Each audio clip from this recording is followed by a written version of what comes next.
Welcome to my channel. This is not just an English course.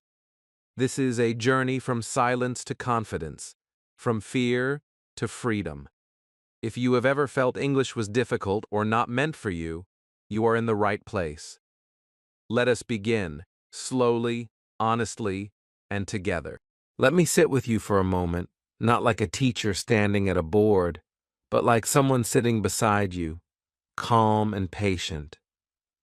Before we talk about rules, before we talk about grammar, before we talk about speaking fast or slow, I want you to hear one simple truth.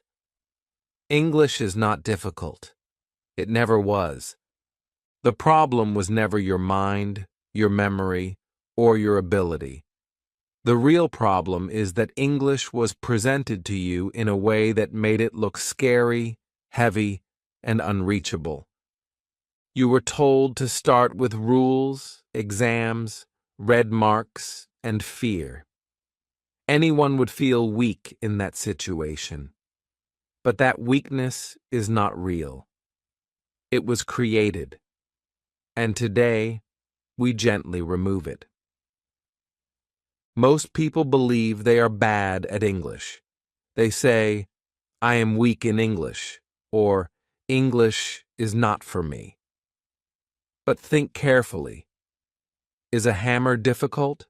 Or is it difficult only when no one shows you how to hold it? English is the same.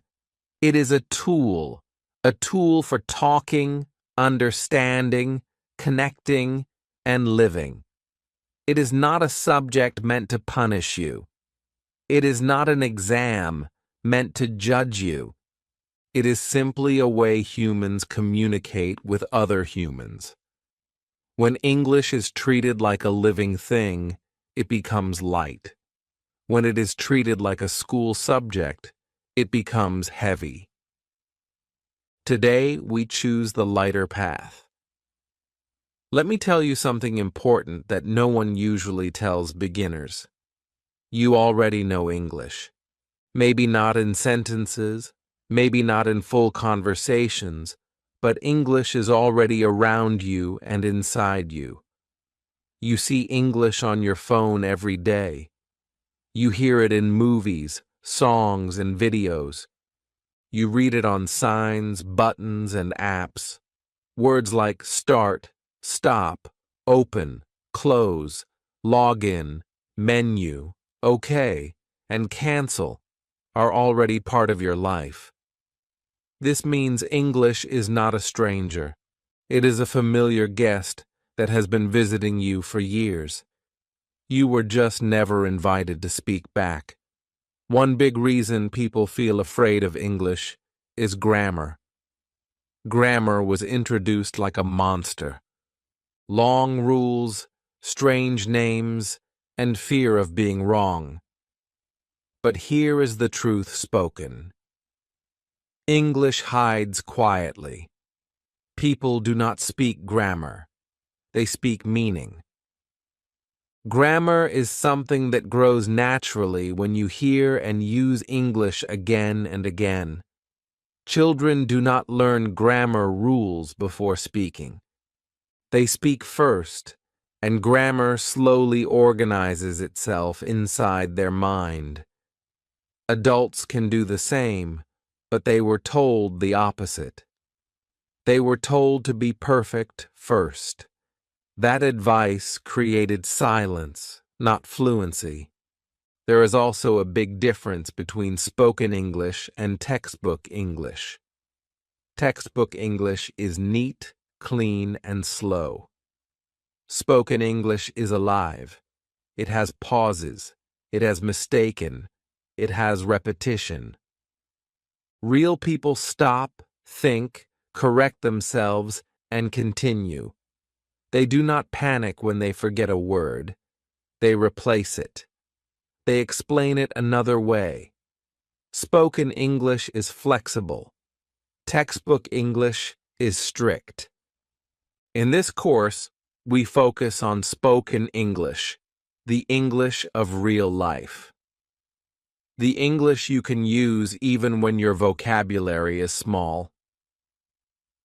Another fear that stops people is the fear of mistakes. Let me be very honest with you. Mistakes are not the enemy of English. Silence is. When you stay silent, nothing grows. When you speak, even with mistakes, your brain learns. Every mistake shows your brain where to adjust.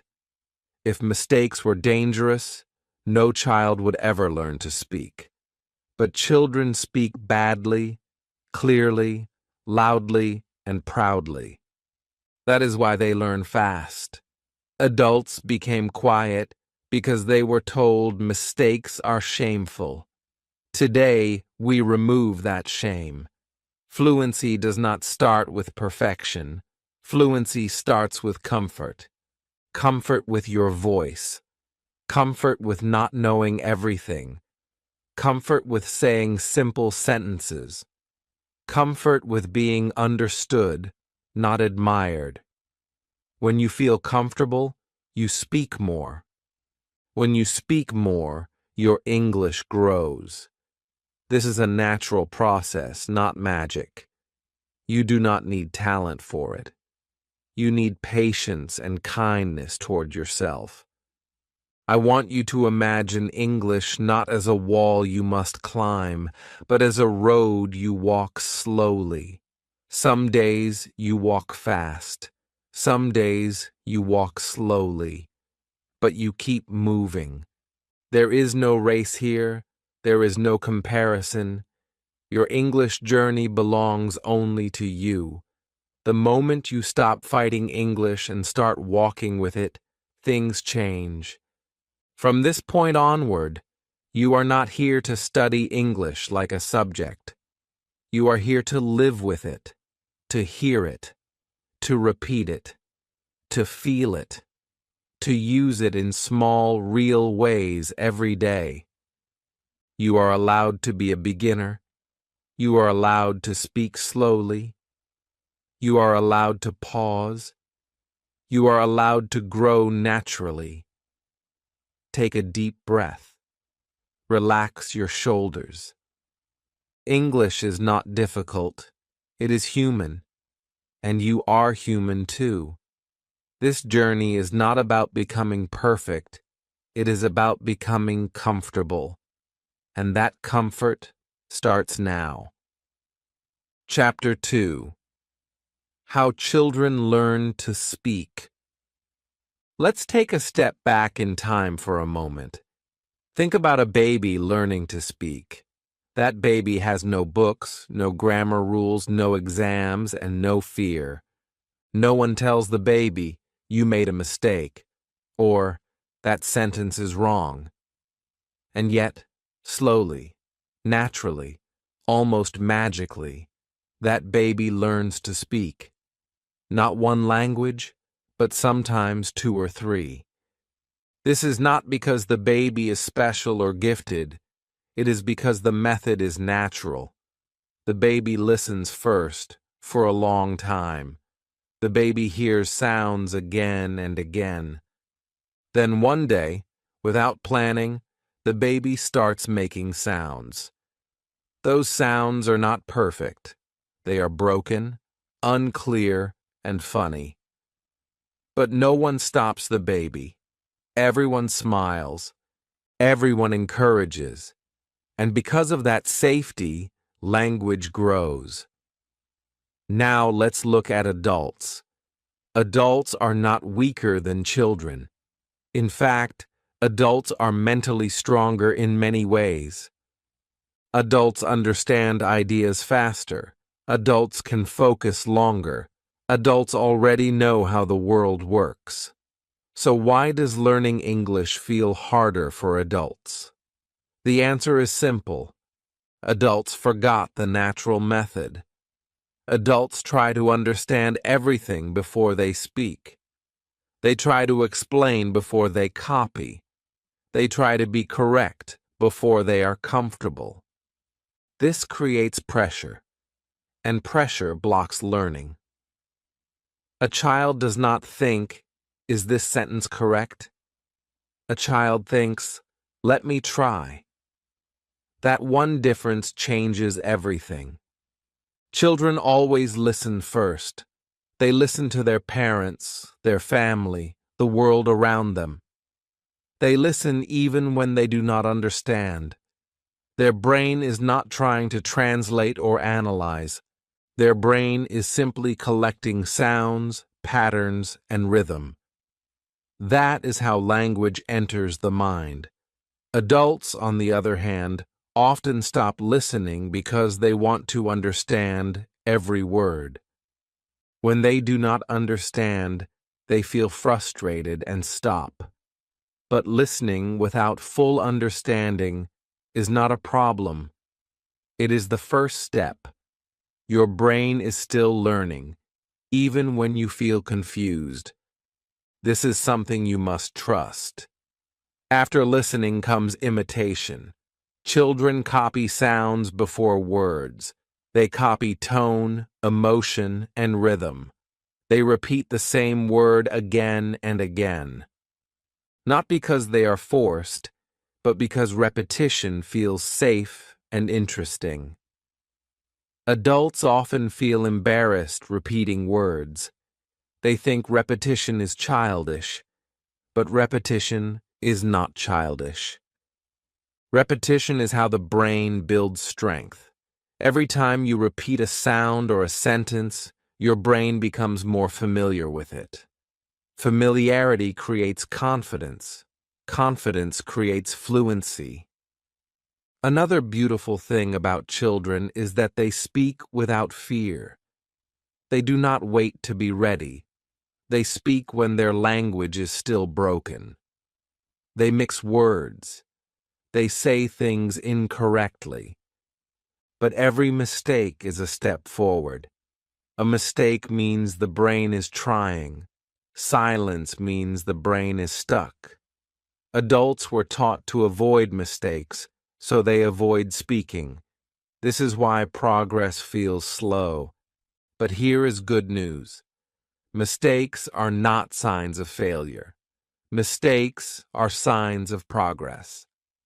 If you are making mistakes, it means you are moving. There is an important idea you must remember here. Imitation comes before explanation. Children do not ask for rules before speaking.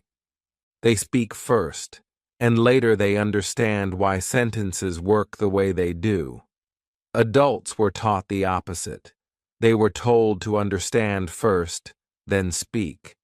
That method sounds logical, but it does not match how language actually grows. Language is a skill, not a theory. You learn it by doing, not by studying it deeply at the beginning. Now let me remove one more fear from your mind. Many adults believe children learn faster because their brains are better. That is not completely true. Children learn faster because they are not afraid. Adults can actually learn faster than children if they use the same method. Adults already understand the world. Adults already know how to express ideas. They just need the language tool. If adults listen more, copy more, repeat more, and judge themselves less, progress becomes surprisingly fast. Shame is another heavy block that adults carry. Shame about pronunciation, shame about accent, shame about sounding simple. Children feel no shame. They speak proudly, even when they sound wrong. You must slowly return to that mindset. Speaking simple English is not weakness. Speaking broken English is not failure. It is the bridge to strong English. Every fluent speaker you admire once spoke badly. They just did not stop. In this course, you are not asked to become a child. You are asked to borrow the child's method. Listen first. Copy sounds. Repeat without embarrassment. Speak before you fully understand. Allow mistakes. Enjoy small progress. When you do this, English stops feeling heavy. It becomes playful. It becomes human. It becomes possible. So if today your English feels slow, unclear, or broken, that is not a problem. That is proof that you are learning the right way. Be patient with yourself. Trust the process. You are not behind. You are exactly where a real learner should be. And from here, growth will come naturally, just like it did when you learned your first language. Chapter 3. Sounds before words. Let's slow everything down again and look at something very important that most learners completely miss at the beginning. English pronunciation problems do not come from lack of intelligence, talent, or effort. They come from one simple mistake. People try to read English before they truly hear it. They try to pronounce words by looking at spelling instead of listening to sound. English spelling is not honest. The same letter can sound different in different words, and different letters can make the same sound. When learners depend on spelling, confusion starts. But when learners depend on sound, clarity slowly appears. This is why sounds must come before words. Think about music for a moment. You do not learn a song by reading notes first. You hear the melody. You feel the rhythm. Only later, if you want, you learn the technical details. Language works the same way. English is not just words. It is sound, rhythm, stress, and movement. When you hear English like music, pronunciation becomes easier. When you see English like spelling, pronunciation becomes stressful. Today, we choose the easier path. Children never look at spelling when they learn to speak. They watch mouths. They listen to voices. They feel rhythm. Their ears guide their tongue. Adults often forget this. They look at a word, guess the sound, and then feel embarrassed when it sounds wrong.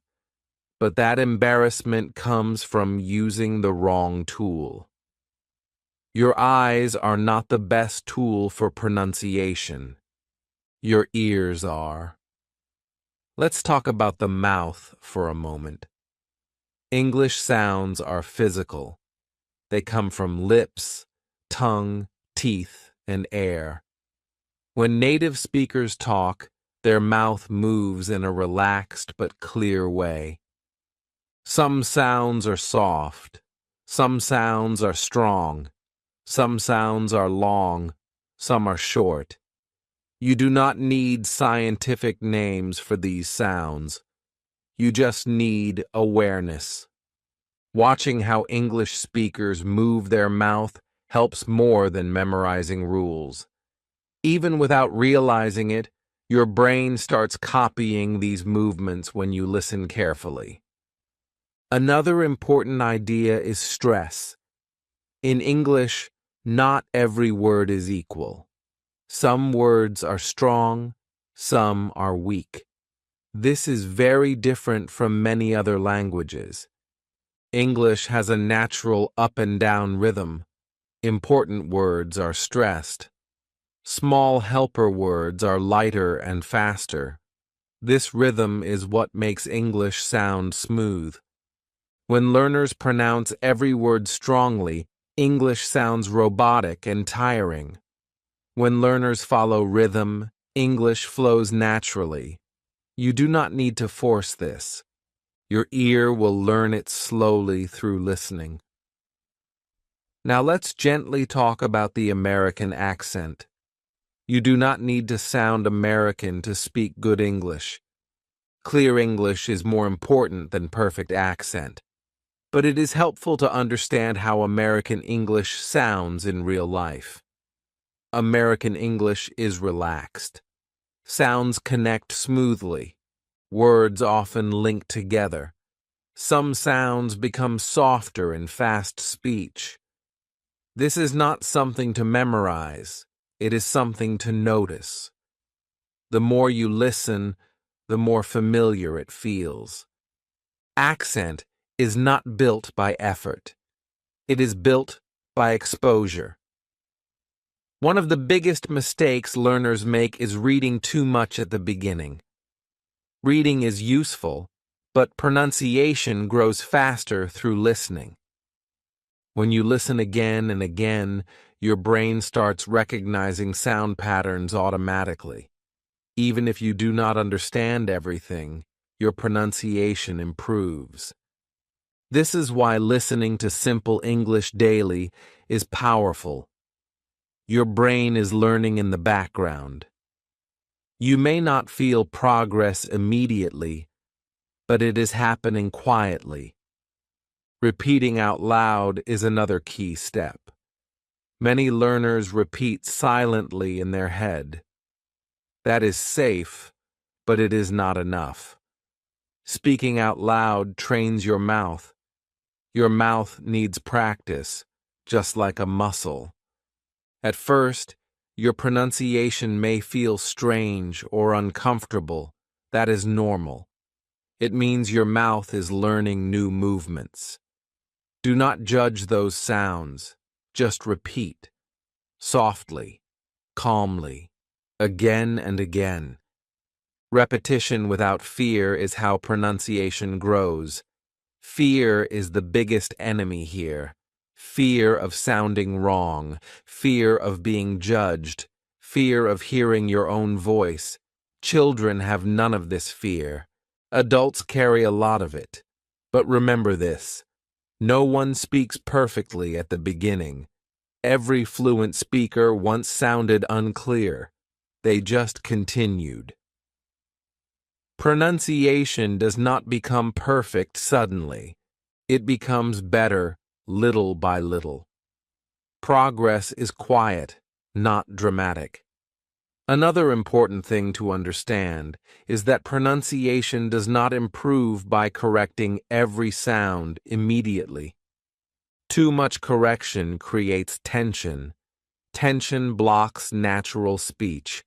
It is better to listen more, repeat more, and let your brain adjust naturally.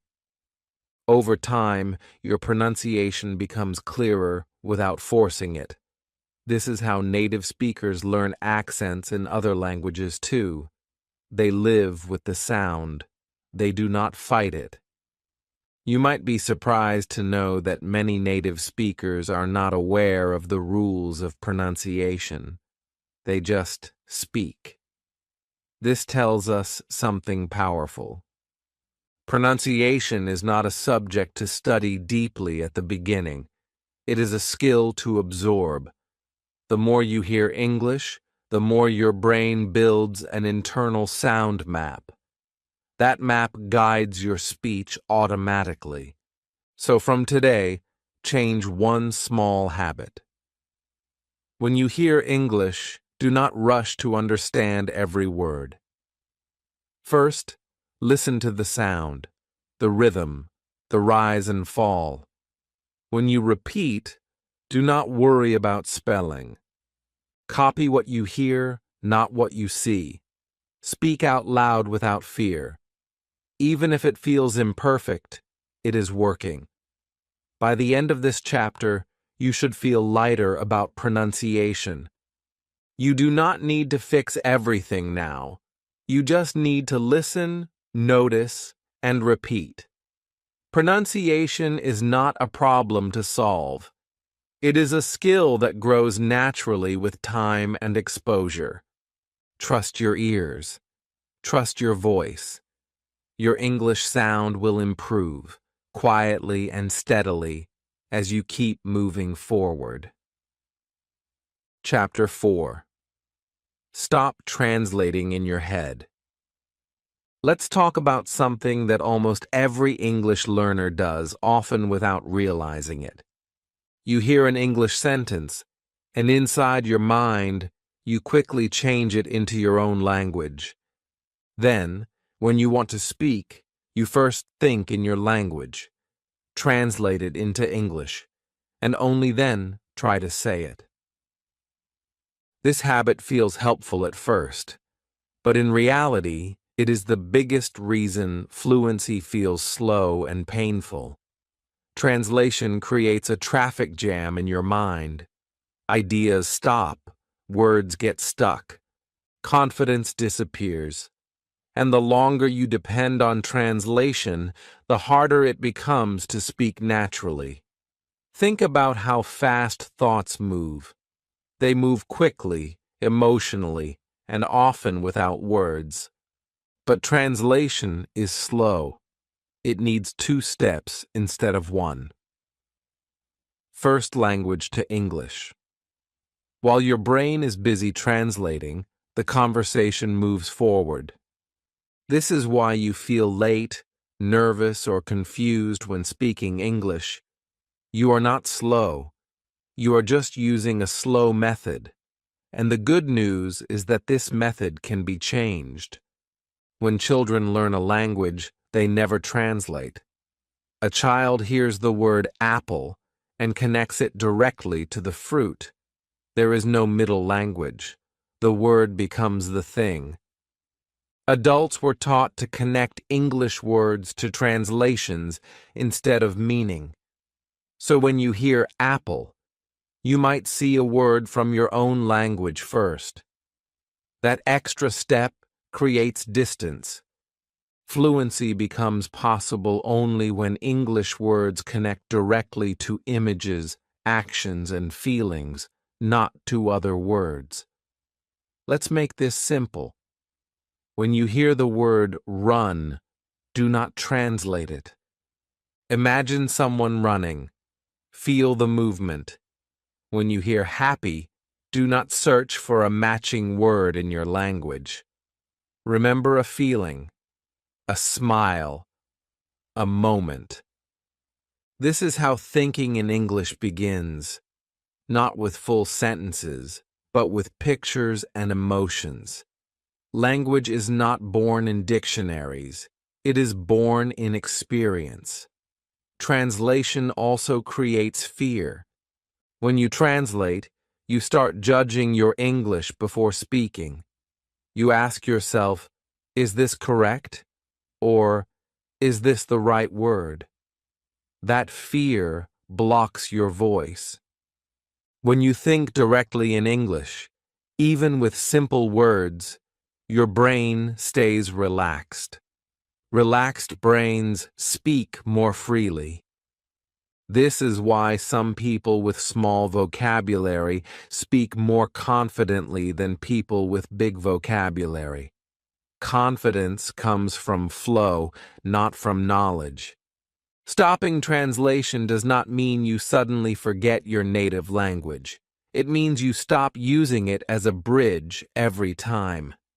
At the beginning, your English thoughts will be very small. 1 word, 2 words. That is normal. You do not need full sentences to start thinking in English. Even native speakers think in fragments. Late. Hungry. Need coffee. This is real thinking, not textbook thinking. Now let's introduce a powerful and simple idea. English moments. These are short moments during the day when you decide to use only English words in your mind. It could be 1 minute. It could be 5 minutes. While walking, cooking, or sitting quietly, describe what you see or feel using only English. Even if you know only a few words, use them. Morning. Cold. Walking. Phone. Do not translate. Just name things. This trains your brain to stay in English without pressure. At first, your brain may resist. It may pull you back into your native language. That is normal. Do not fight it. Gently return to English. Like training a muscle, consistency matters more than force. Over time, these English moments become easier. Your brain starts recognizing English as a thinking language, not just a study language. Another important thing to understand is that understanding English does not require translation. When you watch a movie scene and understand what is happening without translating every word, that is proof. Your brain already knows how to understand directly. You just need to trust that ability.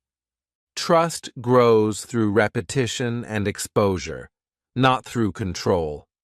Many learners worry that if they stop translating, they will understand less. In reality, the opposite happens. Understanding becomes faster and deeper because your brain stops jumping between languages. English starts to feel more natural, more immediate. Words arrive with meaning attached, not with confusion. Let me reassure you of something very important. You do not need to stop translation completely in one day. This is a gradual process. Even advanced speakers translate sometimes. The goal is not perfection. The goal is less translation and more direct connection. Every time you choose to think in English, even for a few seconds, you are strengthening the right habit. Your English brain is not weak. It has just been underused. The moment you stop translating and start trusting, that brain wakes up. It starts forming connections. It starts responding faster. Fluency does not appear suddenly. It grows quietly, like a habit forming. So from today, give yourself permission to think simply. Use English words for real things. Feel meaning instead of searching for translations. Create small English moments. Be patient. You are not losing your language. You are gaining another way to think. And one day, you will notice something surprising. English words will appear in your mind without effort. Not because you forced them, but because you allowed them. That is the moment fluency begins to feel real. Chapter 5. The Power of Simple Sentences. One of the biggest misunderstandings about fluent English is this idea that fluent speakers use big words and long, complex sentences. That belief has scared more learners than any grammar rule ever could. Many people stay silent because they feel their English is too simple. But here is a quiet truth you may not have noticed yet. Real fluent speakers, especially in daily life, speak simply. They speak clearly. They speak in short, direct sentences. And because of that, they sound confident, natural, and relaxed. Think about real conversations. When people talk at home, at work, in shops, or on the street, they are not giving speeches. They are not trying to impress anyone. They are trying to communicate. They want to be understood quickly and easily. That is why simple sentences are powerful. I'm tired. I don't know. Can you help me? I'll call you later. These sentences are short, but they do a lot of work. They move conversations forward. They solve problems. They connect people. Fluency lives inside these small sentences, not inside long, perfect ones. Many learners wait. They wait until they can say everything perfectly. They build long sentences in their head. They check grammar. They change words. And while they are doing that, the moment passes. The conversation moves on. Confidence drops. But fluent speakers do not do this. They speak in small chunks. They say one clear idea at a time. If they need to add more, they add another sentence. They do not carry everything in one heavy line. In American daily English, simple sentence patterns appear again and again. I want, I need, I think, I feel, I'm going to, I don't like. These patterns are not childish. They are practical. They are flexible. You can use them in hundreds of situations. When you master simple patterns, you can speak more than someone who memorizes complex grammar but never uses it. Simplicity gives you freedom. Let's talk about clarity for a moment. Clarity is more important than correctness. If someone understands you, communication is successful. Even if your grammar is not perfect, clear English works. Native speakers make grammar mistakes too, especially when they speak fast or casually. They repeat themselves. They change sentences in the middle. That does not stop communication.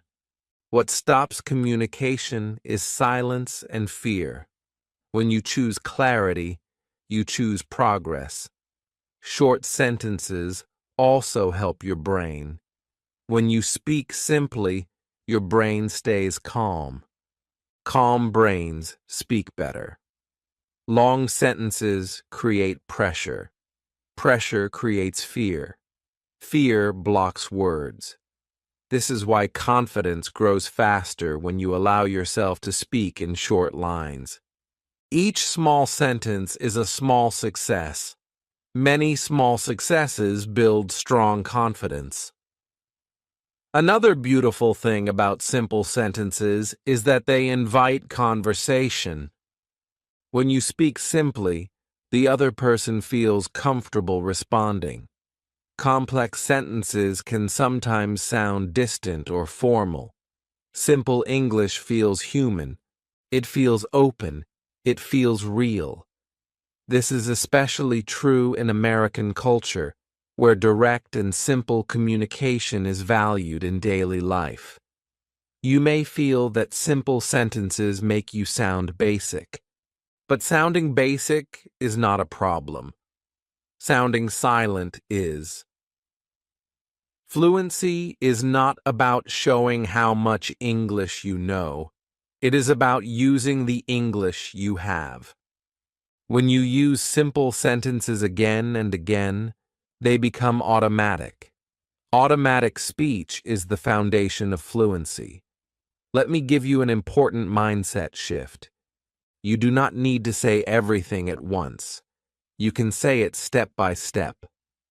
For example, instead of building one long sentence in your head, you can say, I went out today. I was tired. I needed fresh air. 3 simple sentences. Clear meaning. No pressure. This is how fluent speakers actually talk. Speaking in small chunks also gives you time. Time to think. Time to breathe. Time to listen. Conversations are not races. They are exchanges. When you allow pauses between simple sentences, you sound thoughtful, not weak. Silence is not always a problem. Sometimes it is part of natural speech. Confidence grows when your mouth and brain trust each other. Simple sentences build that trust. Every time you speak clearly, your brain says, I can do this. That feeling is powerful. It encourages you to speak again and again. Fluency grows through repetition of success, not through chasing perfection. From today, give yourself permission to be simple. Use short sentences. Speak clearly. Do not decorate your English too early. Decorations come later, naturally, when your foundation is strong. Right now, your job is to communicate, not to perform. Remember this one sentence and keep it close. Fluent English is simple English used confidently. When you accept that truth, fear becomes smaller, your voice becomes stronger, and English starts to feel like a tool you can actually use. And that is real progress. Chapter 6. Speak even when you're not ready. Let's talk honestly now, the way people rarely do when it comes to learning English. Most learners are not silent because they have no words. They are silent because they are waiting. Waiting to be ready. Waiting to feel confident. Waiting to know more grammar. Waiting for the perfect moment when English will feel easy. This waiting feels safe, but it is the biggest trap in language learning. The truth is simple and uncomfortable at the same time. You never feel ready before you speak. You only feel ready after you speak. Readiness is not the starting point. It is the result. Fear is very quiet, but very powerful. It whispers things like, "What if I say it wrong? What if they laugh? What if I forget the word?" These thoughts do not mean you are weak. They mean you are human. Even people who speak English well feel nervous sometimes. Nervousness does not disappear with skill. It disappears with experience. And experience only comes from speaking. If you wait for fear to go away first, you may wait forever. Many learners believe that fluent speakers started speaking only after they were good. That is not true. Fluent speakers started speaking when they were bad. They spoke with broken sentences. They paused a lot. They used simple words. They made mistakes. But they kept going. Every time they spoke, their brain learned something new. Their mouth became more comfortable. Their fear became smaller. Speaking early did not destroy their English. It created it. Think about real life for a moment. Imagine you are ordering food, asking for help, or talking to someone casually. These situations do not wait for perfect English. Life moves forward. In these moments, simple English works. Sorry, I don't understand. Can you help me? 1 minute, please. These are not perfect sentences, but they are powerful. They do the job. And every time you use them, you grow stronger. One reason people hesitate is because they imagine worst-case situations.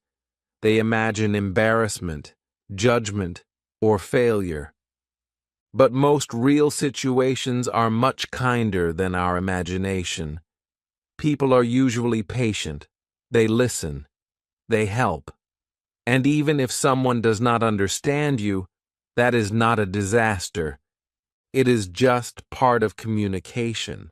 Misunderstandings happen even between native speakers. They smile, repeat, explain differently, and move on. You can do the same. Let's normalize nervousness. Nervousness does not mean you should stop. It means you care. It means something matters to you. Your hands may feel warm. Your heart may beat faster. Your voice may shake a little. That is okay. Speak anyway. Courage is not the absence of fear. Courage is speaking while fear is present. Each time you do this, your nervous system learns that speaking English is not dangerous. Slowly, the fear loses its power. Perfectionism is another heavy chain.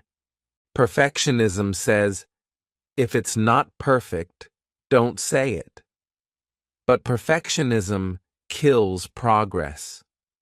Language is not built through perfect moments. It is built through messy ones. When you allow yourself to speak imperfectly, you give your brain permission to practice. Practice is how skills grow. Silence does not improve pronunciation. Silence does not improve confidence. Silence keeps everything the same. There is something very important you need to understand deeply. Speaking creates readiness, not the other way around. When you speak, even with limited English, your brain starts organizing information faster. Your listening improves. Your memory improves. Your reaction speed improves. These things do not happen when you stay quiet. They happen when you participate. Start small. You do not need long conversations. One sentence is enough. One word is enough. A short response is enough. Say hello. Say thank you. Ask a simple question. Answer briefly. These small actions are not small in effect. They are the building blocks of fluency. Many small moments create big change. You might still think, but my English is too weak. Let me say this clearly. Your English will never become strong without being weak first. Weakness is not a stage to avoid.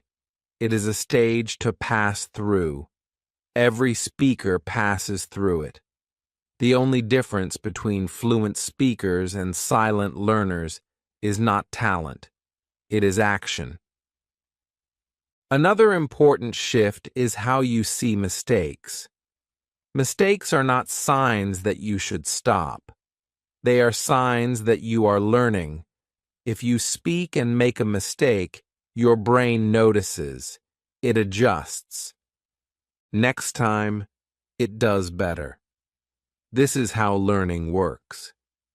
If you never speak, your brain has nothing to adjust. Growth stops. You may also feel that others speak better than you. That comparison is natural, but unnecessary. You are not competing. You are building your own skill. Everyone's journey is different. Focus on one thing only. Did I speak today? If the answer is yes, you are moving forward. From today, make a simple promise to yourself. I will speak even when I feel unsure. I will speak even when my sentences are short. I will speak even when my voice is not confident yet, because confidence does not come first. It follows action. One day, you will look back and realize something surprising. The moment you stopped waiting was the moment English started feeling real. Not perfect, not magical, but usable. And that is all you need. Speak now. Readiness will meet you on the way. Chapter 7. Listening is your superpower. Many English learners believe that speaking is the most important skill. They focus on words, sentences, and grammar, and they feel frustrated when speaking does not improve quickly. But there is a secret that fluent speakers understand very well, even if they never say it out loud. Listening comes before speaking. Listening builds speaking. And listening, when done the right way, is your greatest superpower in learning English. Let's be honest for a moment. Most learners listen passively.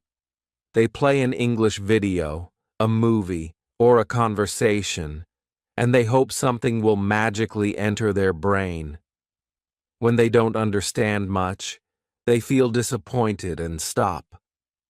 But smart listening is different.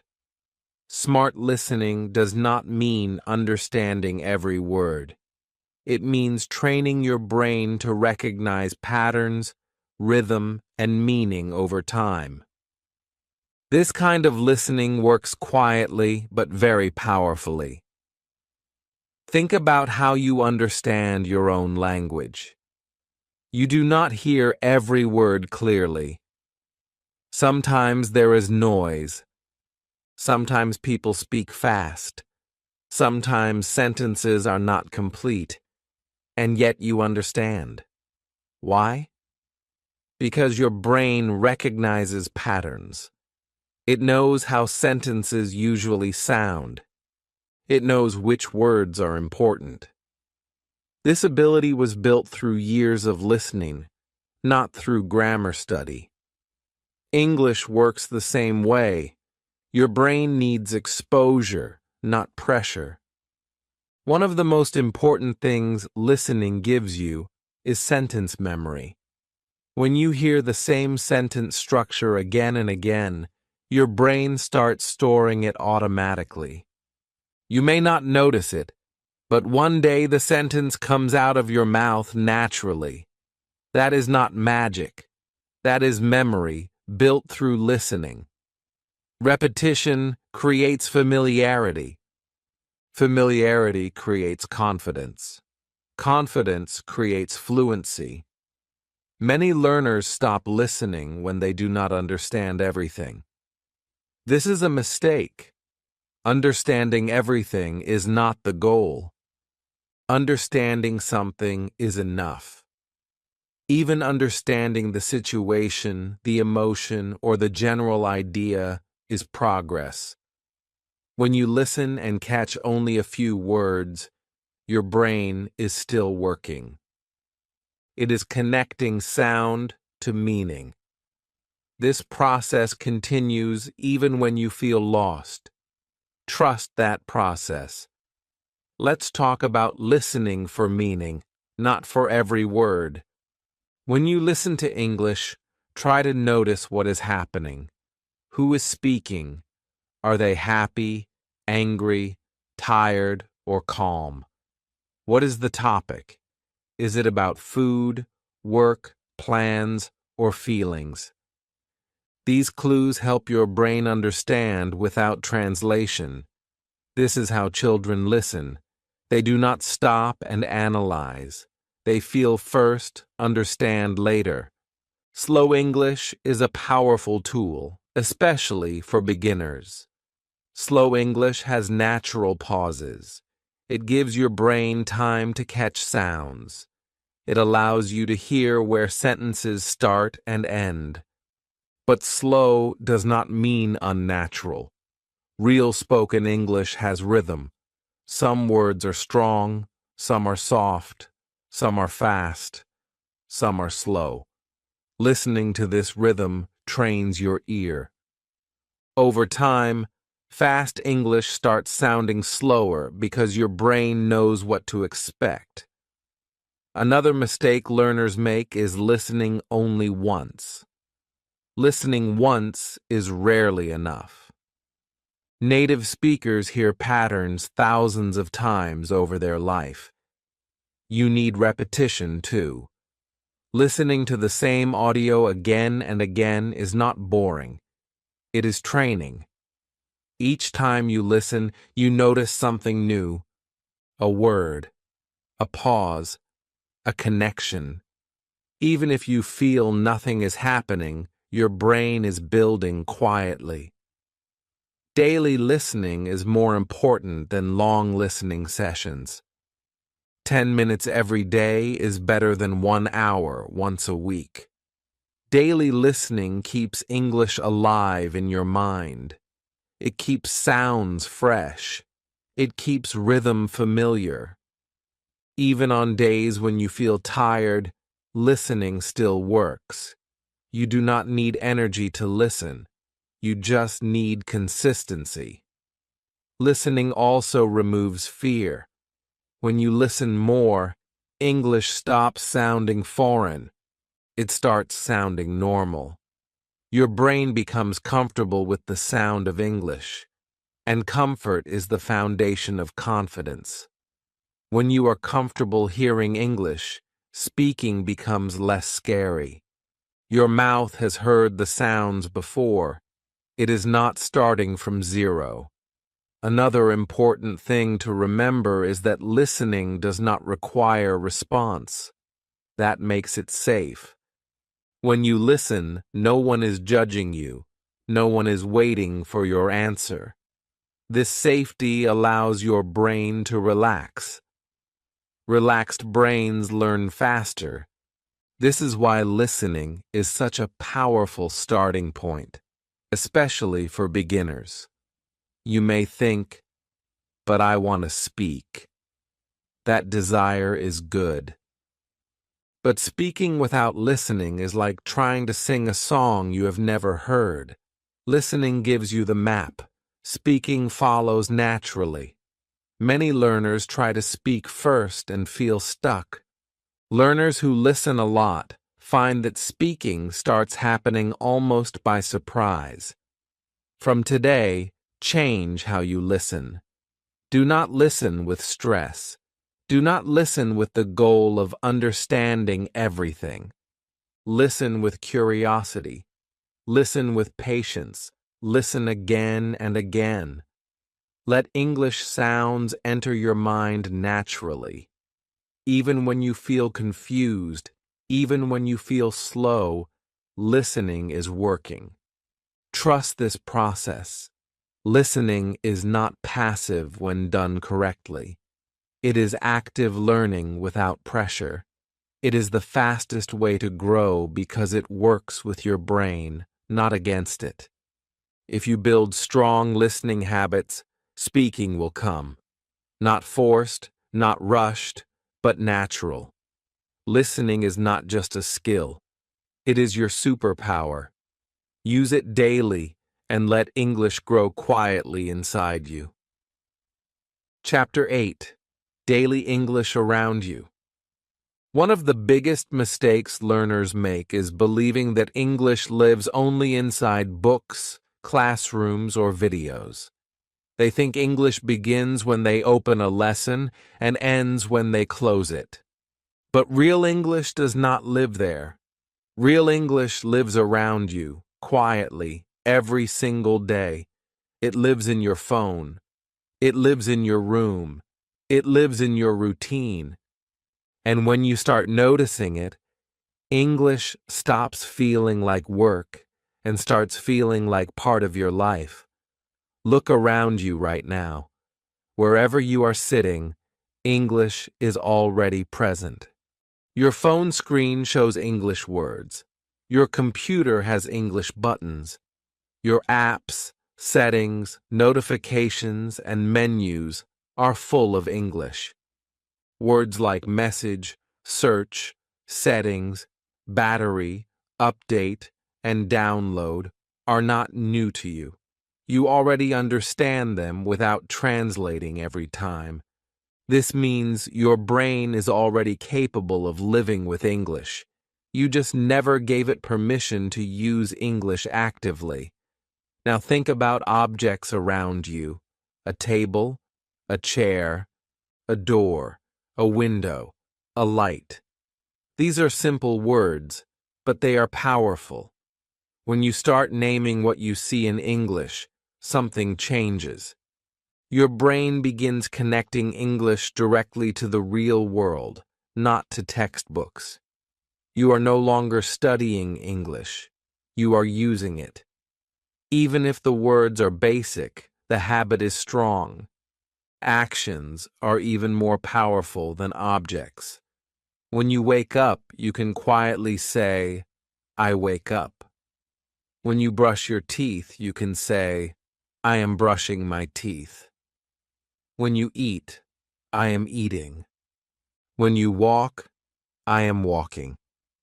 These sentences do not need to be perfect. They need to be real. Action-based English sticks in your mind because it connects language to movement and experience. This is how children learn, and this is how adults can relearn naturally. Self-talk is one of the most underrated tools in language learning. Many learners feel strange talking to themselves, but self-talk is safe, private, and powerful. You do not need long speeches. Short phrases are enough. I feel tired. This is good. I need water. These thoughts already exist in your mind. You are just changing the language. When you do this regularly, English becomes your thinking partner, not just a foreign language. Some learners believe they need long study sessions to improve. They wait for one free hour, a quiet room, and full concentration. But life is busy, and those perfect moments rarely come. The truth is, 5 to 10 minutes every day is far more powerful than long sessions once in a while. Daily contact keeps English alive in your brain. It keeps words fresh. It keeps sounds familiar. Short daily practice builds stronger habits than long, irregular study. English around you does not need planning. It fits naturally into your routine. While making tea, you can name actions. While walking, you can describe what you see. While waiting, you can think in English. These moments are small, but they add up. Over time, English stops feeling heavy because you are no longer carrying it separately. It walks with you. Another important shift happens here. When English becomes part of daily life, fear reduces. You are not performing. You are not being tested. You are simply using language to describe reality. There is no pressure to impress. There is no audience. This safety helps your brain relax. Relaxed brains learn faster and remember better. You may worry that your English is too limited to do this. That worry is unnecessary. Even one word is enough to start. Cold, hot, late, busy. These small words are not weak. They are seeds. When you use them daily, more words naturally join them. Growth happens quietly, without force. Daily English also improves listening and speaking together. When you name things and actions, you become more aware when you hear them later. You notice words more clearly in videos, conversations, and songs. Your brain says, I know this. That feeling builds confidence. Confidence encourages more use. And the cycle continues. Another beautiful thing about daily English is that it removes the feeling of starting again and again. Many learners stop and restart English many times. They feel guilty. But when English is part of daily life, you never really stop. Even on busy days, a few English thoughts keep the connection alive. There is no break. There is no pressure to catch up. Let's be very clear about one thing.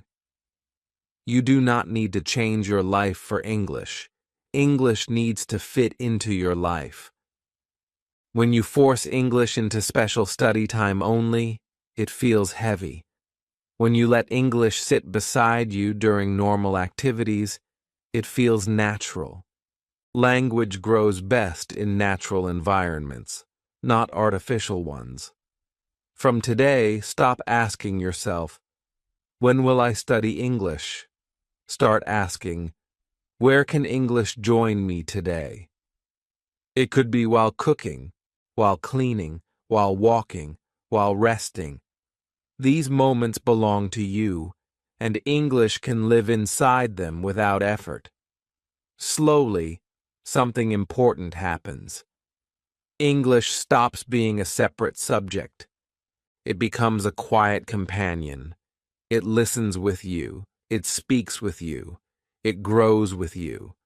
And when that happens, fluency no longer feels like a distant goal. It feels like something that is already happening, one small moment at a time. Your life is already a classroom. You just need to open your eyes and invite English in. Chapter 9. Mistakes are your teachers. Let's talk about something that has quietly hurt more English learners than grammar, pronunciation, or vocabulary ever could. Shame. Shame around mistakes. Shame around sounding wrong. Shame around not being perfect. This shame does not come from English itself. It comes from how mistakes were treated in the past. Today, we are going to change that relationship completely, because until mistakes become safe, fluency will always feel far away. Every confident English speaker you admire has made thousands of mistakes. Not a few. Not some. Thousands. They mispronounced words. They used the wrong tense. They chose the wrong word. They froze. They felt embarrassed. And then they spoke again. That is the part most people forget. Fluency is not built by avoiding mistakes. It is built by surviving them and continuing anyway. Mistakes are not proof that you are bad at English. They are proof that your brain is working.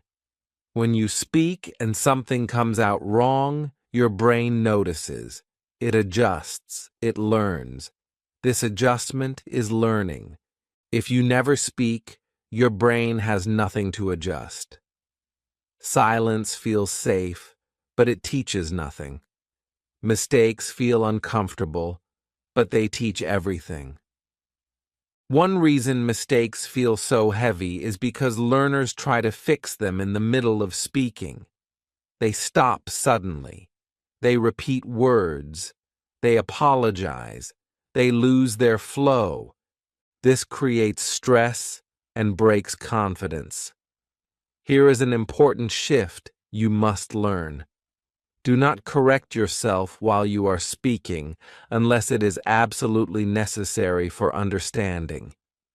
Finish your thought first. Let the sentence live. Communication is more important than perfection in the moment. Self-correction is useful, but timing matters. Correcting yourself after speaking is powerful. You finish your sentence. You pause. You think calmly. Then you adjust next time. This keeps your speech flowing and your confidence intact. Fluent speakers do this naturally. They do not panic mid-sentence. They keep moving forward. Think of mistakes like road signs, not roadblocks. A sign tells you where to adjust. A block stops you. When you treat mistakes as signs, you stay in motion. When you treat them as failures, you stop. The goal is not to remove mistakes. The goal is to keep going while learning from them. There is also something deeply emotional here. Many learners connect mistakes with embarrassment because of school experiences. Red marks, laughter, judgment. That memory stays. But adult learning does not need punishment. It needs safety. When you feel safe, your brain opens. When you feel judged, your brain closes. This course is a safe space. Mistakes are welcome here. They mean you are alive in the language. Another important truth is this. Native speakers make mistakes all the time. They use the wrong word. They change sentences halfway. They repeat themselves. They forget names. Communication still works. Why? Because communication is about meaning, not perfection. When you accept this, pressure disappears. You might worry that people will judge your mistakes. Most people are not judging. They are listening for meaning. And even if someone does judge, that moment passes quickly. But the damage of staying silent lasts much longer. Your growth matters more than someone's opinion. Let's talk about bold speaking. Bold speaking does not mean loud or aggressive. It means willing to try, willing to risk sounding imperfect, willing to learn in public. Bold speakers are not fearless. They are simply more committed to growth than to comfort. A powerful habit to build is reflection without punishment. After speaking, you can quietly think, "That sentence could be better." That is enough. No anger, no shame, just awareness. Awareness leads to improvement. Punishment leads to silence. Mistakes also show you where to focus. If you keep making the same mistake, that is not failure. That is direction. Your brain is telling you what needs attention. That is useful information. Use it gently. Let me say something very clearly now. You do not become confident first and then make fewer mistakes. You make mistakes first, and confidence grows through experience. Confidence is not the absence of error. It is the absence of fear around error. So the next time you make a mistake, pause for a moment and change the story in your mind. Do not say, "I am bad at English." Say, "I am learning." That sentence alone can change your journey. Speak boldly, speak imperfectly, speak again. Your mistakes are not your enemies. They are your teachers. And the more you learn from them, the closer fluency comes. Not suddenly, not magically, but naturally, one brave sentence at a time. Chapter 10. Build your first speaking habit. Up to this point, you have changed the way you see English. You have removed fear, stopped chasing perfection, and started trusting yourself. Now comes one of the most important steps in this journey. Not grammar, not vocabulary, but habit. Because English does not grow from motivation alone. Motivation comes and goes. Some days you feel excited. Some days you feel tired. If English depends only on motivation, progress becomes unstable. Habits are different. Habits work even when motivation is low.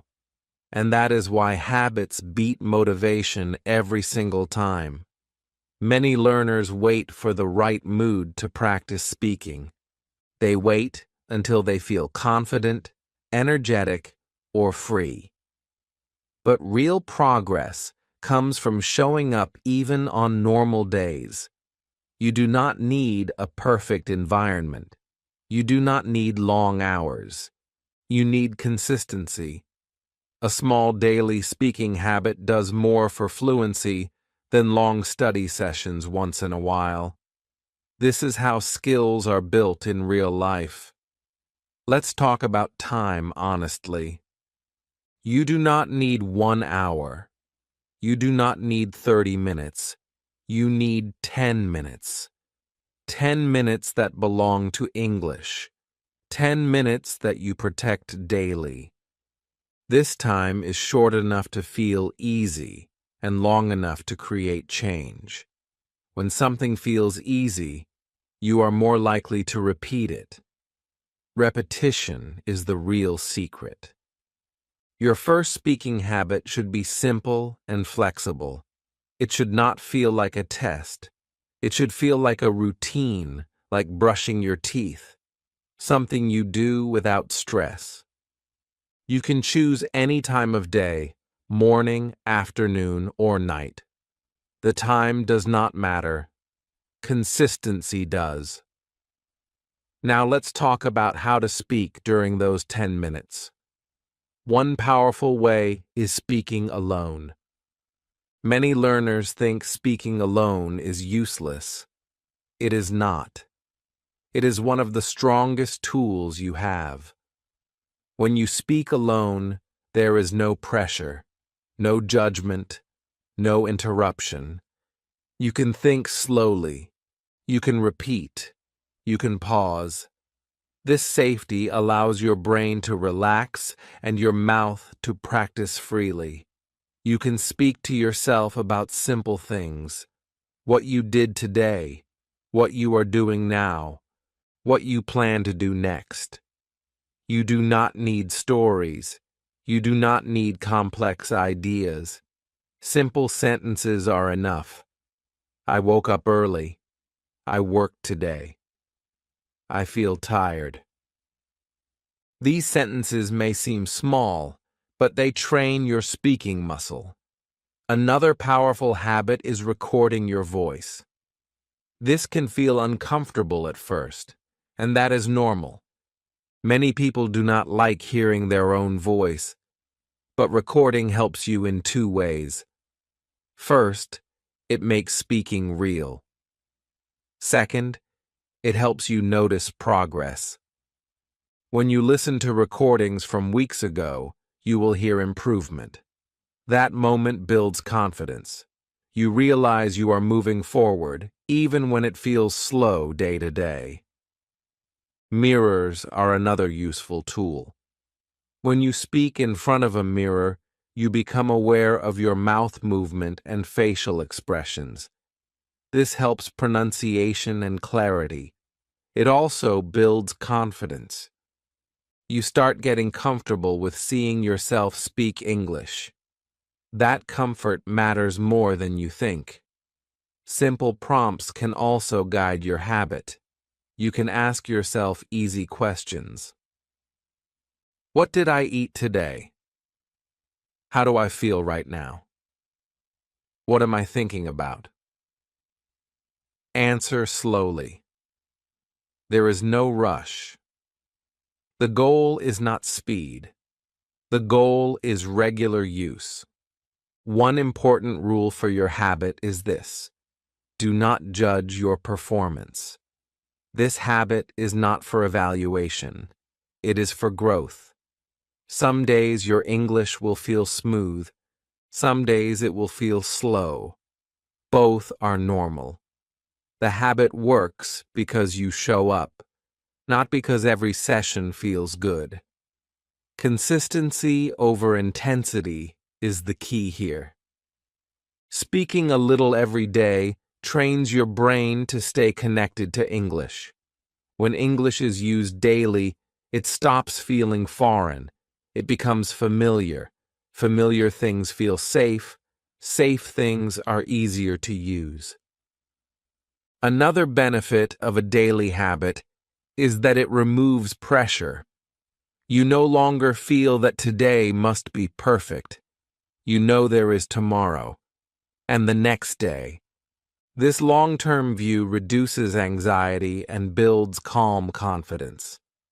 There may be days when you feel tired or busy. On those days, reduce the habit, but do not skip it completely. Even 2 minutes counts. Even one sentence counts. The habit is alive as long as you show up.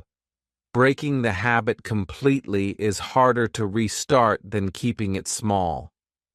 Let's also talk about commitment. This habit is a promise to yourself, not to anyone else. You do not need to tell people. You do not need approval. This is your private agreement. And every day you keep it, your self-trust grows. Self-trust is powerful. It changes how you see yourself as a learner. By now, you should feel something different. Not pressure, but structure. Not fear, but direction.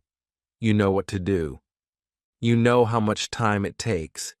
You know that progress does not depend on perfect days. This is your first real system, a simple speaking habit that fits your life. 10 minutes, every day, calm, honest, human. If you protect this habit, English will grow naturally. Not overnight, not magically, but steadily and surely. And one day, you will realize something important. Speaking English is no longer something you try to do. It is something you do, and that is the moment when confidence becomes real. Chapter 11. Thinking in English starts small. When people hear the idea of thinking in English, many feel pressure immediately. They imagine full sentences running perfectly through their mind, fast and smooth, without any pause. That image alone is enough to make English feel impossible again. So let's clear this up gently and honestly, right from the start. Thinking in English does not begin with sentences. It does not begin with grammar. It does not begin with fluency. It begins very small, smaller than you think, and that is exactly why it works. Think about how thoughts really happen in daily life. Most of the time, you are not thinking in long sentences. You feel something first: hunger, tiredness, stress, happiness. You react. You notice. Only later do full sentences appear, if they appear at all. This is true in every language. So why should English be different? It should not be. When you allow English to enter your thoughts the same natural way, pressure disappears and progress begins. Let's start with single words. One-word thoughts are powerful.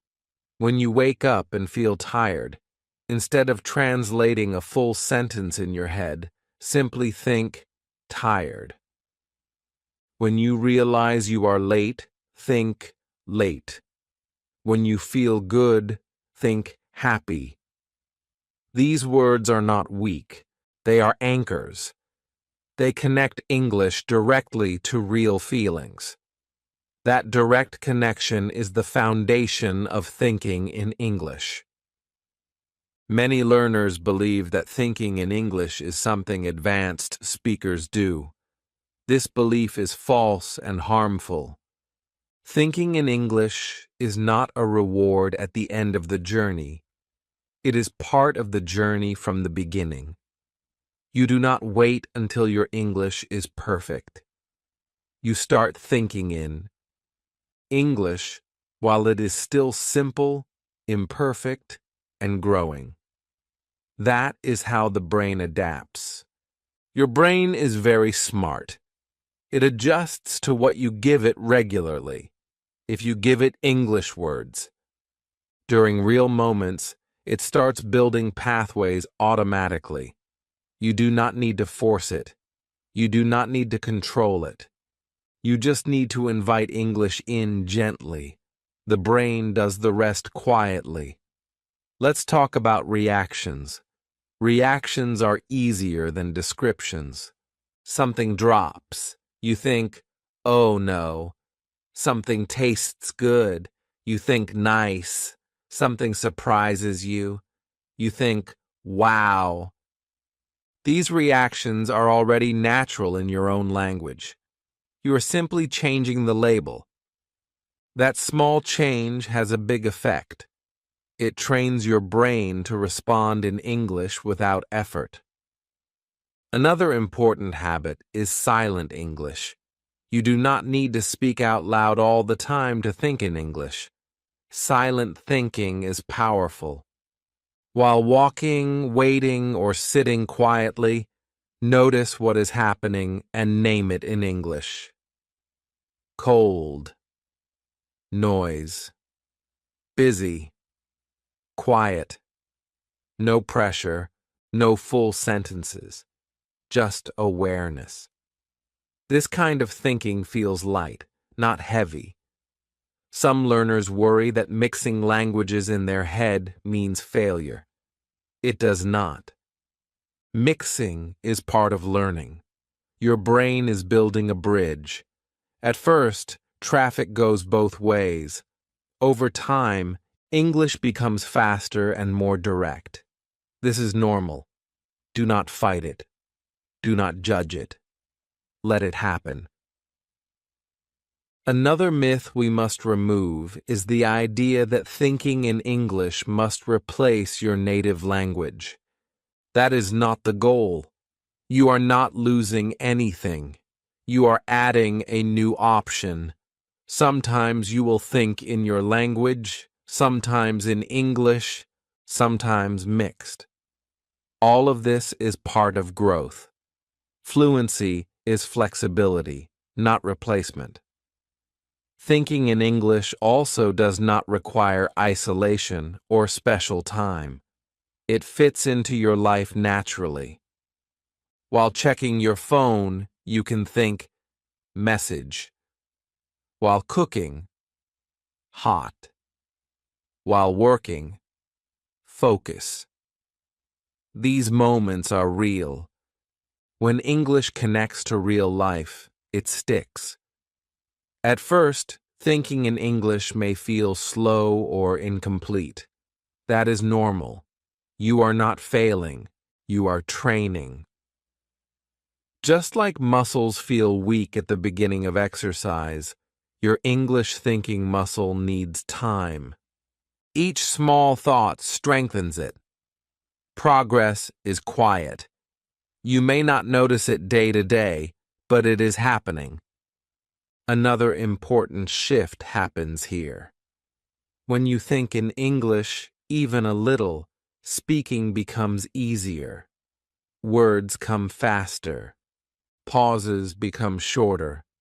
This is because your brain is already working in English before you open your mouth. Speaking no longer feels like a translation task. It feels like expression. Trust is the key word here. Trust your brain. Trust the process. You do not need to monitor every thought. You do not need to correct yourself constantly. Thinking in English is not an exam. It is a habit. Habits grow through repetition, not through pressure. From today, stop asking yourself, "Can I think in English?" Instead, ask, "Can I notice one moment today and name it in English?" That is enough.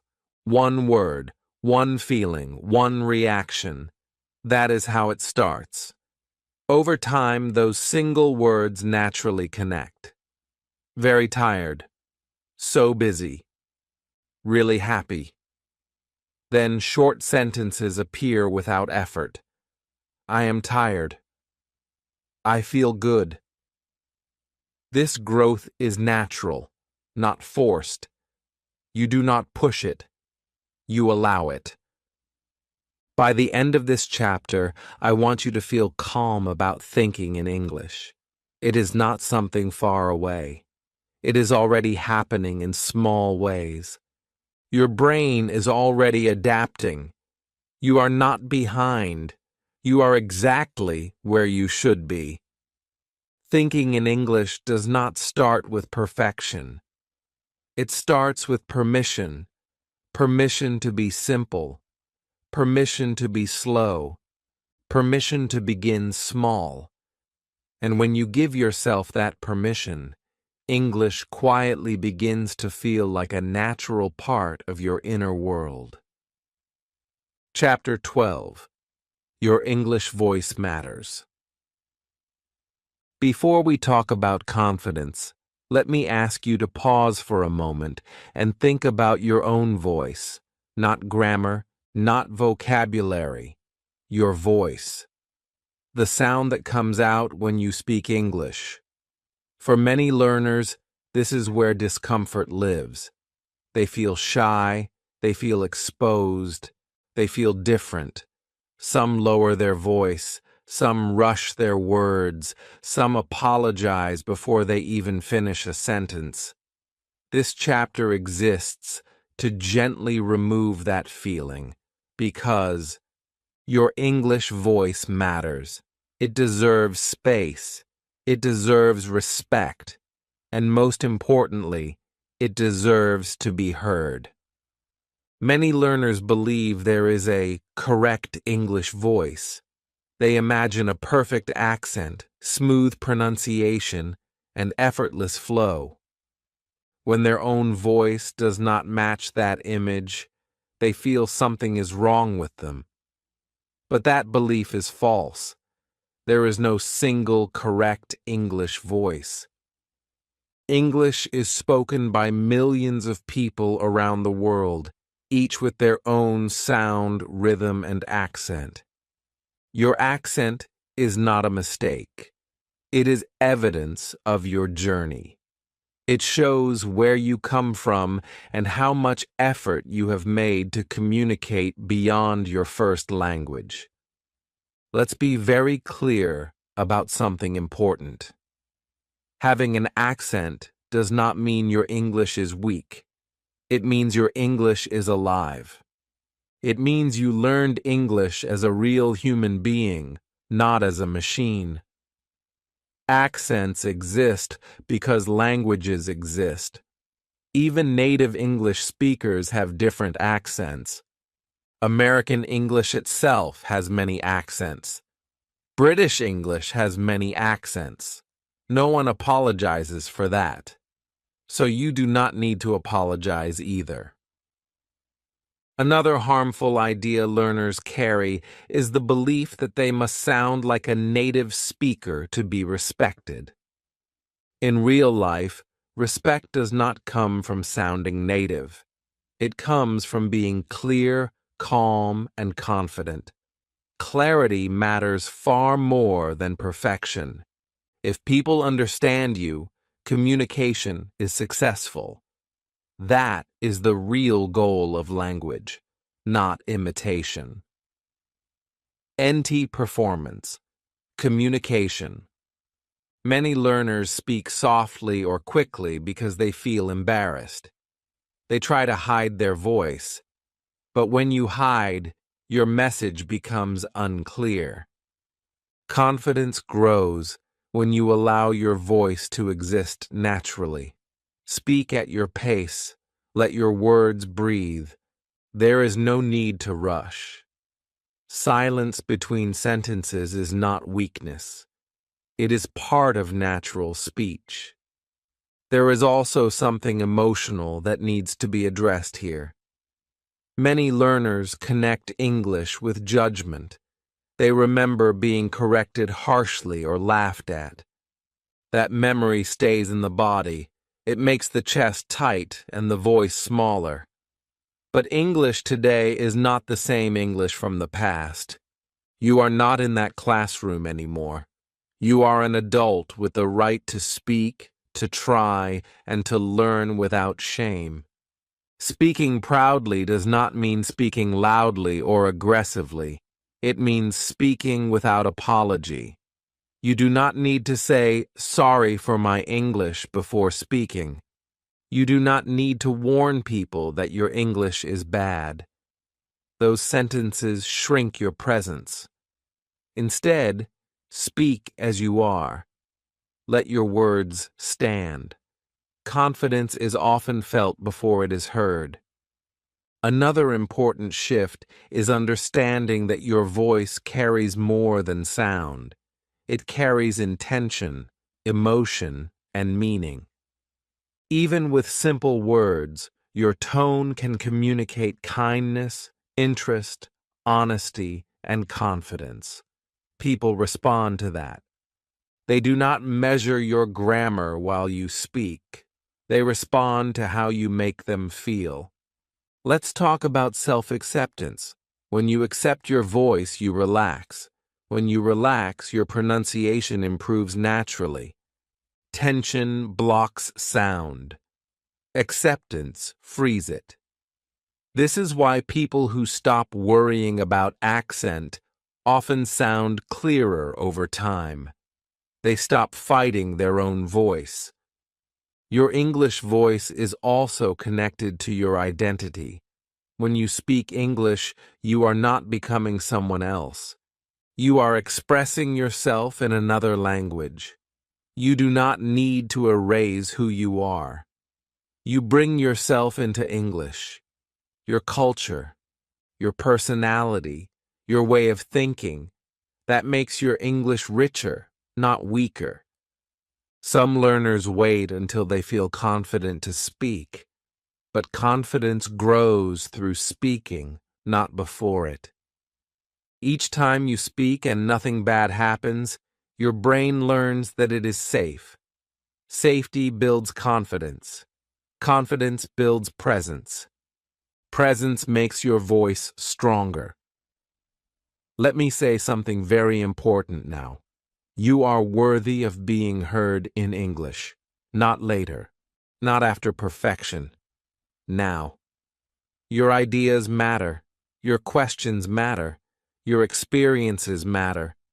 English is just the bridge. You do not need permission to use it. From today, try a small change. When you speak English, lift your head slightly, slow down just a little. Finish your sentence. Do not apologize. Let your voice exist. That small physical change sends a powerful message to your brain. I belong here. You may still feel shy sometimes. That is okay. Confidence is not permanent. It comes and goes. What matters is that you keep choosing to speak. Each time you do, your relationship with your voice improves. By the end of this chapter, I want you to carry one simple belief with you. My English voice matters. It does not need to be perfect. It needs to be real. When you believe that, something shifts inside you. You stop hiding. You start expressing. And English stops feeling like a test and starts feeling like a tool that belongs to you. Your voice has waited long enough. Let it be heard. Chapter 13. Everyday English. You really need. When people imagine learning English, they often picture long vocabulary lists, difficult grammar rules, and formal sentences that sound like they came from a book. But real life does not work that way. Real life is simple, fast, and human. In daily situations, people do not use complicated English. They use short, clear expressions that get things done. This chapter is about that English. The English you really need to live, move, and interact comfortably in the real world. Let's start with greetings, because greetings are often the first door to communication. In movies or textbooks, greetings sometimes sound very formal. But in everyday American life, greetings are relaxed. People say, hi, hey, or how are you, without expecting a long answer. How are you is often just a friendly signal, not a deep question. A simple, good, I'm fine, or even good thanks is enough. Understanding this removes pressure. You are not required to explain your life story every time someone greets you. You are simply participating in a social moment. Now let's talk about requests. Requests are part of daily life. Asking for help, asking for information, or asking for something small. In real English, requests are usually short and polite. Can you help me? Can I have this? Could you tell me? These sentences are not fancy. but they are powerful. Tone matters more than perfection. A calm voice and a polite word like please do more than perfect grammar ever could. Americans often soften requests with simple phrases like, can you, or do you mind? Not to be complicated, but to be friendly. Thanks and appreciation are another big part of everyday English. People say thanks or thank you very often, even for small things. Someone holds the door, you say thanks. Someone gives information, you say thank you. Sometimes people add, I appreciate it, which sounds warm and natural. You do not need to overthink this. Gratitude builds connection, and simple English works perfectly here. Simple responses are just as important as questions. Many learners focus only on what to say first, but responding keeps conversations alive. Words like okay, sure, no problem, that's fine, or I see are used constantly. These small expressions show understanding and cooperation. They make you part of the conversation, even when you are not speaking much. American daily English is often casual. People shorten words and sentences. They say yeah instead of yes, nope instead of no, and thanks instead of thank you. This does not mean they are being rude. It means they are being natural. Learning these casual forms helps you understand others better and feel more comfortable responding. Another important part of survival English is handling small misunderstandings. You do not need advanced language for this. Simple phrases like, sorry? Can you say that again? Or, I don't understand, are enough. Saying these calmly is a sign of confidence, not weakness. People respect honesty more than silence. Let's talk about short expressions that carry feeling. Words like great, nice, sounds good, or that's okay communicate emotion quickly. These expressions are common in American conversations. They are not meant to be analyzed. They are meant to be felt. When you hear them often, you start understanding their meaning naturally, without translation. One important thing to remember is that you do not need to memorize long lists of phrases.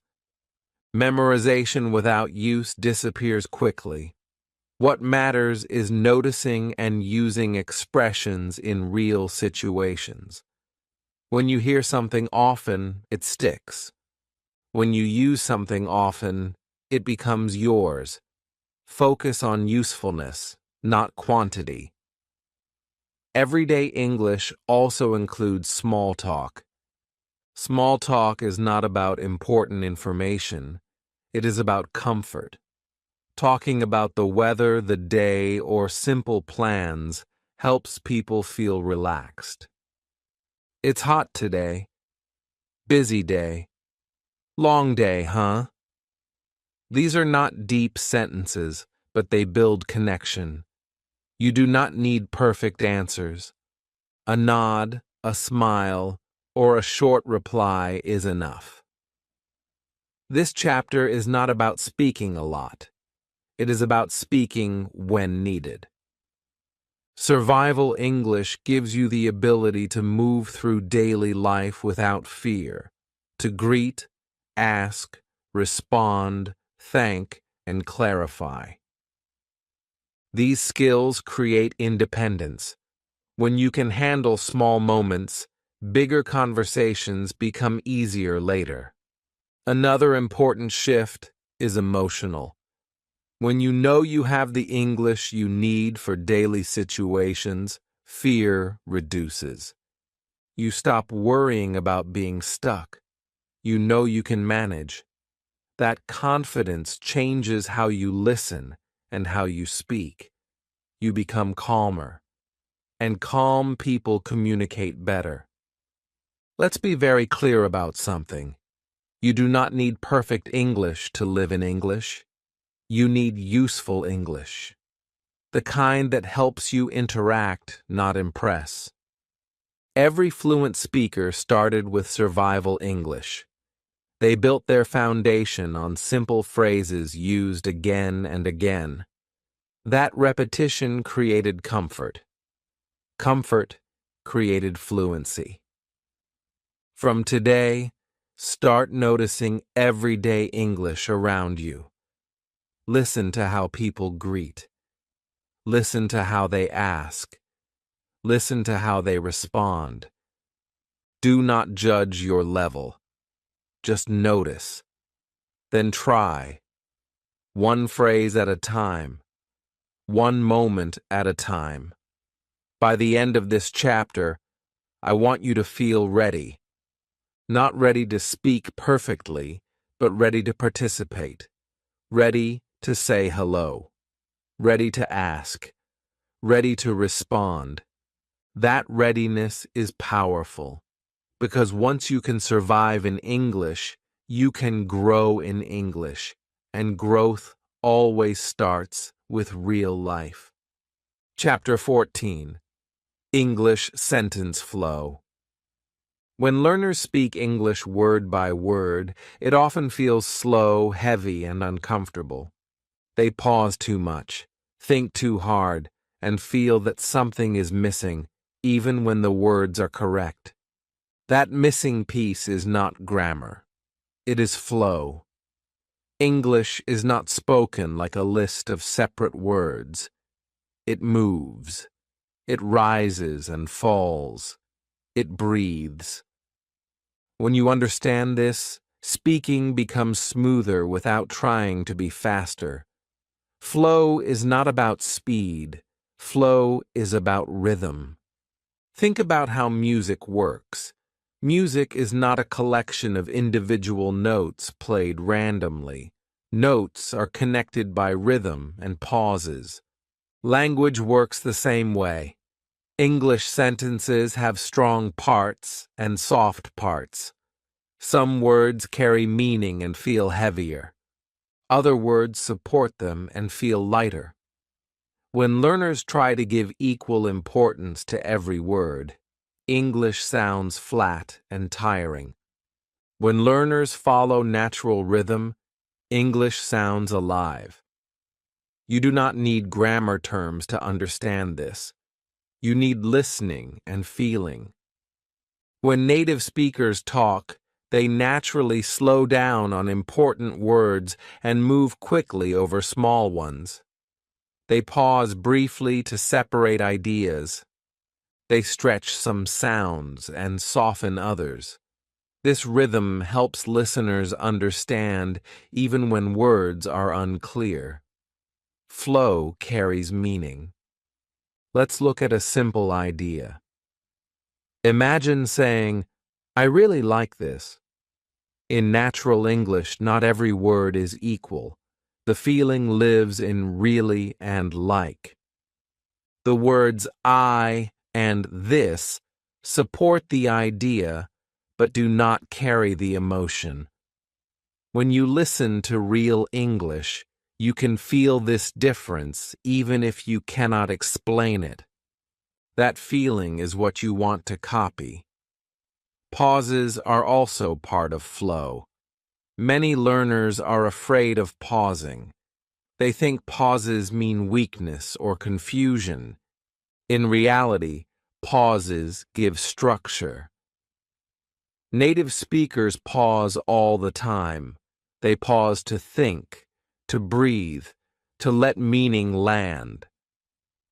A short pause can make speech clearer, not slower. When you pause naturally, you sound calm and confident, not unsure. Another important part of flow is grouping words together. English is spoken in small groups. not single words. Instead of saying each word separately, speakers connect them into chunks. These chunks carry meaning together. When you start noticing these groups while listening, speaking becomes easier. You stop building sentences word by word and start releasing ideas in pieces. This is why listening is so important here. You cannot learn flow from rules. You learn it from hearing it again and again. When you listen to slow, natural English, pay attention to how sentences move. Notice where the voice goes up. Notice where it comes down. Notice where the speaker pauses slightly. Do not try to analyze. Just notice and feel.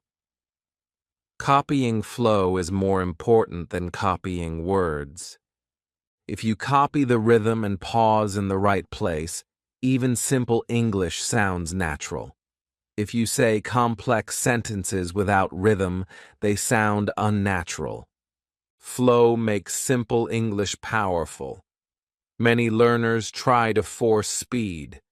They think speaking faster means speaking better. This creates tension. Tension blocks flow. Natural flow appears when you relax and allow rhythm to guide you. Speed increases naturally later, when your brain no longer works so hard. Right now, smoothness matters more than speed. Let's talk about emotion. Flow carries emotion more than words do. You can say the same sentence with different flow and change the meaning completely. A gentle pause can show kindness. A stronger stress can show excitement. You do not need advanced vocabulary for this. Tone and rhythm do the work for you. This is why copying real English matters more than reading English. When you read, you do not hear rhythm clearly. When you listen, rhythm enters your body. Over time, your mouth learns when to slow down and when to move smoothly. This learning happens naturally, without effort. Another important idea is trust. Trust your ear. Trust your voice. You do not need to control every sound. When you have listened enough, your brain knows what English should sound like. Your job is not to manage it. Your job is to allow it. Here is something very comforting to know. You do not need perfect flow to communicate. Flow improves gradually. Even small improvements make a big difference. When your speech becomes slightly smoother, people understand you more easily. That positive experience builds confidence, and confidence improves flow further. Practice flow in a gentle way. Choose a short sentence from something you listen to. Listen carefully. Notice the rhythm. Then repeat it out loud, not copying every word perfectly, but copying the music of the sentence. Do not rush, do not judge, just repeat. This kind of practice trains your mouth and ear together. Over time, you will notice something interesting. You will stop thinking about individual words so much. Sentences will feel more connected. Pauses will feel natural.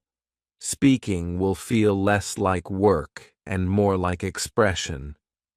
This is the beginning of real fluency. By the end of this chapter, I want you to release the idea that English must be spoken carefully, word by word. English wants to flow. It wants to move. When you allow rhythm, stress, and pauses to guide you, speaking becomes smoother without effort. Do not chase speed, chase comfort. Do not chase perfection. Chase flow. When flow arrives, confidence follows quietly, and English starts to sound like something you can live in, not something you must control. Chapter 15. Ask questions without fear. For many English learners, questions feel dangerous. Questions feel like a test. What if I ask the wrong question? What if my grammar is wrong? What if I sound foolish? Because of these fears, many learners stay quiet, nod politely, and hope the conversation moves on. But here is a powerful truth that changes everything. Asking questions is not weakness. Asking questions is strength. It is one of the clearest signs of confidence, curiosity, and real communication. Think about real life for a moment. When people talk, conversations grow through questions. Questions show interest. Questions invite connection. Questions give you time. When you ask a question, you are no longer under pressure to speak perfectly. You are guiding the conversation. You are participating actively, not hiding. Fluent speakers use questions constantly, not because they know everything, but because they want to understand and connect. Many learners believe they must speak in long sentences to sound confident. That belief is wrong. Short questions are powerful. Simple questions move conversations forward. What do you mean? Can you help me? Is this okay? Where is it? These questions are not weak. They are useful. They show presence. They show awareness. And they work in real life. One reason questions feel scary is because learners think there is only one correct way to ask them. But spoken English is flexible. In daily conversations, people often ask questions in simple forms. Perfect grammar is not required for understanding. Clarity matters more than structure. If your question is clear, it works. Let's remove another heavy fear. Asking questions does not make you look ignorant. It makes you look engaged. When you ask a question, you show that you care enough to understand. Most people appreciate that. They do not judge your English. They respond to your intention. Curiosity is the heart of language. Children ask questions all the time. That is how they learn fast. Adults stop asking because they fear judgment. But when you return to curiosity, learning becomes lighter again. Curiosity turns fear into interest. Interest opens the door to communication. Another powerful thing about questions is that they reduce pressure. When you ask a question, you are not expected to speak for a long time. You can listen. You can respond briefly. Questions give you breathing space inside conversations. That space builds comfort. Let's talk about limited vocabulary. Many learners think they need a lot of words to ask questions. They do not. Simple words are enough. Tone and intention do the rest. Even one-word questions can work in real situations. Why? Where? When? These questions are used by native speakers every day. They are natural, not childish. Fear of wrong questions also comes from school experiences, where questions were marked right or wrong. Real life is not like that. Real-life conversations are forgiving. If your question is unclear, people ask you to repeat or explain. That is not failure. That is communication adjusting itself. Another important shift is understanding that questions build relationships. When you ask someone about their opinion, their experience, or their needs, you create connection. People enjoy talking about themselves and their thoughts. Your question gives them space. That makes you a good communicator, even with simple English. Asking questions also shows confidence in a quiet way. You are not trying to impress. You are trying to understand. That calm intention feels strong. Over time, as you ask more questions, your fear decreases. You realize that nothing bad happens. Conversations continue. People respond. That positive feedback trains your brain to relax. You may still feel nervous at first. That is normal. Courage is not the absence of nervousness. Courage is acting despite it. The first few questions may feel uncomfortable, but each one builds a little strength, and strength grows through repetition. Here is another comforting truth. You do not need to understand everything before asking question. You can ask because you do not understand. That is the point. Asking is not the result of understanding. It is the path to understanding. Let's also talk about politeness. In English, politeness often comes from tone and small words, not complex grammar. A calm voice, a friendly expression, and a simple please or can you make a big difference. You do not need to decorate your question. Keep it honest and clear. Questions also help you learn faster. When you ask, you get real answers connected to real situations. That kind of learning stays longer than memorized rules. Your brain remembers context better than theory. Over time, something interesting happens. As you ask more questions, you start understanding more naturally. Your listening improves. Your confidence improves. Speaking becomes less scary because you are no longer carrying the conversation alone. You are sharing it. Let me say this clearly now. You are allowed to ask questions. You are allowed to be curious. You are allowed to not know. These permissions change everything. When you accept them, English stops feeling like a performance and starts feeling like interaction. From today, try one simple thing. Ask one question in English, even a very small one. It could be to yourself, to a video, or to a person. Notice how it feels.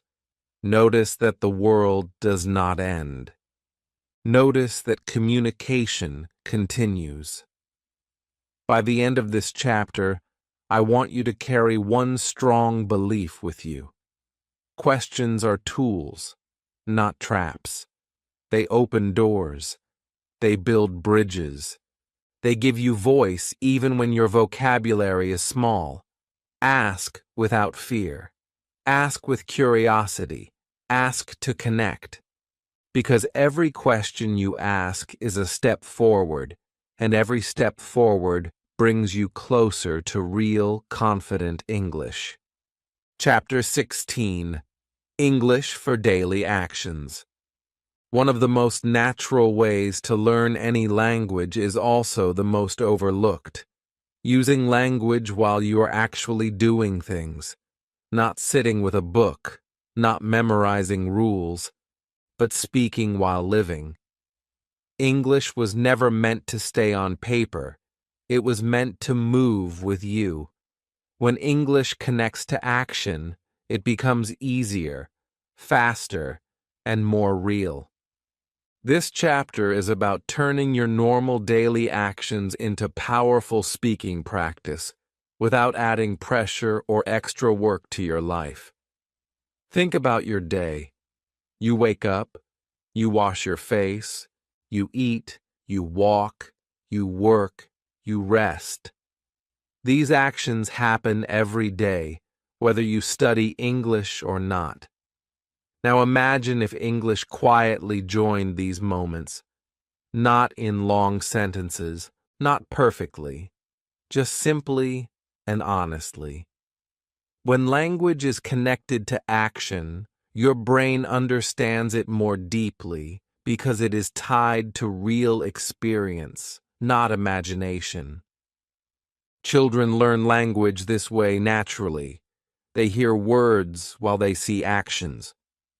Eat. Go. Sit. Come. The word and the movement become one.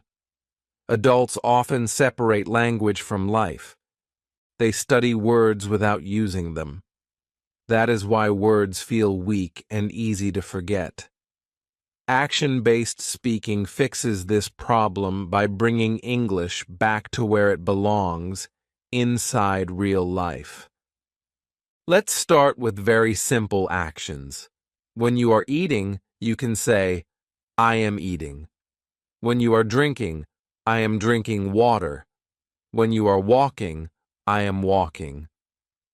These sentences may look basic, but they are powerful. They connect English to movement. Your brain remembers actions better than abstract ideas. That is why this method works so well. You do not need to speak loudly. You do not need to speak perfectly. You can speak softly or even quietly to yourself. What matters is that your mouth moves and your brain connects English to what you are doing. This trains your speaking muscle in a natural way. There is no fear because there is no audience. There is no pressure because the focus is on action, not performance. Daily actions also give you endless practice material. You never run out of things to say. Cleaning becomes, I am cleaning. Working becomes, I am working. Waiting becomes, I am waiting. Even resting becomes, I am tired, or I am relaxing. You are not creating sentences from imagination. You are describing reality. Reality is the best teacher. Another beautiful thing about action-based English is that it removes overthinking. When you describe what you are doing right now, your brain does not need to search for ideas. The idea is already there. You are living it. This makes speaking faster and smoother. Over time, sentences begin to come out without effort. This method also builds fluency faster than memorizing rules because it trains the brain in context. Grammar learned in isolation feels confusing. Grammar learned through use feels natural.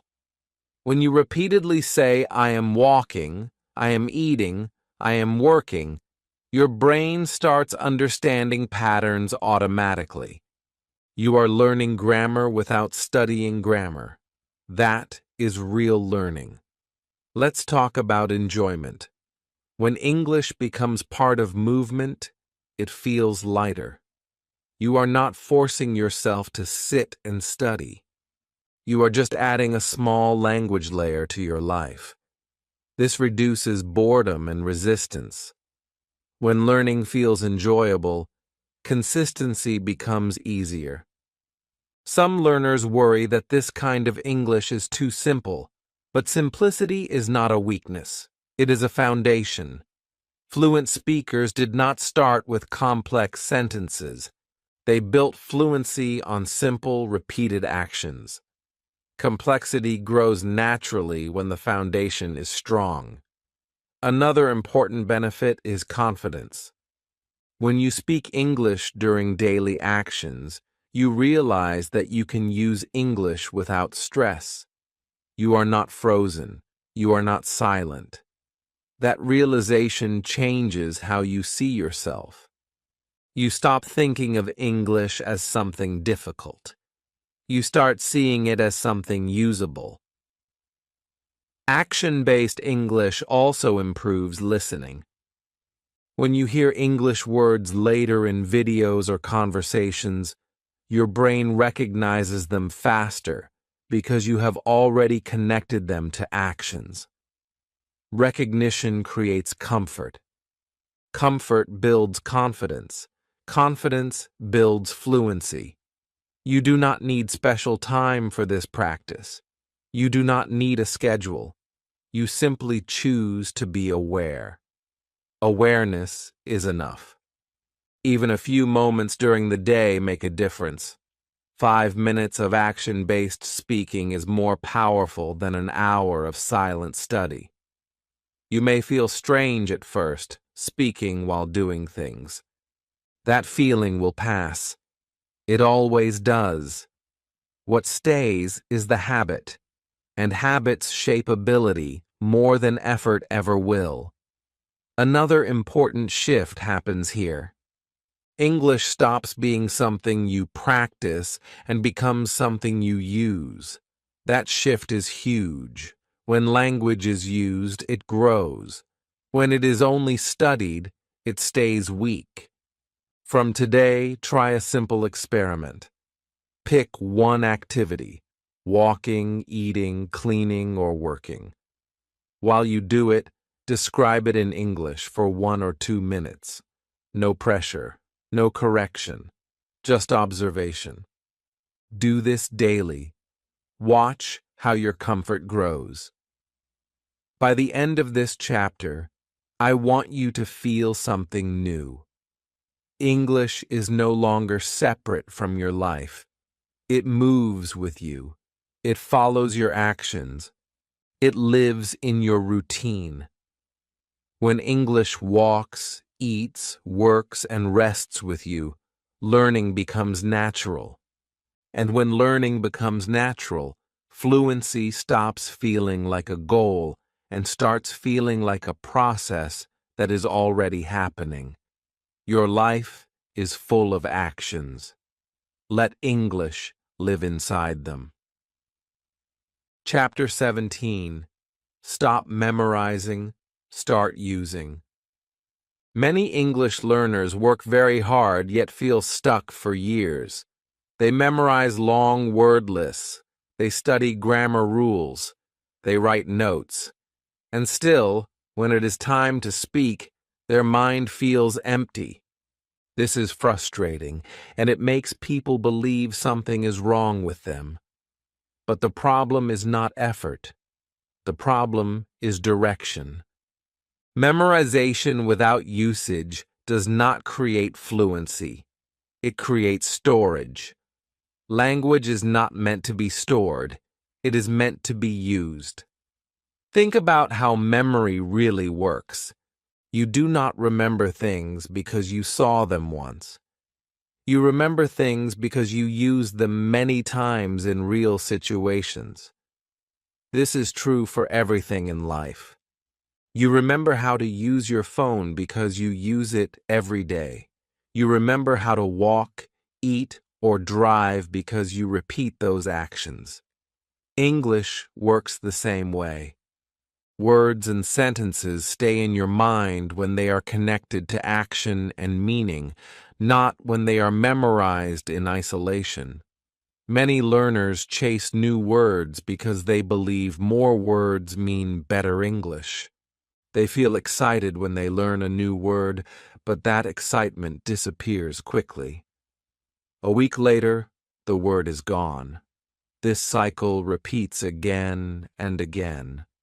The learner feels busy, but progress feels slow. This is because the brain does not keep information that is not used. It has no reason to. Usage gives words a job. Without a job, words disappear. This is where a powerful idea comes in. Sentence recycling.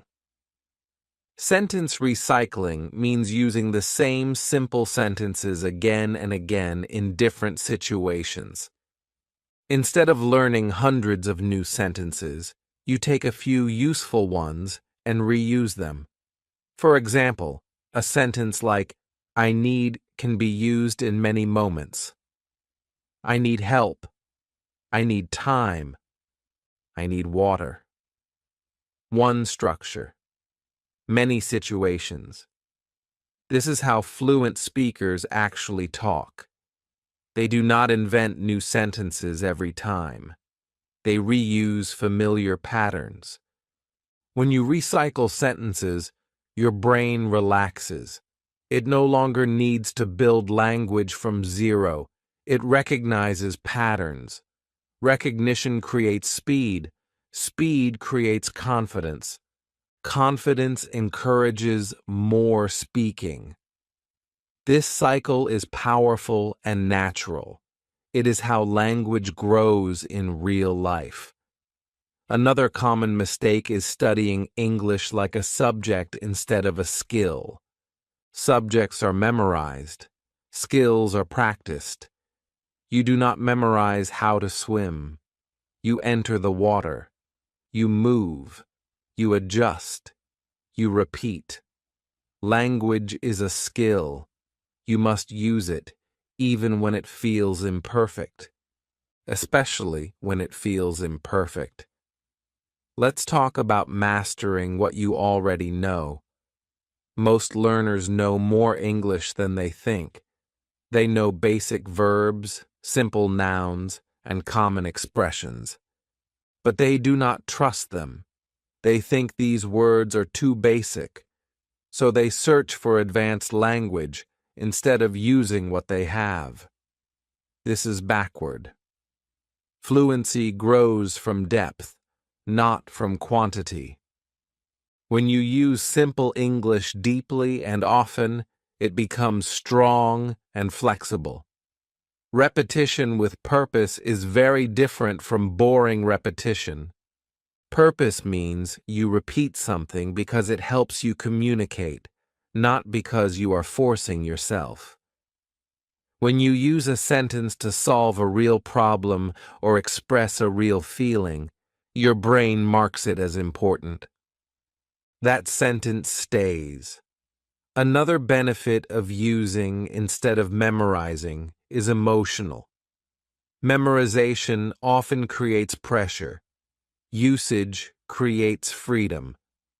When you speak using familiar sentences, you feel safe. Safety builds confidence. Confidence opens your voice. Over time, your English becomes smoother, not because you learned more rules, but because you stopped overloading your brain. This chapter is also about letting go of the idea that learning means constantly adding. Sometimes learning means repeating. Sometimes learning means staying with the same sentence until it feels natural. There is no shame in that. In fact, that is how mastery happens. Athletes repeat the same movement thousands of times. Musicians play the same notes again and again. Language is no different. You may feel that repeating the same sentences makes you sound boring. But real conversations are full of repetition. People repeat ideas. They reuse phrases. They simplify. This is normal. Natural language is not creative every second. It is efficient. Another important shift happens when you stop memorizing and start using. You stop feeling like a student and start feeling like a speaker. Students worry about correctness. Speakers focus on meaning. This shift changes your energy completely. You become calmer. You speak more. You enjoy the process. Let's also talk about forgetting. Forgetting is not failure. Forgetting is feedback. It tells you what you are not using enough. When you forget a word, it means it was not part of your life. Do not get angry. Instead, bring it into use. Say it.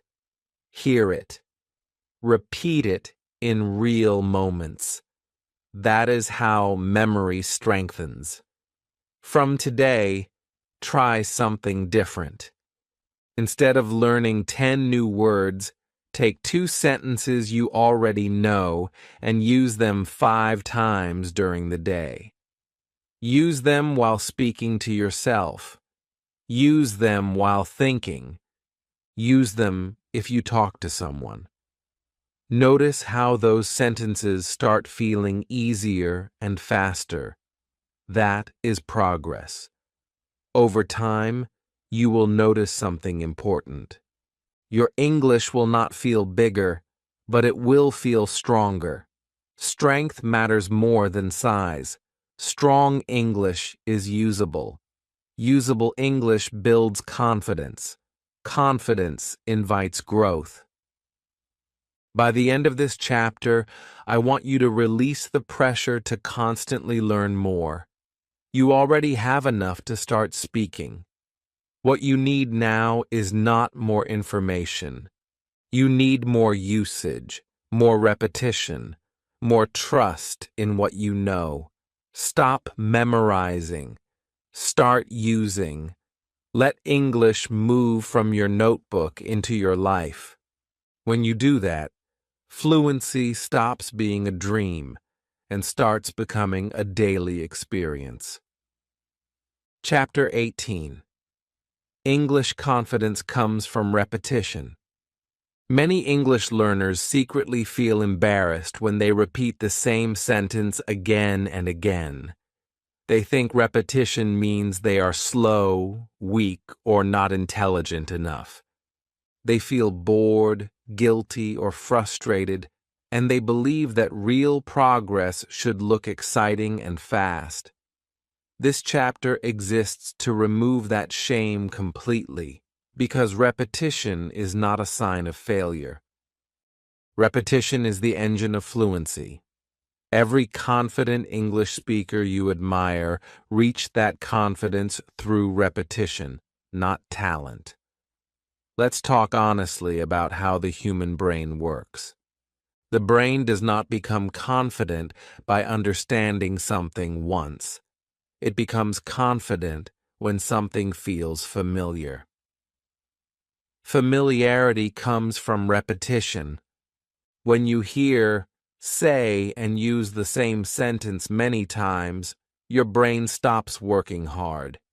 It recognizes the pattern. That recognition creates speed, and speed creates confidence. Confidence is not magic. It is memory doing its job well. Think about how children learn to speak. They repeat words again and again. They hear the same phrases every day. No one tells them they are boring. No one tells them to move on quickly. That repetition builds automatic speaking. Adults forget this process and start expecting instant results. When results do not appear quickly, they blame themselves. The truth is, the process never changed. Only expectations did. Native speakers repeat patterns constantly. They do not invent new sentences every time they speak. They rely on familiar structures that feel easy and natural. That is why they sound confident. They are not thinking about how to speak. They are simply using what they already know very well. You can do the same by repeating simple sentences until they become automatic. Let's remove the idea that repetition is boring. Repetition without purpose is boring. Repetition with purpose is powerful. When you repeat a sentence because it helps you express something real, it becomes meaningful. Saying, "I am tired every day" is not boring. It is life. Saying, "I need help" when you actually need help is not boring. It is communication. Repetition becomes alive when it is connected to reality. Speaking out loud is especially important. When you say sentences out loud, your mouth, ears, and brain work together. Silent repetition is useful, but out loud repetition creates muscle memory. Your mouth learns how English feels. That physical familiarity removes hesitation. Hesitation disappears not because you become smarter, but because your body knows what to do. Many learners wait to feel confident before repeating. But repetition creates confidence, not the other way around. The first few times you repeat a sentence, it may feel awkward. That is normal. Awkwardness is the sound of something new becoming familiar. If you stop there, confidence never arrives. If you continue, confidence grows quietly. Another important idea is this. Repetition does not mean repeating the same sentence in the same way every time. You can repeat a structure in different moments. I am working. I am learning. I am waiting. Same structure, different life. This kind of repetition feels fresh and useful, not boring. Let's talk about automatic speaking. Automatic speaking means words come out without effort. This does not happen through thinking. It happens through repetition. When a sentence is repeated enough times, it bypasses conscious effort. That is when fluency starts feeling real. You are no longer building sentences. You are releasing them. Many learners think confidence belongs to people who are naturally good at languages. That belief is wrong. Confidence belongs to people who are familiar with what they say. Familiarity beats talent every time. A person with average ability and strong repetition habits will always outperform a talented person who rarely practices. There is also an emotional side to repetition. Repetition creates safety. When something is familiar, your nervous system relaxes. Relaxation improves pronunciation, rhythm, and clarity. Tension blocks all of these. That is why repeated sentences start sounding better over time without extra effort. Let's also remove the fear of sounding robotic. You sound robotic when you repeat without feeling. You sound natural when you repeat with meaning. Use repetition in real moments. Say sentences that match your feelings and actions. That is how repetition stays human. From today, give yourself permission to repeat. Repeat sentences you like. Repeat sentences you use. Repeat sentences that solve problems. Repeat them daily, out loud, without judgment. This is not laziness. This is training. You may not notice progress immediately. Repetition works quietly. But one day, you will speak and realize something surprising. You did not think. You did not hesitate. The sentence just came out. That moment is not luck. It is repetition paying off.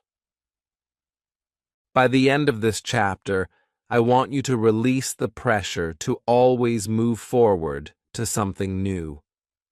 Growth is not always forward. Sometimes growth is deeper. When you go deeper into what you already know, your English becomes stronger, smoother, and more reliable. Confidence does not come from learning more. It comes from knowing something well enough to use it without fear. Repetition gives you that gift. Use it proudly. Repeat without shame. Let familiarity build your confidence, one sentence at a time. Chapter 19. Speaking alone is real practice. Many English learners carry a quiet guilt. They feel that practicing alone does not count. They believe real practice only happens when another person is present, listening, correcting, or responding. Because of this belief, they wait. They wait for a partner. They wait for a teacher. They wait for the right moment. And while they wait, their English stays quiet. This chapter exists to remove that guilt completely, because speaking alone is not fake practice. It is real practice. In many ways, it is the most powerful kind you have. Let's be honest about reality. You cannot always have someone to practice with. People are busy. Schedules do not match. Confidence may be low. If English depends only on other people, practice becomes rare and stressful. But when you accept solo speaking as real practice, English becomes available anytime. Morning, night, busy days, quiet days. You are no longer blocked by circumstances. You are free to practice whenever life allows. Speaking alone works because it removes pressure. There is no judgment, no interruption, no rush. You can pause. You can repeat. You can restart a sentence. This safety is not weakness. It is strength. When your brain feels safe, it experiments. When it experiments, learning accelerates. Many learners underestimate how important safety is in language learning. Fear shuts the mouth. Safety opens it. Think about athletes and musicians. They do not practice only during performances. They practice alone for hours. They repeat movements. They repeat sounds. They train muscles. Language is a physical skill too. Your mouth, tongue, and voice need practice. Speaking alone gives your body the repetition it needs without emotional stress. Mirrors are one simple but powerful tool. When you speak in front of a mirror, you become comfortable seeing yourself speak English. This may feel strange at first. That is normal. But over time, your face relaxes. Your posture improves. You stop hiding. You start accepting your English presence. That acceptance builds confidence quietly. Recording your voice is another powerful method. Many learners avoid this because they dislike hearing themselves. But that discomfort is temporary. When you record and listen, you gain awareness. You notice clarity. You notice progress. You hear improvement that you may not feel in the moment. This feedback is honest and kind. It shows you reality, not imagination. Internal dialogue is also real practice. Thinking in English while alone trains speed. When you react to situations silently in English, your brain learns to respond faster. This mental speaking prepares you for real conversations. When the moment comes to speak out loud, the sentence is already half formed. Solo speaking also builds fluency because it increases volume. You speak more when you are alone. More speaking means more practice. More practice means faster improvement. Waiting for perfect conditions limits volume. Speaking alone removes limits. Some learners worry that solo speaking will create bad habits. This fear is understandable, but misplaced. Bad habits come from tension and fear, not from practice. When you speak calmly and listen to real English regularly, your brain self-corrects naturally. Perfect accuracy is not required for growth. Usage is. Another powerful benefit of solo speaking is honesty. When you speak alone, you talk about real thoughts and feelings. You are not performing. You are expressing. That authenticity makes language stick. Language learned through emotion stays longer than language learned through drills. Let's also talk about speed. Speaking alone increases speed because there is no interruption. You can complete thoughts fully. You can build flow. Over time, pauses become shorter. Words come faster. This speed transfers naturally to real conversations later. Many fluent speakers began their journey speaking alone. They talk to themselves while walking, cooking, driving, or thinking. They built comfort before building conversation. That comfort made real interactions easier later. This is not a shortcut. It is a foundation. It is important to remove the idea that solo practice is second-class practice. It is not. It is training. Real training. And when combined with listening and real interaction later, it becomes incredibly effective. From today, release the guilt. You are not cheating by speaking alone. You are preparing. You are building strength privately so you can use it publicly. That is wisdom, not weakness. Give yourself permission to practice anytime. Use mirrors when you can. Record when you want feedback. Think in English silently whenever possible. Speak out loud when you feel ready. There is no single correct method. What matters is that you speak. By the end of this chapter, I want you to feel relief. Relief that you do not need permission. Relief that you do not need someone else.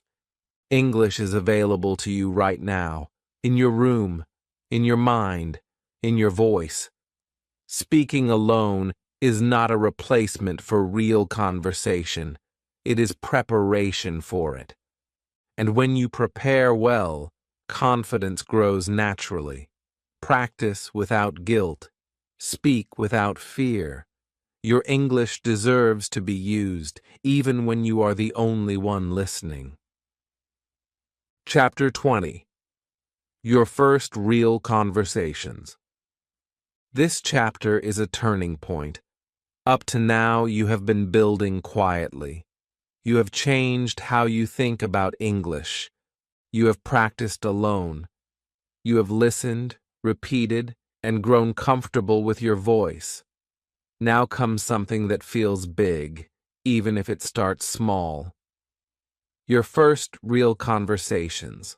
Not perfect conversations. Not long conversations. Real ones. The kind that happen in daily life with pauses, misunderstandings, and human moments. This chapter is here to prepare you for that reality, calmly and honestly. Let's begin by removing a dangerous fantasy. Real conversations do not sound like textbooks. They are not smooth from start to finish. People pause. People interrupt. People misunderstand. People change topics suddenly. Even native speakers experience this. When you expect conversations to be messy, you stop feeling surprised or embarrassed. You feel prepared. Preparation removes fear. Your first real conversations will likely be short. That is not a problem. Short conversations are successful conversations. Saying hello, answering a question, asking something small, or making a simple comment all count. You do not need to speak for long to be real. You need to participate. Participation is the goal. Pauses are normal. You will pause to think. The other person will pause too. Silence does not mean failure. Silence means your brain is working. Do not rush to fill every quiet moment. A calm pause feels confident. Rushing feels nervous. Allow silence to exist. Misunderstandings will happen. That is not a sign that you should stop. It is a sign that communication is alive. When you do not understand something, you can ask for repetition or clarification. Simple phrases like "sorry" or "can you say that again" are powerful tools. Use them without apology. Clarifying keeps conversations going. Another important skill is responding, even when your answer is short. A simple yes, no, okay, or I see keeps the connection alive. You do not need to add more unless you want to. Conversations are built from small exchanges, not long speeches. You can also keep conversations going by using basic tools you already know. Questions are one of them. Asking where, when, or why shows interest and gives the other person space to talk. Listening becomes easier when the other person is speaking more. Body language helps too. A nod, eye contact, a relaxed posture. These signals communicate even when words are limited. Communication is more than language. When your body is calm, your voice follows. Emotionally, this chapter is important because it marks a shift. You are no longer preparing in theory. You are stepping into real use. That step can feel scary, but it is also empowering. Each real conversation, no matter how small, rewires your brain. English stops being something you practice and becomes something you live. Let's talk about expectations.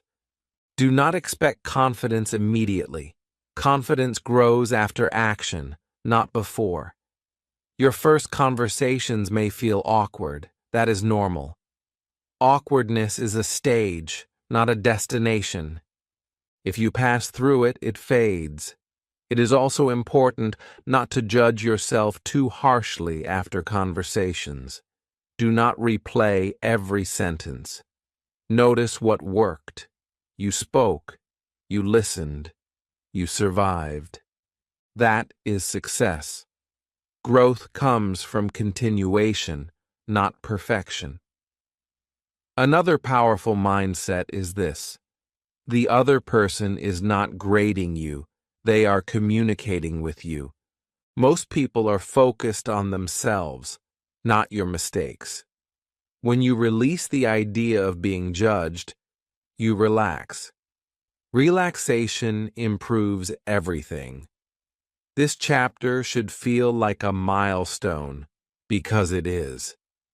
It is the moment when English leaves the safety of practice and enters life, not dramatically, not suddenly, but naturally. From today, look for small conversation opportunities, a greeting, a question, a response. Do not wait for big moments. Small moments build strength.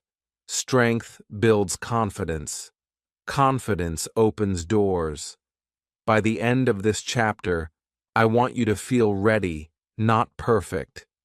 Ready to try, ready to pause, ready to ask, ready to misunderstand and continue anyway. That readiness is real fluency in its early form. Your first real conversations are not the end of the journey. They are the beginning of a new phase. One where English is no longer something you study. It is something you use imperfectly, bravely, and honestly. Step into those conversations with calm courage. You are more prepared than you think. Chapter 21. English Grammar Without Fear. For many English learners, the word grammar brings tension before learning even begins. Shoulders tighten. Memories appear of red marks, rules, and correction. Grammar has been presented as something strict, cold, and punishing, as if English were a machine that breaks the moment one small rule is missed. This chapter exists to change that emotional relationship completely. Grammar is not the enemy. Grammar is not a test. Grammar is not here to stop you from speaking. Grammar is simply the natural shape of spoken English, and it already lives inside the language you hear and use every day. Let's begin with an honest truth that often surprises learners. You already use grammar. Every time you say, "I am tired," "I ate," or "I will go," grammar is already working. You did not stop to think about rules. You did not memorize charts. You simply used language the way it appears naturally. That is how grammar is supposed to work. It supports meaning quietly in the background. Problems begin when grammar is pulled out of life and turned into a list of rules to fear. Grammar was never meant to be learned before speaking. In real life, grammar grows from usage, not the other way around. Children speak for years before anyone explains grammar to them. They say things wrong. They say things right. Over time, their brain notices patterns. Those patterns are grammar. Grammar is not something added to language later. It is something discovered through experience. Many learners were taught grammar as punishment. Make a mistake, get corrected. Say something wrong, feel embarrassed. This created a belief that grammar exists to catch you. But grammar's real job is to help meaning stay clear. That is all. When grammar helps, communication feels smooth. When grammar is missing, communication still works, just with less clarity. That is not failure. That is a stage. Let's remove another heavy myth. You do not need to understand grammar before using it. You do not need to know names like present continuous or past simple to speak. These labels are tools for study, not requirements for communication. Spoken English works through patterns you hear again and again. Your brain learns those patterns naturally when you listen and speak. Think about spoken English in daily life. People do not speak in perfect sentences. They stop, they restart, they shorten ideas. Grammar is flexible in real conversation. It bends to fit emotion and context. This is why trying to speak perfectly from the beginning feels impossible. You are trying to control something that is meant to flow. Grammar should be seen as a support system, not a control system. It helps your listener understand when something happened, who did it, and how it feels. That is all. When you say, "I was tired," Grammar helps your listener know this is about the past. When you say, "I am tired," grammar helps them know it is happening now. You did not memorize that in the moment. You felt it.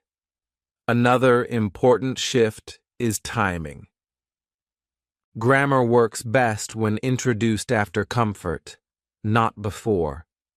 Once you are already speaking, grammar explanations feel lighter. They answer questions you already have. They connect to sentences you already use. This is gentle learning. This is respectful learning. Fear-based grammar learning blocks speaking because it makes the brain monitor every word. Monitoring slows speech. It creates hesitation. It creates silence. Grammar without fear does the opposite. It clarifies. It supports. It organizes what you already know. Let's talk about mistakes again, but this time through the grammar lens. Grammar mistakes are not signs of carelessness. They are signs of growth. They show that you are experimenting with language. Your brain is testing patterns. Over time, with listening and repetition, the correct patterns become stronger. Correction happens naturally when the brain has enough examples. Real spoken examples matter more than rules. Hearing, "I'm going," "I was working," or "I've seen it," again and again trains your ear. Your brain learns when to use them by feeling, not by memorizing definitions. Later, when grammar is explained, it feels familiar instead of frightening. Another comforting truth is this: perfect grammar is not required for respect or understanding. Many people around the world speak English with imperfect grammar and communicate successfully every day. Their confidence comes from usage, not accuracy. Accuracy improves with time. Confidence must come first. This chapter is not asking you to ignore grammar forever. It is asking you to change the order. First, speak. First, listen. First, feel comfortable. Then, allow grammar to enter gently, as a helper, not as a judge. When grammar is introduced this way, it feels logical, not heavy. You may notice that as you speak more, you start asking grammar questions naturally. Why do people say it like that? That curiosity is healthy. That is the right moment for grammar. Not when you are scared, not when you are silent, when you are already alive in the language. From today, stop thinking of grammar as something you must master before speaking. Think of it as a map you can look at later, when you already know the road. Roads are easier to understand when you have walked on them. By the end of this chapter, I want you to feel calm when you hear the word grammar. No tight chest, no fear, just understanding. Grammar is part of English, not the gatekeeper of English. It supports your message. It does not control your voice. You are allowed to speak without grammar knowledge. You are allowed to learn grammar slowly. You are allowed to make grammar mistakes while communicating clearly. This permission changes everything. English grammar without fear is not about ignoring rules. It is about trusting the process. When you trust the process, grammar stops being an obstacle and starts becoming a quiet guide that helps your English grow stronger over time. Chapter 22. Present time made simple. When people hear the word tense, many feel nervous again. They imagine charts, timelines, and confusing explanations. But the present time in English is not complicated in real life. It is actually the most natural place to start, because it is about what is happening now, what usually happens, and what feels true in this moment. This chapter is not here to teach you rules. It is here to help you talk about your life comfortably, the way people actually do in everyday English. Let's begin with something very simple. Right now, you are doing something. You are watching, you are listening, you are sitting, you are thinking. Present-time English lives in these moments. When Americans talk about the present, they are usually doing one of two things. They are talking about what is happening now, or they are talking about what is usually true in their daily life. That's it. No heavy grammar, no fear. Think about actions happening right now. When someone says, "I'm eating," "I'm working," or "I'm watching a video," they are simply describing the current moment. You already understand this idea naturally. You do not need to study it. You feel it. When the action is happening now, English often sounds active and alive. You hear the action inside the sentence. This is how spoken English stays connected to life. Now think about routines and habits. People often talk about what they usually do. I wake up early. I work from home. I drink coffee in the morning. These sentences are not about right now. They are about daily life. Americans use this kind of present-time English constantly. It helps others understand who you are and how you live. These sentences are simple, but they are powerful because they describe real patterns. Notice something important here. In real conversations, people do not stop and think, "Which tense am I using?" They simply choose the sentence that matches the feeling of the moment. If something is happening now, they speak one way. If something is generally true, they speak another way. This choice becomes natural with use, not with memorization. This is why this chapter avoids heavy terminology. You do not need labels to speak. You need examples. You need repetition. You need comfort. When you say, "I'm tired after a long day," you are not applying a rule. You are expressing a feeling. Grammar is serving meaning, not controlling it. Let's bring this into your own life. Think about your day. Right now, you might say, "I'm watching this lesson." Later, you might say, "I study English every day." Both are present time, but they serve different purposes. One describes now. One describes your routine.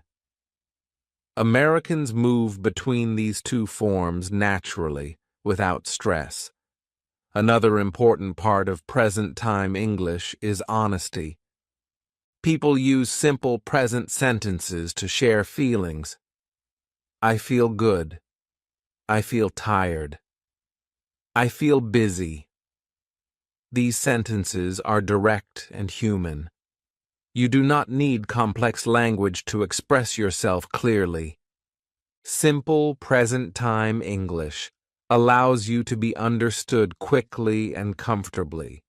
Many learners try to avoid speaking about daily life because they think it is too basic. But daily life is where language lives. When you can talk about your routine, your work, your feelings, and what you are doing now, you can handle most everyday conversations. That is real progress. Let's also talk about confidence. When you speak about the present, you are speaking about something you know well: your life, your actions, your habits. This reduces fear because you are not inventing ideas. You are describing reality. Reality is always easier to talk about than imagination. Another comforting truth is that present-time English does not need to be perfect to work. Even if your sentence is not exact, people usually understand you because the context is clear. If you say, "I work now," people understand you mean you are working. Over time, listening helps you adjust naturally. Perfection comes later. Communication comes first. This chapter is also about speed. When you talk about now or your routine, sentences come faster because you are not translating. You are reacting. Reaction builds fluency. Fluency grows when language becomes a response, not a calculation. Let's remove another fear. You do not need to master present-time English before moving forward. You grow into it.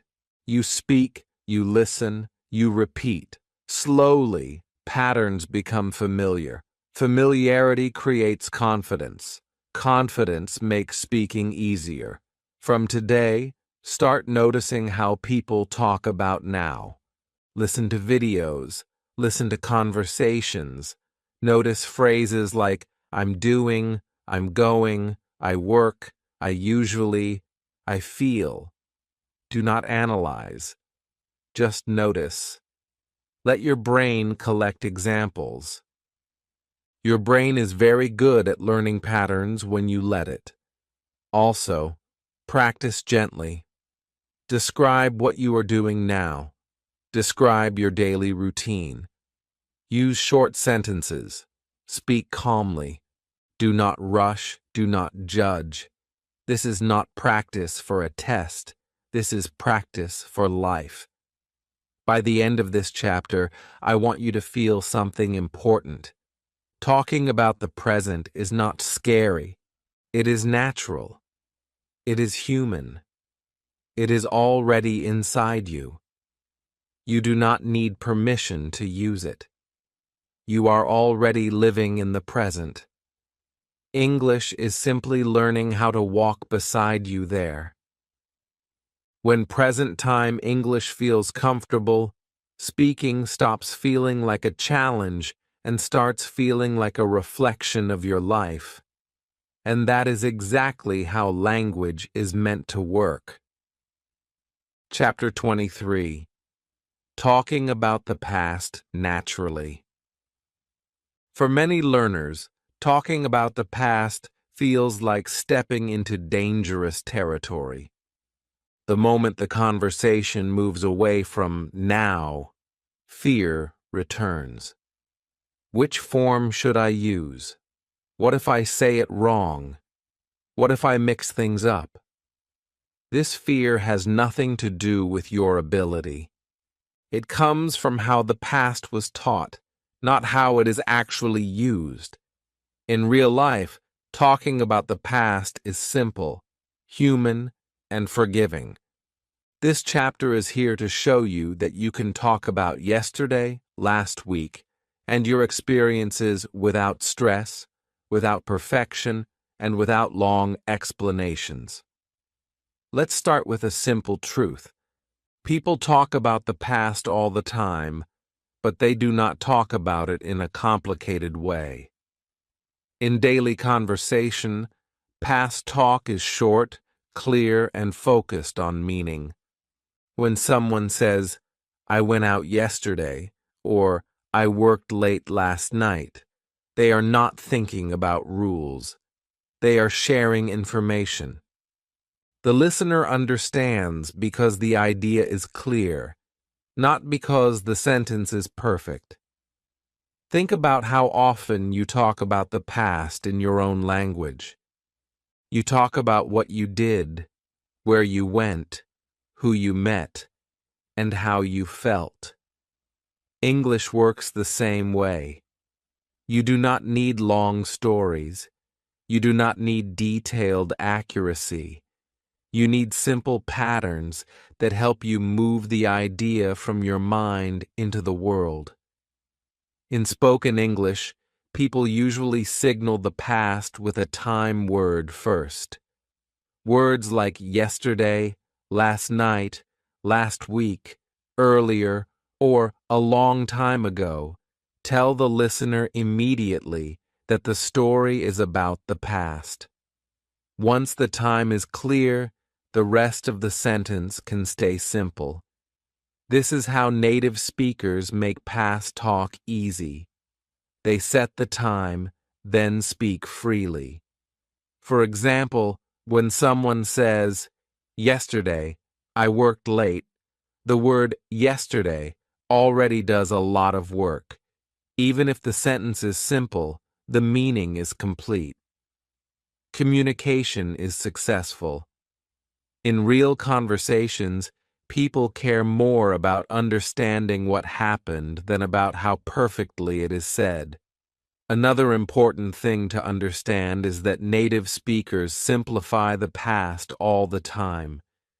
They do not always use long or complex forms. They shorten sentences. They skip details. They focus on the main idea. I went home. I didn't feel well. I saw a friend. These sentences are short, but they carry real meaning. This is the kind of past English you need first. Many learners believe they must be accurate before they speak about the past. This belief blocks progress. Accuracy improves with time and listening. Speaking comes first. When you speak about the past, even imperfectly, your brain starts organizing past patterns. Silence teaches nothing. Usage teaches everything. Let's talk about telling short stories. A story does not need to be long to be real. A story can be 1 or 2 sentences. Last weekend I stayed home. I felt tired. That is a story. It has time. It has action. It has feeling. You communicated. That is success. Fear often comes from trying to say too much. When you keep stories short, fear stays small. You can always add more later. Fluency grows step by step, not all at once. Start with simple past moments. What did you eat? Where did you go? How did you feel? These are safe places to practice. Another comforting truth is that people expect pauses when you talk about the past. Remembering takes time. Pausing does not look strange. It looks natural. You are allowed to think. You are allowed to slow down. This is part of storytelling in every language. You may also worry about mixing past and present while speaking. This happens to everyone. Even native speakers do it. The listener usually understands from context. Do not stop speaking to fix everything. Finish your thought. Communication matters more than control. Let's also talk about emotional safety. Talking about the past can bring feelings, happiness, stress, tiredness. English does not need to be perfect to carry emotion. Simple sentences are often stronger. I was happy. I was stressed. It was hard. These sentences are human. They connect. That connection matters more than grammar labels. Listening helps a lot here. When you listen to real conversations, you will notice how often people use simple past talk. They repeat patterns. Your brain learns by hearing. Over time, what sounds right becomes familiar. Familiarity creates confidence. From today, practice past talk gently. At the end of the day, tell yourself 1 or 2 sentences about what happened. Yesterday, last night, earlier today. Speak calmly. Do not judge. This is not a test. It is training your comfort. Another powerful habit is sharing one past sentence when talking to someone. You do not need a long story. A small share is enough. I worked late yesterday. I watched a movie last night. These sentences open conversation naturally. By the end of this chapter, I want you to feel something important. The past is not scary. It is just another part of life. You already know how to talk about life. English is simply giving you new sounds to do it. You do not need perfect accuracy to tell your story. You need courage to start. When you start, learning follows. Talking about the past naturally is not about knowing rules. It is about sharing experiences, one simple moment at a time. Your past matters. Your stories matter. And you are ready to tell them, simply, honestly, and without fear. Chapter 24.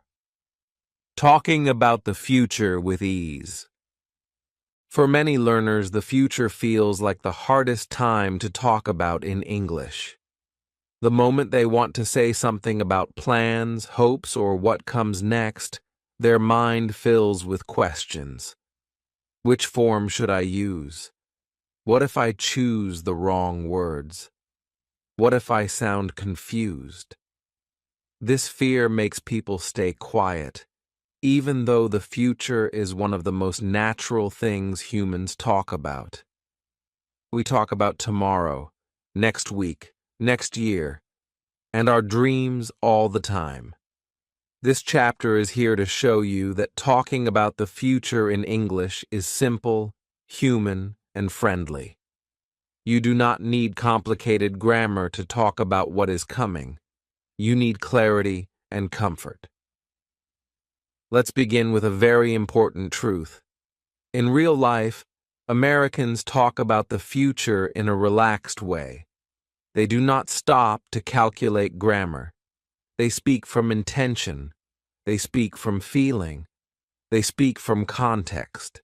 When someone says, "I'm meeting a friend later," or "I'm going to rest tonight," they are not thinking about rules. They are sharing a plan. That sharing is the heart of future talk. Most future conversations are about 3 things: plans, intentions, and hopes. Plans are things you already decided. Intentions are things you want or expect to do. Hopes are things you dream about. English has simple, natural ways to express all of these without pressure. When you focus on meaning instead of form, the future becomes easy to talk about. Think about plans first. Daily plans are usually simple: later today, tomorrow, next week. People often use natural phrases like "I'm going to," or "I'm meeting," or "I'm working." These sound present, but they talk about the future because the time is clear. I'm working tomorrow. I'm going to call him later. This is very common in spoken English. Americans do this all the time. The future feels close, so the language feels close too. Now think about intentions. Intentions are not fixed like plans, but they are still important. You might say, "I want to learn more," "I hope to travel," or "I plan to improve my English." These sentences are powerful because they express direction, not perfection. You are not promising. You are sharing intention. That honesty feels natural in conversation. Hopes and dreams are also part of future talk. People enjoy talking about what they want, what they wish for, and what they imagine. I hope things get better. I want a better job. I'd like to travel someday. These sentences are simple, but they carry emotion. Emotion is more important than grammar when talking about the future. People connect to feeling first. Another comforting truth is that future talk does not need exact timing. You do not need specific dates. Words like soon, later, someday, or next time are enough. These words give space. They keep the conversation light. Real life is not always scheduled, and English reflects that. Many learners believe they must master future grammar before speaking about goals. This belief creates silence. In reality, people understand your meaning even if your sentence is simple. If you say, "Tomorrow I go work," people understand. Over time, listening helps you adjust naturally. Fear is removed when you allow communication to come first. Let's also talk about confidence here. Talking about the future is empowering. When you speak about your plans and goals, you take ownership of your life. English becomes a tool for expression, not just survival. This shift is important emotionally. You are no longer only reacting. You are projecting forward. Another reason future talk feels easier than learners expect is because it often uses familiar words. You already know words like go, do, see, work, study, and learn. These verbs appear constantly in future talk. You do not need advanced vocabulary to talk about your future. You need comfort with basic language. Listening again plays a big role. When you listen to real conversations, notice how casually people talk about what's next. There is no tension, no formality. The tone is relaxed. This tone is what you want to copy. When your tone is calm, your words feel more natural. Let's also remove the fear of being judged. People do not judge your future grammar. They listen to your ideas. They respond to your hopes. When you speak about your future honestly, people connect with you as a person, not as a learner. From today, practice future talk gently. Think about one thing you will do later today. Say it out loud. Think about one thing you plan to do this week. Say it. Think about one hope you have for the future. Say it simply. No pressure, no correction, just expression. You may notice that talking about the future gives you energy. It shifts your focus forward. That positive energy helps learning. Language grows faster when it is connected to purpose. By the end of this chapter, I want you to feel something important. The future is not complicated in English. It is friendly. It is flexible. It belongs to you. You are allowed to talk about your plans, your hopes, and your goals in simple words. You do not need perfect grammar to speak about what is coming. You need courage to share and comfort to continue. When you speak about the future with ease, English becomes more than a skill. It becomes a voice for your direction in life. Your future is waiting. English is ready to walk with you there. Chapter 25. English sentence patterns that repeat everywhere. One of the biggest misunderstandings about spoken English is the idea that fluent speakers are constantly creating new sentences from scratch. This belief makes English feel heavy and endless, as if you must learn thousands of different ways to say things before you can speak comfortably. The truth is much simpler and far more comforting. Spoken English runs on patterns. The same sentence shapes appear again and again, every day, in different situations. Fluent speakers are not inventing language. They are reusing familiar patterns automatically. This chapter is about helping you see those patterns, feel them, and begin using them naturally. Think about your own language for a moment. You probably say similar sentence shapes many times a day without noticing. You change a word or two, but the structure stays the same. English works exactly the same way. Once your brain recognizes a pattern, it stops thinking hard. It fills in the details and moves forward. That is when speaking becomes faster and easier. Patterns are powerful because they reduce effort. When you know a pattern well, your brain does not panic. It already knows where the sentence is going. For example, a simple pattern like "I need" can be used in countless moments. I need help. I need time. I need a break.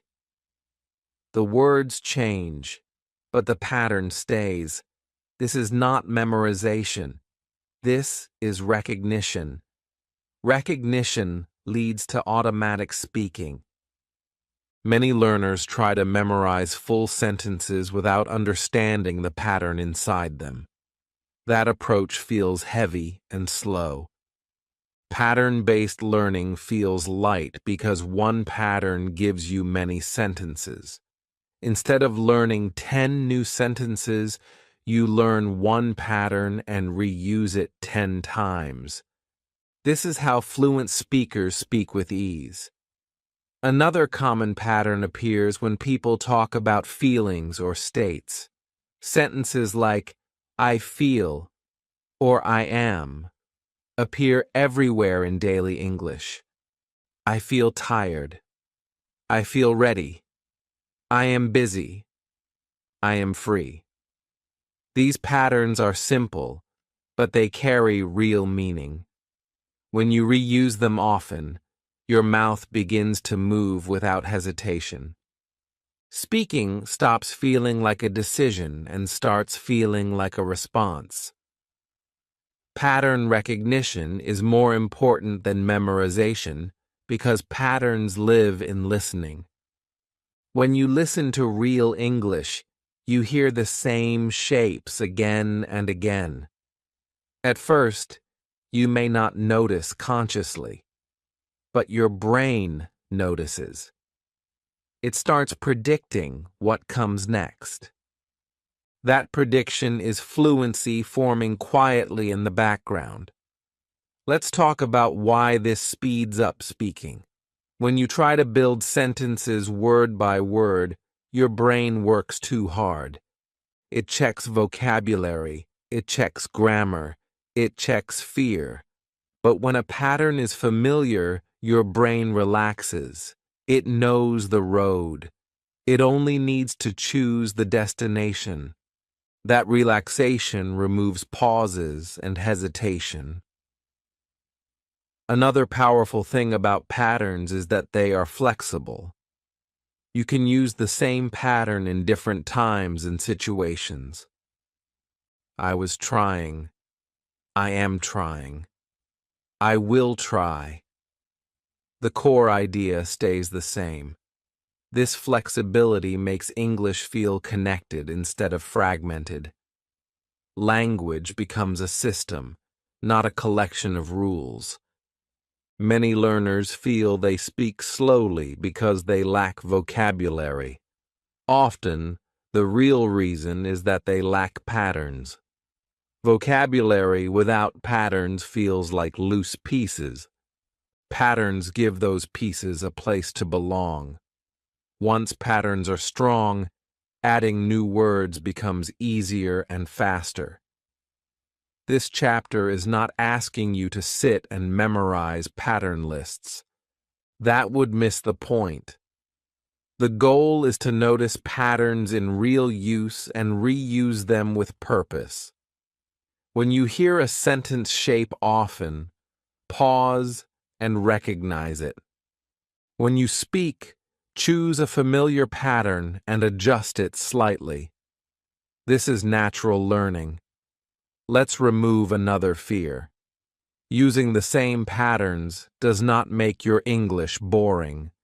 Real English is repetitive by nature. People repeat themselves. They reuse structures. Communication values clarity over creativity. You are not trying to impress. You are trying to connect. Pattern-based speaking also builds confidence because it reduces mistakes. When you use a familiar pattern, you are less likely to freeze. Even if you make a small mistake, the structure carries meaning. The listener understands. That success builds trust in your ability. Another benefit is emotional. When sentences start forming automatically, anxiety drops. You no longer feel like English is attacking you. You feel in control. Control brings calm. Calm improves pronunciation and flow naturally. You may notice that after some time, you begin finishing sentences in your mind before speaking. That is a sign that patterns are becoming internal. Your brain is preparing language automatically. This is a major milestone in fluency. To practice this gently, choose a few patterns you already use. Use them throughout the day in different moments. Speak them out loud. Think them silently. Listen for them in videos and conversations. Do not rush to learn more. Go deeper into what you already know. Over time, your English will change in a subtle but powerful way. You will stop asking, "What should I say?" and start saying things naturally. Sentences will appear faster. Pauses will shorten. Speaking will feel lighter. By the end of this chapter, I want you to understand one core idea deeply. Fluent English is not built from endless new sentences. It is built from a small number of patterns, used again and again with confidence. When you recognize patterns, English stops being a mystery. It becomes familiar. And familiarity is the real source of automatic speaking. Let patterns carry you forward. Let repetition strengthen them. And let English begin to speak itself through you, naturally and calmly. Chapter 26. Confidence is a skill, not a gift. Many people believe confidence is something you are born with. They look at fluent English speakers and think, they are naturally confident. I am not. This belief is one of the most damaging lies in language learning. Confidence is not a gift. It is not a personality trait. It is a skill. And like every skill, it can be trained slowly, deliberately, and safely. This chapter is about helping you understand confidence in a new way and showing you how to build it step by step, even when you feel nervous. Let's start by being honest. Every confident speaker you see was once unsure. They felt nervous. Their voice shook. Their mind went blank. They made mistakes. The difference is not that fear disappeared. The difference is that they spoke anyway. Confidence did not arrive before action. It grew because of action. This is the most important shift you need to make. You do not wait to feel confident to speak. You speak to build confidence. Fear of judgment is one of the strongest emotional blocks. Many learners imagine people listening closely, waiting to judge every mistake. In reality, most people are focused on themselves. They are thinking about their own words, their own thoughts. When you speak, they are listening for meaning, not for errors. This understanding alone can reduce fear significantly. Another important truth is that nervousness does not mean you are doing something wrong. Nervousness means something matters to you. That is a good thing. The goal is not to remove nervousness completely. The goal is to act while nervous. Each time you do this, your brain learns that speaking English is safe. Safety creates confidence over time. Confidence grows in small moments, not big ones. You do not need long speeches or perfect conversations. You need small wins, saying hello, asking a question, sharing one sentence. Each small action sends a signal to your brain. I did it. These signals accumulate. Over time, they change how you see yourself. There are also physical ways to support confidence while speaking. Slow down your breathing. Stand or sit upright. Speak slightly slower than your thoughts. These small adjustments calm the nervous system. When your body feels calm, your voice follows. Confidence is not just mental, it is physical too. Let's talk about permission. Many learners feel they need permission to speak. Permission from a teacher. Permission from a listener. Permission from themselves. This chapter gives you that permission. You do not need to earn the right to speak English. You already have it. English is a tool, not a reward. Another emotional block is the fear of making mistakes in front of others. Remember this: mistakes do not damage confidence, avoidance does. Each time you avoid speaking, fear grows stronger. Each time you speak, even imperfectly, fear becomes smaller. Confidence grows through exposure, not avoidance. You may notice that confident speakers often keep talking even when they make mistakes. They do not stop. They do not apologize excessively. They continue. This behavior is not arrogance. It is practice. They learned that communication works even with imperfections. You can learn this too. Confidence also grows through preparation, but not the kind that creates pressure. Preparation means familiarity, listening often, repeating patterns, practicing alone. These actions make English feel familiar. Familiar things feel safe. Safe things feel easy. This is how confidence is built naturally. It is important to stop comparing yourself to others.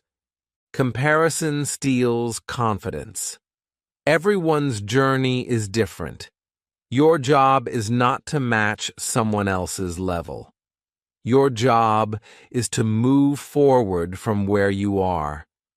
Progress measured against yourself is the only progress that matters. Another powerful technique is reframing mistakes. Instead of thinking, I sounded bad, think, I spoke. Instead of thinking, I was nervous, think, I was brave. Language follows thought. When you change the story in your mind, your emotional response changes. Let's also talk about consistency. Confidence does not grow in one day. It grows through repeated action over time. Some days you will feel strong. Some days weak. That is normal. What matters is that you keep showing up. Skills grow through repetition, not perfection. This chapter wants you to leave with a new definition of confidence. Confidence is not feeling ready. Confidence is being willing, willing to try, willing to speak, willing to learn in public. When you adopt this definition, confidence becomes reachable. From today, choose one small action that feels slightly uncomfortable. Not terrifying, just slightly uncomfortable. Do it.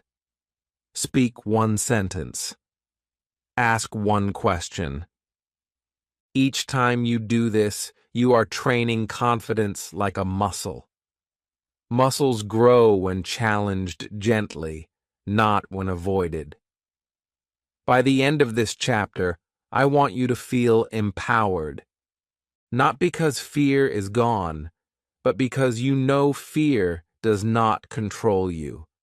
Confidence is not waiting for you in the future.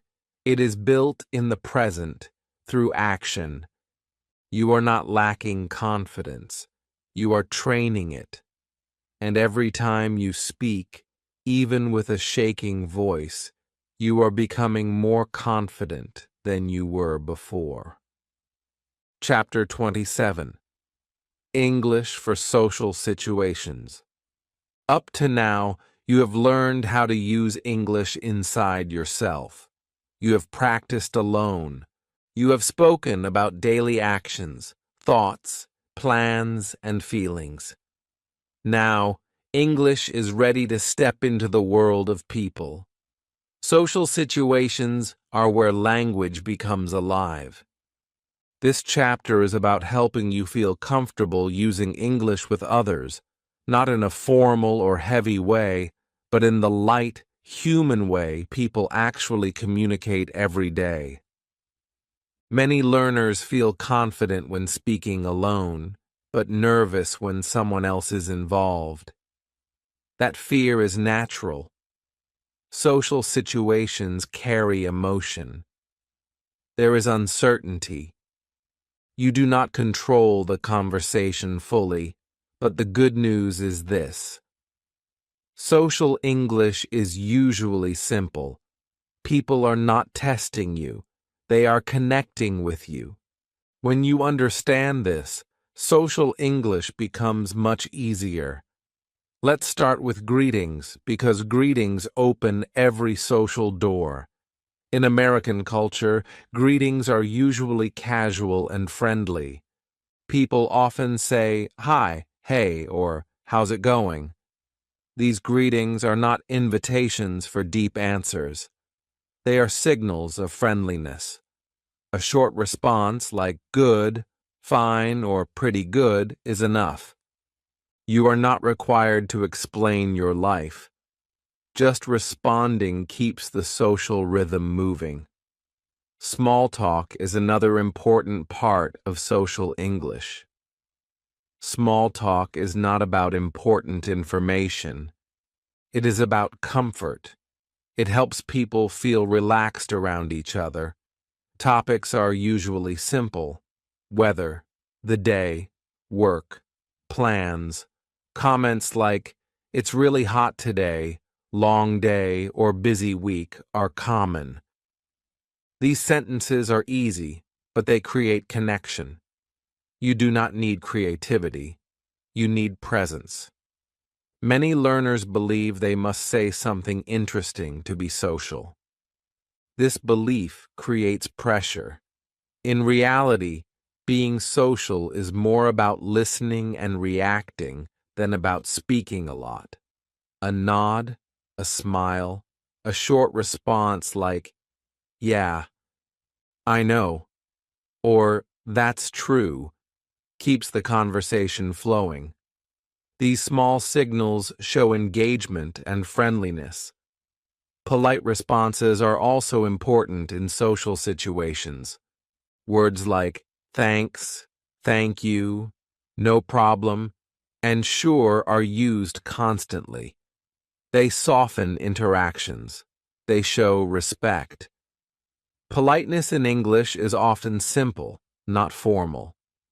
Tone matters more than long sentences. A calm, friendly tone carries politeness naturally. Casual reactions are another key part of social English.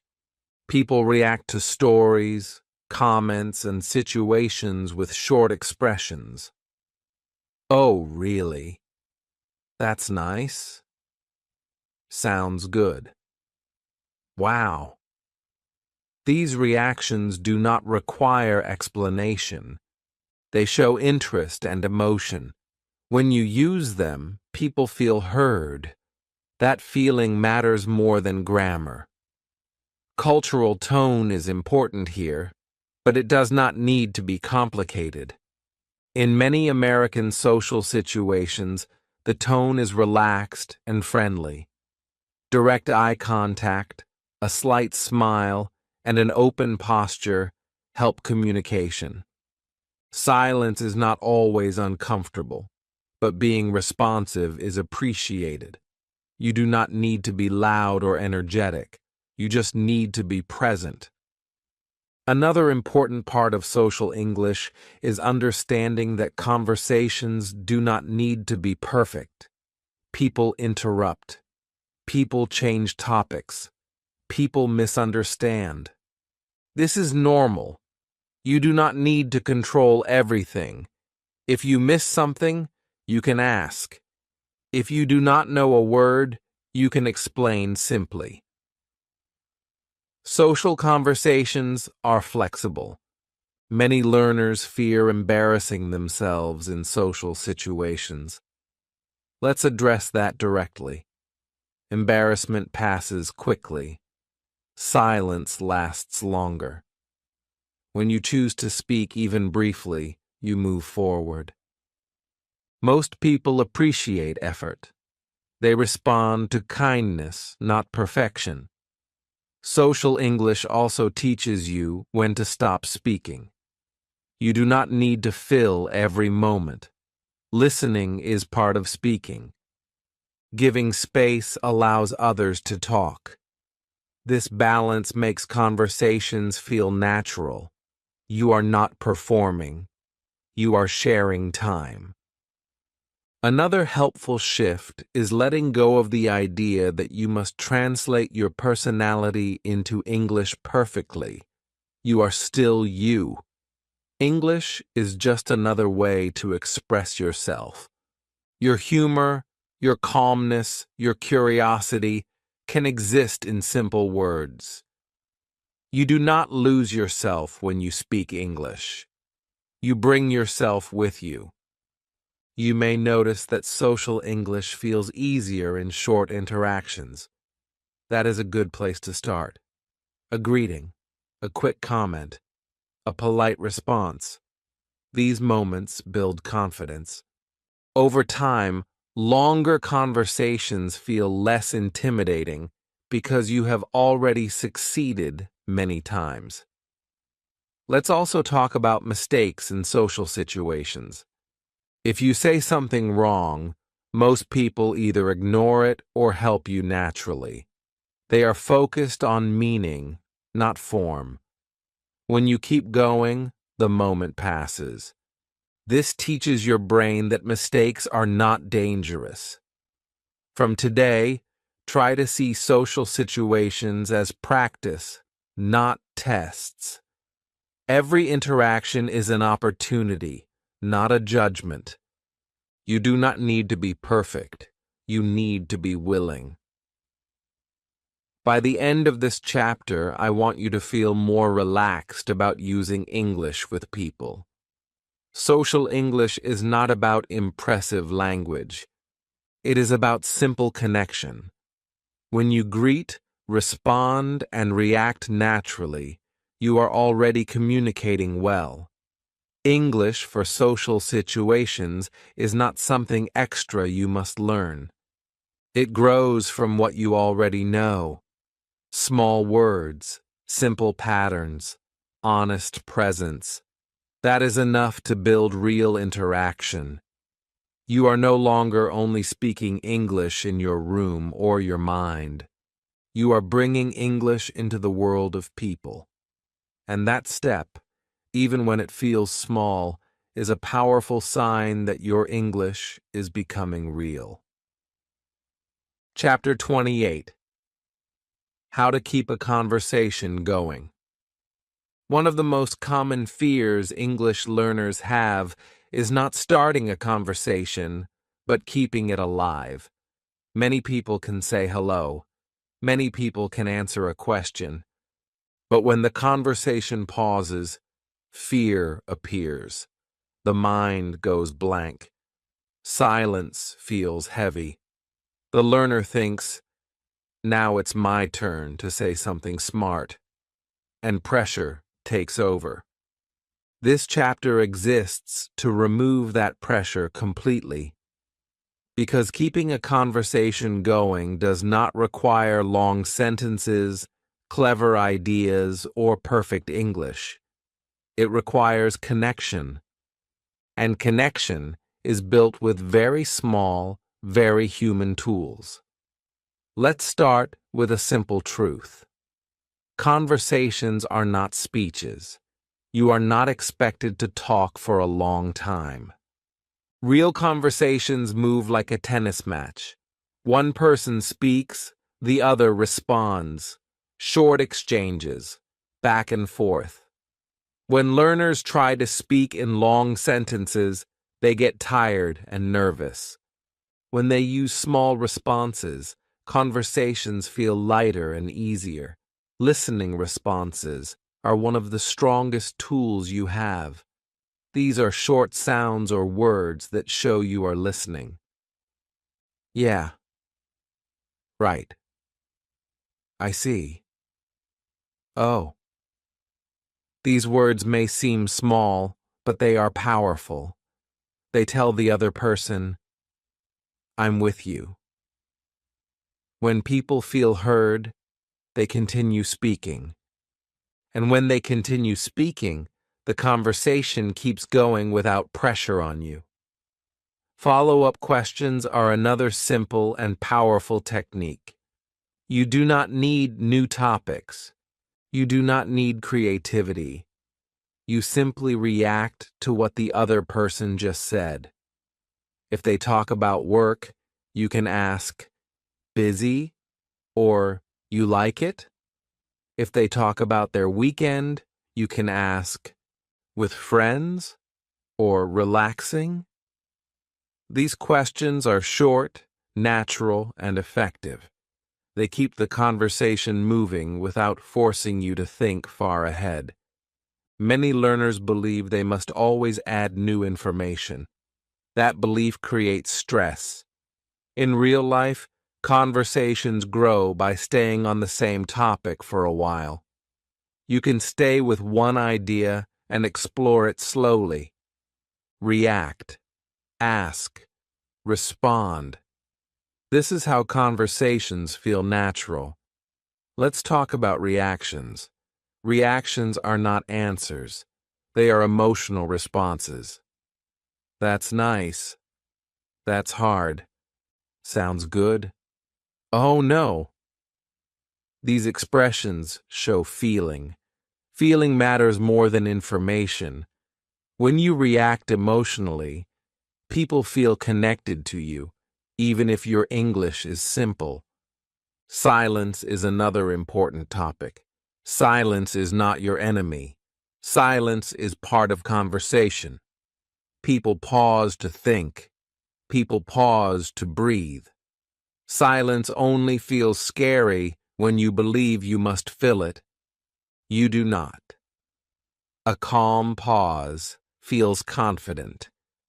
If silence appears, you can smile, nod, or use a small reaction. That is enough. Another helpful mindset is understanding that you do not need to control the conversation. You are not responsible for its success alone. Conversation is shared. When you listen well and respond simply, you are doing your part. That is enough. Many learners fear that limited vocabulary will stop conversation, but vocabulary is not the main issue. Connection is. You can have a warm, friendly conversation with very few words. People remember how you made them feel, not how many words you used. Let's also remove the idea that fluency means talking a lot. Fluent speakers often talk less than you think. They listen more. They respond naturally. They do not rush to impress. Fluency is about comfort, not volume. Another useful technique is repeating part of what the other person said. This shows understanding and buys you time. If someone says, "I had a long day at work," you can respond, "Long day?" or "Yeah, long day." This repetition feels natural and keeps the conversation alive. Fear of saying the wrong thing often causes conversation breakdown. Remember this. Saying something simple is always better than saying nothing. Even a small response keeps the door open. Silence closes it. You may also worry about your accent or mistakes while responding. Most people do not notice or care. They are focused on the flow of the conversation, not the form of your language. When you stay engaged, mistakes disappear into the background. Let's talk about confidence again, but in a practical way. Confidence in conversation grows when you realize you do not need to perform. You just need to participate. Participation can be quiet. Participation can be simple. That is still confidence. Practice this mindset in low-pressure situations, casual chats, short interactions, friendly exchanges. The goal is not perfection. The goal is continuation. Each time a conversation continues, even briefly, your confidence grows. From today, stop asking yourself, "What should I say next?" Instead, ask, "How can I show I'm listening?" That shift changes everything. Listening creates speaking opportunities naturally. By the end of this chapter, I want you to feel relaxed about conversations. You do not need long sentences. You do not need perfect grammar. You need simple responses, honest reactions, and gentle curiosity. Keeping a conversation going is not about knowing more English. It is about using what you already know with presence. When you do that, conversations stop feeling fragile and start feeling human. And when conversations feel human, English finally feels like a language you can live in, not a test you must pass. Chapter 29. English Mistakes That Don't Matter. One of the biggest reasons English learners feel stuck is not because they make mistakes, but because they stop for mistakes that do not matter. They interrupt themselves, they apologize, they correct every small thing, and in that moment, fluency breaks. This chapter is about freeing you from that habit. It is about helping you understand which mistakes are harmless, normal, and completely acceptable in spoken English, so you can stop overthinking and start flowing. Let's begin with a truth that many learners never hear. Spoken English is not perfect English. It never was. Native speakers make mistakes constantly. They change sentences halfway. They forget words. They use the wrong tense. And they keep talking. The listener understands because meaning matters more than form. This is how real communication works. Many learners believe they must fix every error immediately. This belief comes from classroom learning, where accuracy is rewarded and mistakes are corrected instantly. Real life does not work this way. In conversation, stopping to fix small errors does more damage than the error itself. It breaks rhythm. It creates tension. It makes the speaker feel smaller. Keeping the flow is almost always more important. Let's talk about the kinds of mistakes that do not matter. Small grammar slips are very common. Missing an S, mixing time slightly, choosing a simple word instead of a perfect one. These do not stop understanding. Most listeners do not even notice them. They are focused on the message, not the form. When you stop to correct these, you bring attention to something that was not a problem. Pronunciation mistakes are another area where learners panic unnecessarily. If the listener understands you, the pronunciation worked. It does not need to be perfect. Accents exist. Variation exists. Clarity is the goal, not imitation. If you repeat a word because the listener did not understand, that is useful. Correcting yourself when the listener already understands is not. Word order mistakes also happen frequently, even among fluent speakers. Spoken English is flexible. People rearrange ideas while speaking. As long as the meaning is clear, the conversation moves forward.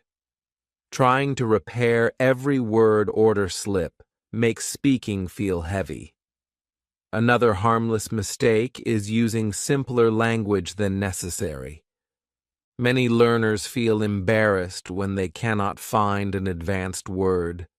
They think they should stop and search. But simple words are not wrong. They are effective. Fluent speakers often choose simple language because it is fast and clear. Choosing simplicity is not a mistake. It is a skill. Overthinking often shows itself in the body. Shoulders tighten. Breathing becomes shallow. The voice lowers. These physical reactions make speaking harder. When you allow harmless mistakes, your body relaxes. Relaxation improves flow naturally. This chapter is also about learning when to ignore errors. If the listener understands you and the conversation continues, let the mistake go. Do not look back. Do not replay it in your head. Moving forward is more important than correcting the past. There are times when correction is useful.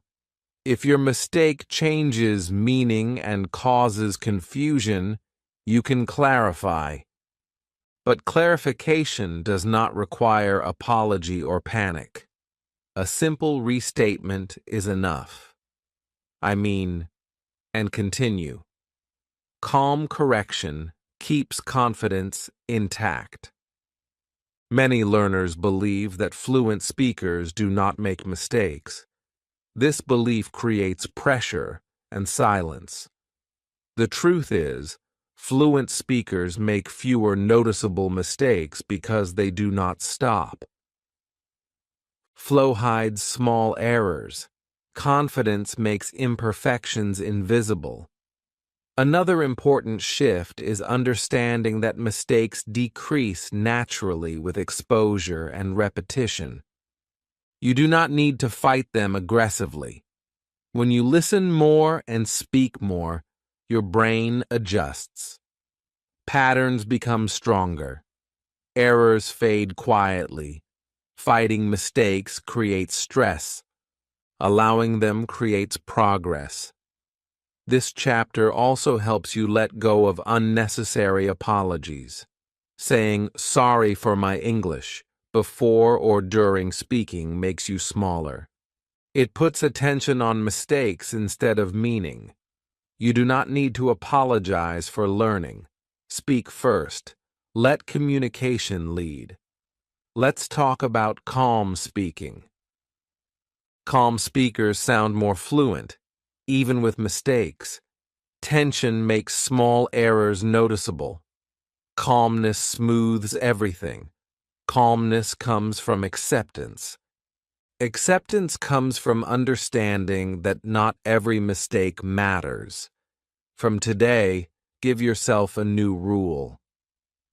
If the listener understands and the conversation continues, do not correct yourself. Finish your thought. Keep going. Trust the flow. This single rule can transform your speaking experience. You may notice something interesting when you stop correcting every small thing. Your speaking speed increases. Your confidence grows. English feels lighter. That is not because you became more accurate overnight. It is because you removed resistance. By the end of this chapter, I want you to feel calmer when you speak. Mistakes no longer feel like threats. They feel like background noise. Communication becomes the focus again. Fluency is not the absence of mistakes. It is the ability to move forward despite them. When you learn which mistakes do not matter, you free your voice. And when your voice is free, English finally begins to flow naturally, without fear or hesitation. Chapter 30. You are now a real speaker. Take a moment and breathe. Not because this is the end, but because something important has already happened. Somewhere along this journey, without noise or celebration, you crossed a line. You may not have noticed the exact moment, but it is real. You are no longer just someone who is learning English. You are someone who speaks English. That shift is quiet, but it changes everything. This chapter exists to help you recognize that change, to let it settle inside you, and to claim it with calm confidence. When many people imagine a real speaker, they picture someone who speaks fast, uses big words, and never makes mistakes. That image is false. A real speaker is not defined by speed or perfection. A real speaker is someone who uses English to express thoughts, feelings, needs, and ideas, even when the language is simple. If you can do that, even in small ways, you are already a speaker. And you can do that now. Look back at where you started. At the beginning, English felt heavy. Your mind was full of rules. Your mouth felt tight. Silence felt safer than speaking. You waited for the right time, the right level, the right confidence. But step by step, something changed. You listened more. You spoke more. You stopped translating every word. You accepted mistakes. You used simple sentences. You kept conversations going. None of this happened by magic. It happened because you showed up again and again. A real speaker is not fearless. A real speaker is familiar with fear and speaks anyway. If you feel a little nervous and still speak, that is not weakness. That is strength. That is ownership. Fear no longer decides for you. You decide. That is what makes you a real speaker. Identity matters deeply in language learning. When you think, I am bad at English, your brain looks for proof. When you think, I am learning English, you stay in preparation mode forever. But when you say, I speak English, something shifts. Your brain begins to support that identity. You act differently. You take small risks. You recover faster from mistakes. Identity shapes behavior. This chapter is not telling you that you are finished or perfect. It is telling you that you are real. You have a voice in English now. It may be simple, it may be slow, but it is yours, and that matters more than fluency level. Ownership replaces fear. When you own your English, you stop apologizing for it. You stop waiting for permission. You stop shrinking your voice. You speak with what you have. And what you have is enough to be understood, enough to connect, enough to grow. Many learners never reach this psychological milestone because no one tells them they are allowed to. They keep chasing a future version of themselves and never respect the present one. This chapter is your permission. You do not need to wait anymore to call yourself a speaker. Pride is important here, but not loud pride, quiet pride. The kind that sits calmly inside you and says, I can handle this. Pride in effort, pride in consistency, pride in showing up even on days when motivation was low. That pride fuels long-term growth. You may notice that after accepting yourself as a real speaker, learning becomes easier. Not because English suddenly changes, but because your relationship with it changes. You stop fighting it. You start using it. You stop proving yourself. You start expressing yourself. That is when fluency accelerates naturally. Let's also talk about responsibility, because ownership brings responsibility in a healthy way. As a real speaker, you keep using English. You keep listening. You keep speaking, not out of pressure, but out of habit. You protect your progress by staying connected to the language in small, daily ways. Another powerful change happens at this stage. You stop measuring yourself against others and start measuring yourself against yesterday. That is real growth. That is sustainable. Comparison fades. Progress becomes personal. You may still make mistakes tomorrow. You may still feel nervous next week. That does not take away what you have become. A real speaker is not someone who never struggles.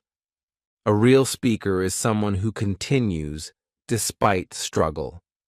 This chapter is a mirror. When you look into it, I want you to see effort, courage, and consistency. I want you to see someone who did not quit. Someone who learned how to speak before feeling ready. Someone who chose action over waiting. From this point forward, English is no longer something you hope to use one day. It is something you already use.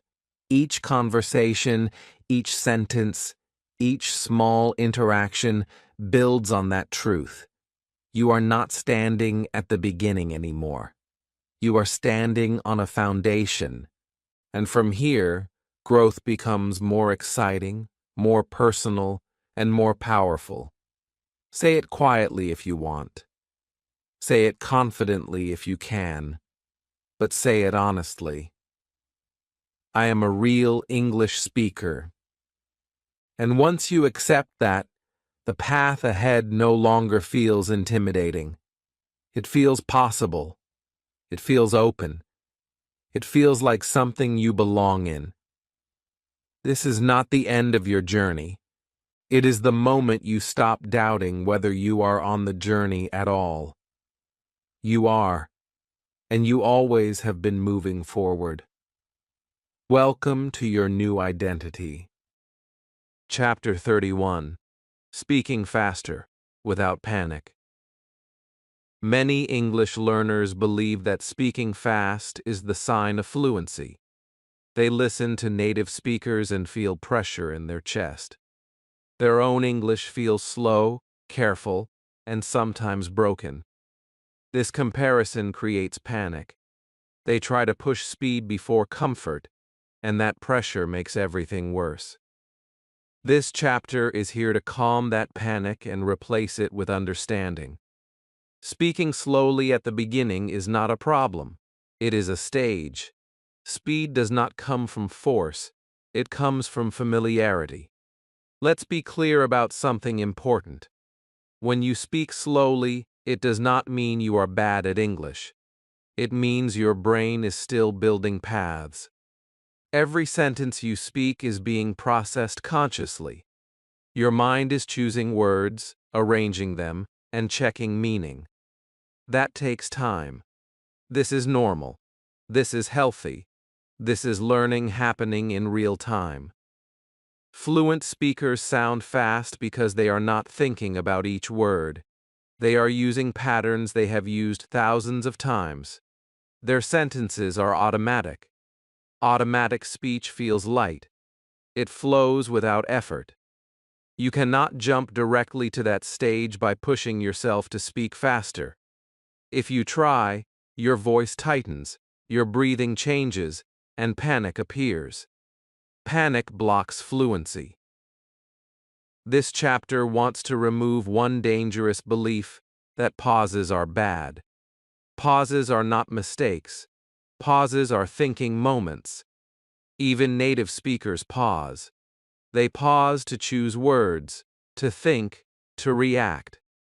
The difference is they are not afraid of those pauses. When you stop fearing pauses, your speaking becomes calmer. Calmness is the real door to speed. Speed grows naturally when three things happen together: familiar sentences, relaxed breathing, and repeated exposure. None of these require force. They require time and consistency. When your brain recognizes a sentence pattern, it stops searching. It knows what comes next. That recognition shortens pauses naturally. Another reason learners panic is because they feel watched. They think every second of silence is being judged. In reality, listeners are patient. They wait. They are used to pauses. Most people care more about understanding you than about how fast you speak. When you accept this, your body relaxes. Let's talk about gentle speed-building habits. The first habit is repetition, without rushing.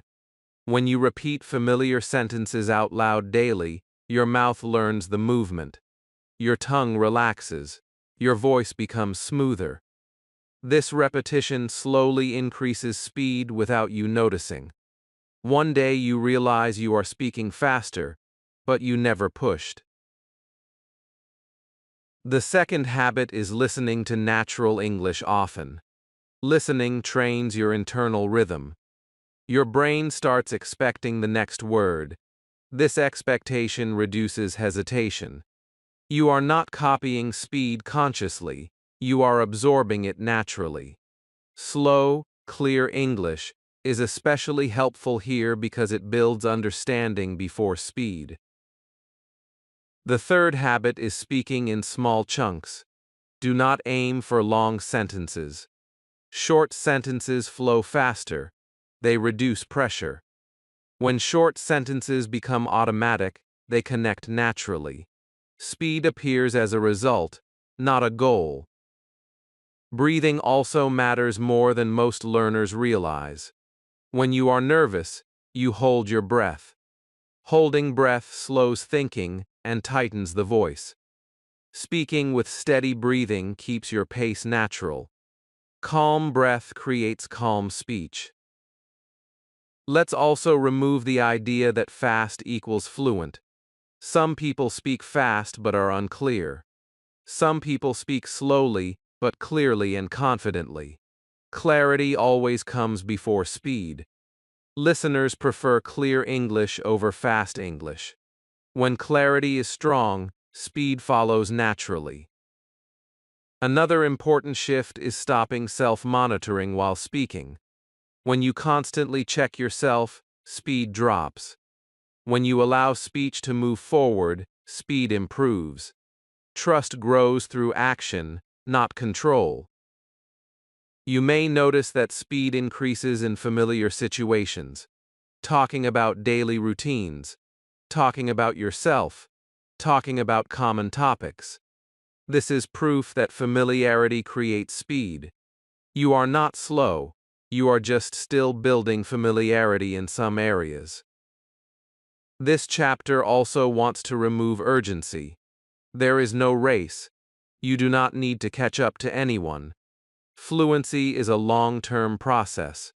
Quiet growth is the strongest kind. When you allow English to grow at its natural pace, it stays with you. From today, stop telling yourself to speak faster. Tell yourself to speak comfortably. Comfort creates confidence. Confidence creates flow. Flow creates speed. One day, you will notice something surprising. You will answer without thinking. You will finish sentences smoothly. You will speak faster without trying. That is the moment you understand this chapter deeply. Speed came because you stopped chasing it. By the end of this chapter, I want you to feel calm about your pace. You are not behind, you are building. Every sentence you speak is training your brain. Every pause is part of the process.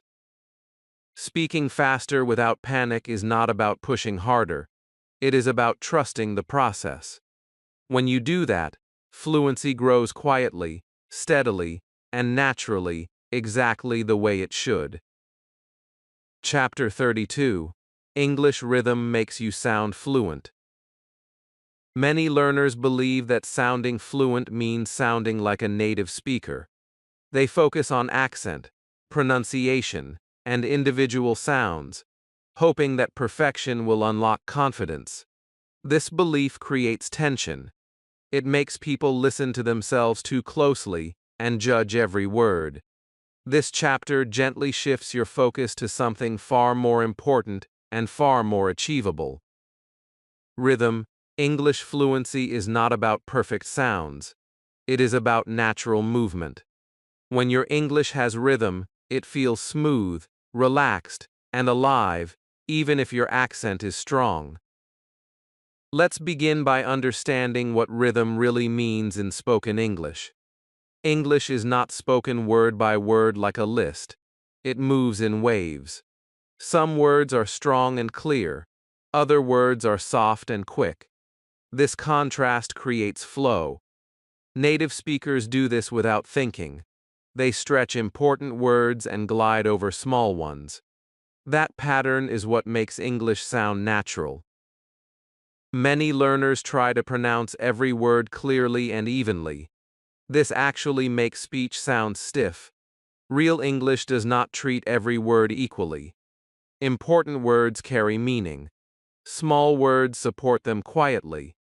When you learn to feel this difference, your speech becomes smoother without extra effort. This chapter is not about technical phonetics or complicated rules. You do not need to study symbols or diagrams. You need to listen differently. When you listen to natural English, notice which words sound stronger. Usually, they are nouns, main verbs, and important ideas. Words like the two of and often sound softer. They pass quickly. This is rhythm in action. Another important part of rhythm is grouping. English speakers group words together into small units. They do not stop after every word. They pause after ideas. This grouping makes speech easier to follow and easier to produce. When you try to speak word by word, your brain works harder. When you speak in groups, your brain relaxes. Imitation is the key tool here. You do not need to understand rhythm intellectually. You need to copy it emotionally. Listen to a short sentence. Do not focus on pronunciation. Focus on the music. Where does the voice rise? Where does it fall? Which words feel heavier? Then repeat gently, not louder, not faster, just smoother. Many learners worry that copying rhythm means losing their identity or trying to sound American. That is not the goal. Rhythm does not erase your accent. It supports it. You can keep your accent and still sound fluent. Fluency is about flow, not imitation. When rhythm improves, confidence improves automatically. Why? Because rhythm reduces effort. Your mouth moves more naturally. Your breathing becomes steady. Your voice stops feeling forced. Speaking becomes easier. Ease is what listeners perceive as fluency. Let's also remove the fear of doing it wrong. There is no perfect rhythm. Even native speakers have different rhythms. What matters is movement, not perfection. When your speech flows instead of stopping, listeners feel comfortable. Comfort is communication. Another powerful effect of rhythm is that it hides small mistakes. When you speak with good rhythm, grammar slips, and pronunciation issues become less noticeable. The listener follows the message instead of the details. Flow protects you. Rhythm also helps with speed naturally. When you group words and soften small ones, sentences move faster without panic. You are not pushing speed, you are allowing it. This connects directly with the previous chapter. Speed grows from rhythm, not pressure. Listening daily is essential here. Choose clear, natural English. Not too fast, not too slow. Listen with curiosity. Let your brain absorb patterns. Over time, your internal rhythm changes quietly. One day, you will speak and feel surprised by how smooth it sounds. Practicing rhythm does not require long sessions. Even a few minutes of listening and repeating can help. The goal is consistency, not intensity. Gentle repetition builds muscle memory. Muscle memory creates flow. It is also important to relax your jaw and shoulders while speaking. Tension blocks rhythm. When your body is relaxed, rhythm appears naturally. Fluency is physical as much as mental. Many learners try to control rhythm consciously while speaking. This creates stiffness. Rhythm works best when you let go slightly. Trust your listening. Trust your exposure. Trust the process. From today, stop asking, "Do I sound native?" Start asking, "Do I sound smooth?" That question leads you in the right direction. Smoothness is achievable. Smoothness is real fluency. By the end of this chapter, I want you to feel relief. You do not need perfect pronunciation. You do not need to chase an accent. You need rhythm. And rhythm comes from listening, copying, and allowing English to move naturally through you. When English has rhythm, it feels less like effort and more like expression. Your voice becomes calmer. Your confidence grows. And without trying to impress anyone, you begin to sound fluent, because you are communicating with flow. Let rhythm guide you. Let listening shape you. Let fluency arrive quietly, exactly the way it is meant to. Chapter 33: Thinking Less While Speaking. One of the quiet problems that stops many English learners from speaking smoothly is not vocabulary, grammar, or pronunciation. It is thinking too much. Overthinking fills the mind with noise. It makes speaking feel heavy. It turns every sentence into a problem to solve instead of a message to share. This chapter is about reducing that mental load and helping you speak with a calmer, lighter mind. When thinking becomes quieter, speaking becomes easier. Let's start by understanding why overthinking happens. Most learners were trained to treat English like a puzzle. Every sentence feels like something you must build perfectly from the ground up. You check grammar.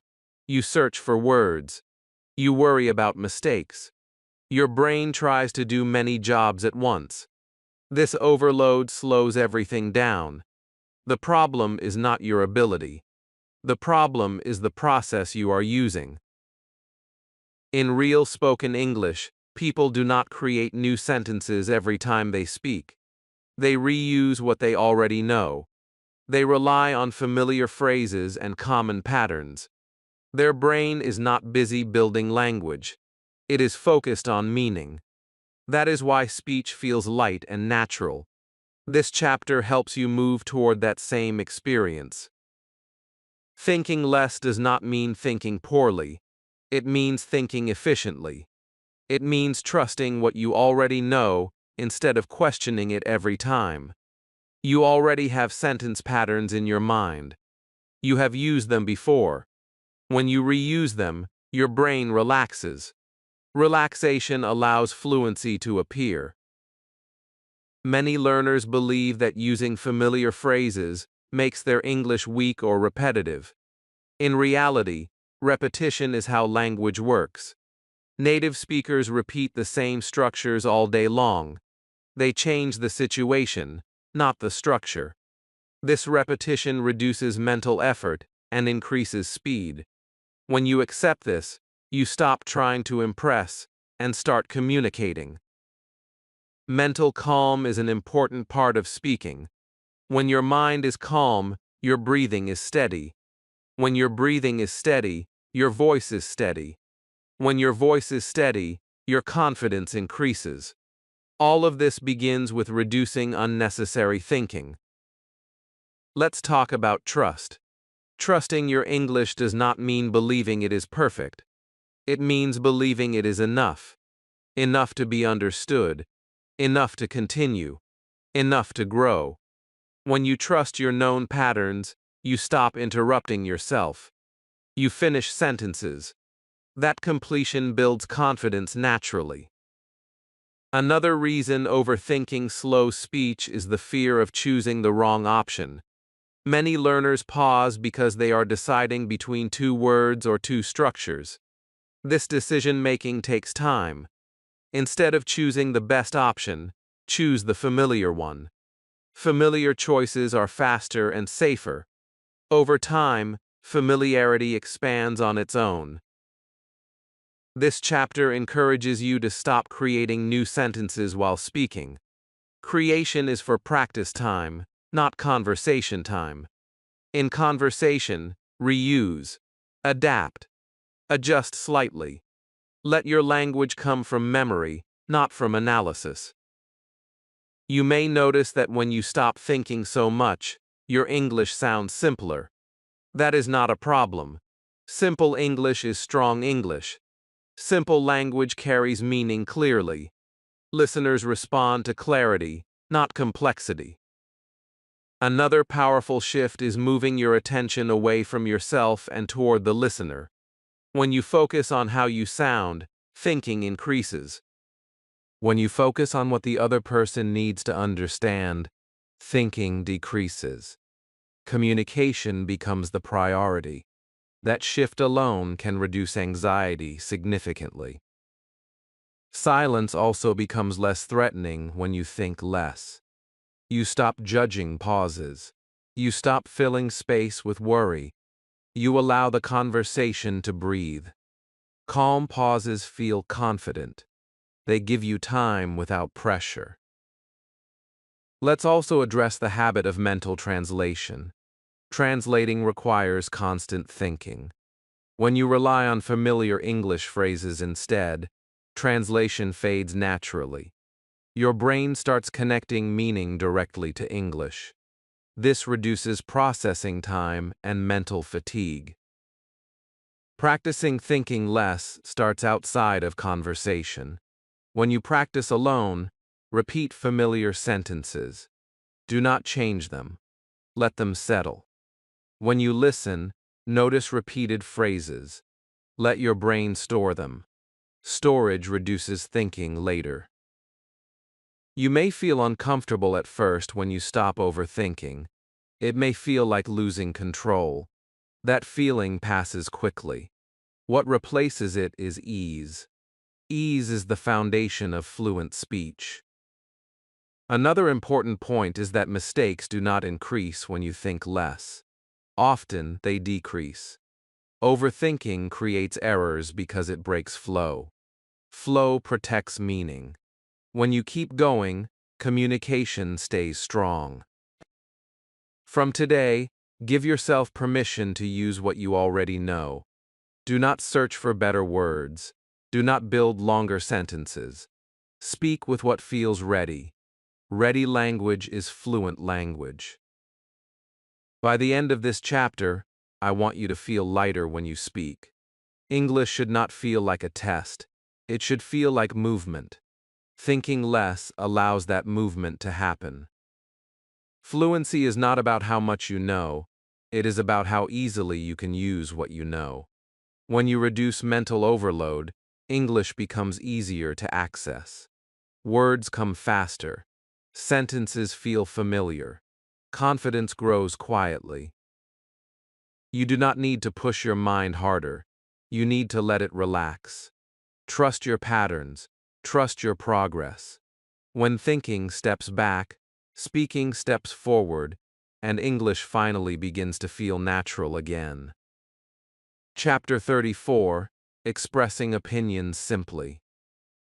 For many English learners, speaking feels possible until opinions enter the conversation. Saying yes or no feels safe. Answering simple questions feels manageable. But the moment someone asks, "What do you think?" pressure appears. The learner feels they must explain clearly, sound intelligent, and choose the right words. This chapter is here to remove that pressure. Expressing opinions in English does not require advanced vocabulary or long explanations. It requires honesty, simplicity, and a few familiar ways to share what you think. Let's begin with an important truth. In real life, most opinions are simple. People are not giving speeches. They are sharing feelings and preferences. They say what they like, what they do not like, what they agree with, and what they do not agree with. This happens casually, often in short sentences.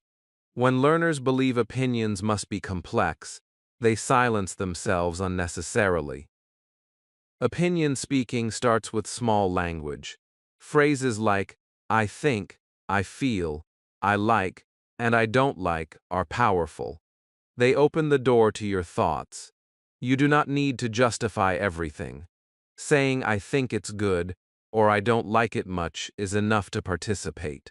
Participation matters more than explanation. Agreeing is one of the easiest ways to express an opinion. In American English, agreement is often soft and friendly. People say things like, "Yeah, I agree," "I think so too," or "that makes sense." These phrases do not sound strong or dramatic. They sound calm and respectful. Agreement builds connection quickly, especially in social conversations. Disagreeing does not need to feel dangerous either. Many learners fear disagreement because they think it must sound rude. In reality, Americans often disagree gently. They soften disagreement with phrases like, "I'm not sure," "maybe," or "I see it differently." These expressions allow you to share your opinion without conflict. You are not fighting, you are contributing. Explaining your opinion does not require long reasons. One simple reason is enough. "I like it because it's easy." "I don't agree because it feels rushed. These sentences are clear and natural. You do not need perfect logic, you need clarity. Listeners understand your point even when your language is simple. Another important point is tone. How you say something matters as much as what you say. A calm tone feels respectful. A relaxed voice makes disagreement easier to accept. When your tone is friendly, your opinion feels welcome. Many learners believe they must speak fast or confidently to express opinions. That is not true. You are allowed to pause. You are allowed to think. Saying, "let me think," or "I'm not sure," is normal. These phrases buy you time and keep the conversation going. They show honesty, not weakness. Casual opinion sharing happens everywhere. Talking about food, movies, work, plans, daily life is full of opinions. I like this place. I don't think it's a good idea. I prefer this one. These sentences are simple, but they carry meaning. When you use them, you move beyond yes-no answers naturally. Let's also remove the fear of being wrong. Opinions are personal. There is no correct or incorrect opinion. You are sharing how you feel. When you understand this, pressure disappears. You are not being tested. You are being heard. Another helpful habit is listening to how others express opinions. Notice how often people use simple words. Notice how often they soften their statements. This listening builds intuition. Over time, you start copying the style naturally. You may worry that your opinion sounds too basic. That worry comes from comparison. Simple does not mean weak. Simple means clear. Clear communication is respected. Many fluent speakers prefer simple language because it keeps conversations comfortable. This chapter also encourages you to speak even when your opinion feels incomplete. You do not need to finish every thought perfectly. You can start and adjust. I think it's good, but maybe not for everyone. This kind of flexibility is natural in spoken English. Another important shift is realizing that opinions do not need to be final. You can change your mind.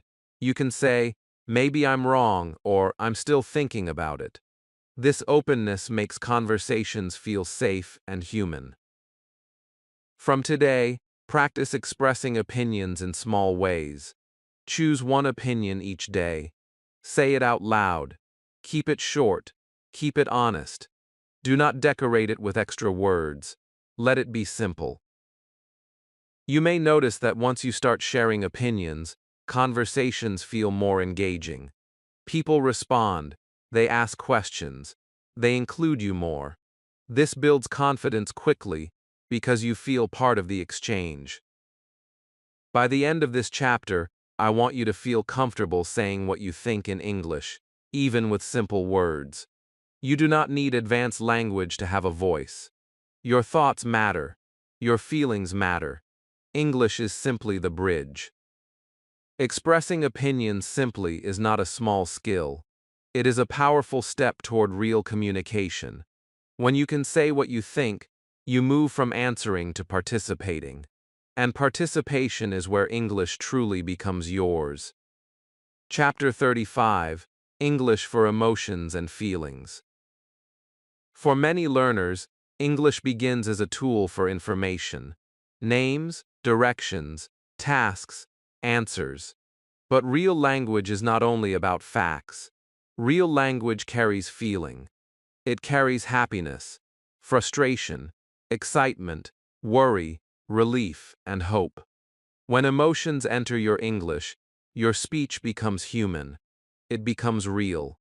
This chapter is about helping you express feelings simply and naturally, without drama, without pressure, and without complicated words.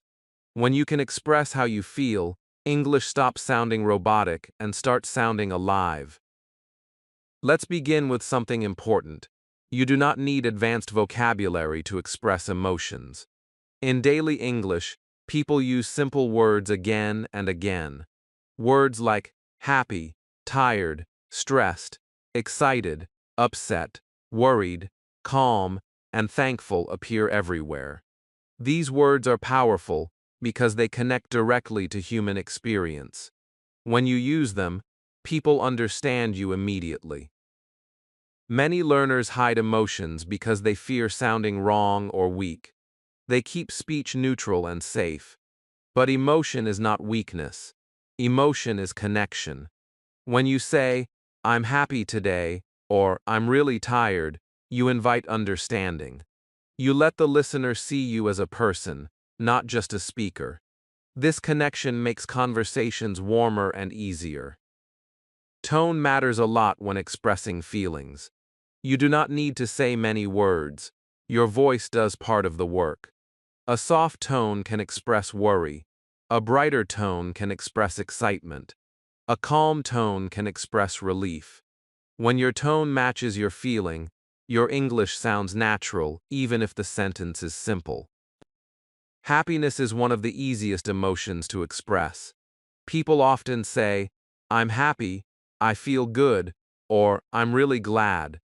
These sentences are short, but they carry warmth. You do not need to explain why unless you want to. Sharing happiness builds positive energy in conversations. Frustration and stress are also part of daily life, and English allows simple ways to express them. People often say, "I'm tired," "I'm stressed," or "it's a lot right now." These phrases are common and accepted. They do not sound dramatic. They sound honest. When you express frustration calmly, people respond with understanding. Excitement is another emotion that brings energy into English. Words like excited, looking forward to, or can't wait are used frequently. Even a simple sentence like "I'm excited about it" changes the mood of a conversation. It shows interest. It shows life. Excitement makes English feel active. Worry and uncertainty are also human emotions. People say things like, "I'm not sure," "I'm a bit worried," or "I don't know yet." These expressions are gentle and respectful. They allow you to be honest without sounding negative. Sharing worry often invites support, not judgment. Another important emotional skill is expressing relief. Relief comes after stress or difficulty. Simple phrases like, "That's a relief," "I feel better now," or "I'm glad that's done" are common. These phrases show emotional movement. They tell a story in one sentence. Let's also talk about gratitude, because it plays a big role in spoken English. Saying "thank you," "I appreciate it," or "that means a lot" adds warmth and respect. Gratitude strengthens relationships and makes interactions smoother. Even small moments of gratitude matter. Many learners worry about expressing emotions correctly. They fear choosing the wrong word. Remember this: perfect accuracy is less important than honest feeling. If your emotion is clear, your message is successful. People respond to sincerity, not perfection. Another helpful idea is linking emotions to situations. You can say, "I'm happy about this," "I'm tired from work," or "I'm nervous about tomorrow." These simple links help listeners understand context. Context reduces misunderstanding and builds empathy. Expressing emotions also helps you think in English. When you label feelings in English, your brain starts connecting emotion directly to language. This reduces translation. You stop thinking first in another language. You feel first, then speak. That is a powerful step toward fluency. Many learners believe emotional English is advanced. It is not. Emotional English is basic, daily, and human. Children use it early. Adults use it constantly. It belongs to everyone. Another important point is that you do not need to exaggerate emotions. English often prefers moderation. Saying "I'm a bit tired" or "I'm kind of happy" sounds natural. These softeners make speech friendly and realistic. From today, Try naming your feelings in English, even when you are alone. When you wake up, ask yourself, how do I feel? Answer with one word or one sentence. This simple habit builds emotional vocabulary naturally. You may notice that when you express emotions, your speaking becomes smoother. Why? Because emotion guides language. It reduces thinking. You speak from feeling, not from rules. That is when English feels most natural. By the end of this chapter, I want you to feel comfortable sharing how you feel in English. You do not need to hide behind neutral words. Your emotions are part of your voice. When you include them, your English becomes warmer, clearer, and more real. Language is not just about saying what you do or what you think. It is also about saying how you feel. When you can do that, even in simple words, English truly becomes yours. Chapter 36. Stop sounding like a book. Many English learners do everything right, yet something still feels wrong when they speak. Their grammar is correct, their sentences are complete, their vocabulary is good, and still, their English sounds stiff, heavy, and distant, like a book being read out loud instead of a person speaking. This chapter is about closing that gap. It helps you move away from textbook English and step into conversational English, the kind people actually use in real life. Let's begin with an honest observation. Books are written to be clear on paper. People are spoken to be understood in the moment. These are two different purposes, so they naturally use language differently. Written English is careful, complete, and structured. Spoken English is flexible, relaxed, and sometimes incomplete. When learners use written English while speaking, conversations feel unnatural. Not wrong, just uncomfortable. Textbooks often teach full sentences because they look clean and organized. But real conversations are messy in a good way. People shorten sentences. They leave words out. They soften statements. They rely on tone, context, and shared understanding. None of this is laziness. It is efficiency. Spoken English values speed, comfort, and connection over perfection. One big difference between book English and spoken English is how much is left unsaid. In writing, everything must be clear on the page. In speaking, people share space, time, and context. That shared context allows speakers to use fewer words. For example, instead of saying, "I do not think that is a good idea," people often say, "I don't think so," or even just, "probably not." The meaning is clear because the situation fills in the rest. Another difference is how sentences begin and end. Written sentences usually start clean and end clearly.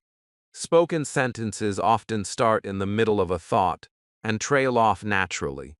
People say things like, "I was thinking here of Kuriawai on you," or "you know when a Kuriawai on you," without finishing perfectly.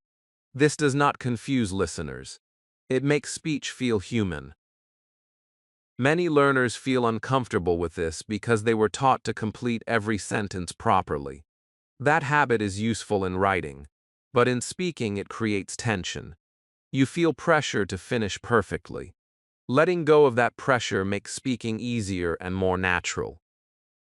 Spoken English also uses softeners. These are small words that make speech friendly and less direct. Words like kind of, a bit, maybe, or I guess appear often. They do not weaken your message. They make it polite and conversational. For example, "I don't like it" sounds strong. "I don't really like it" sounds human and gentle. Native speakers use this style naturally. Another important shift is understanding that spoken English prefers shorter phrases. Long sentences feel heavy when spoken. Short phrases feel alive. Instead of explaining everything, people respond in pieces. "Sounds good," "that's fine," "not sure."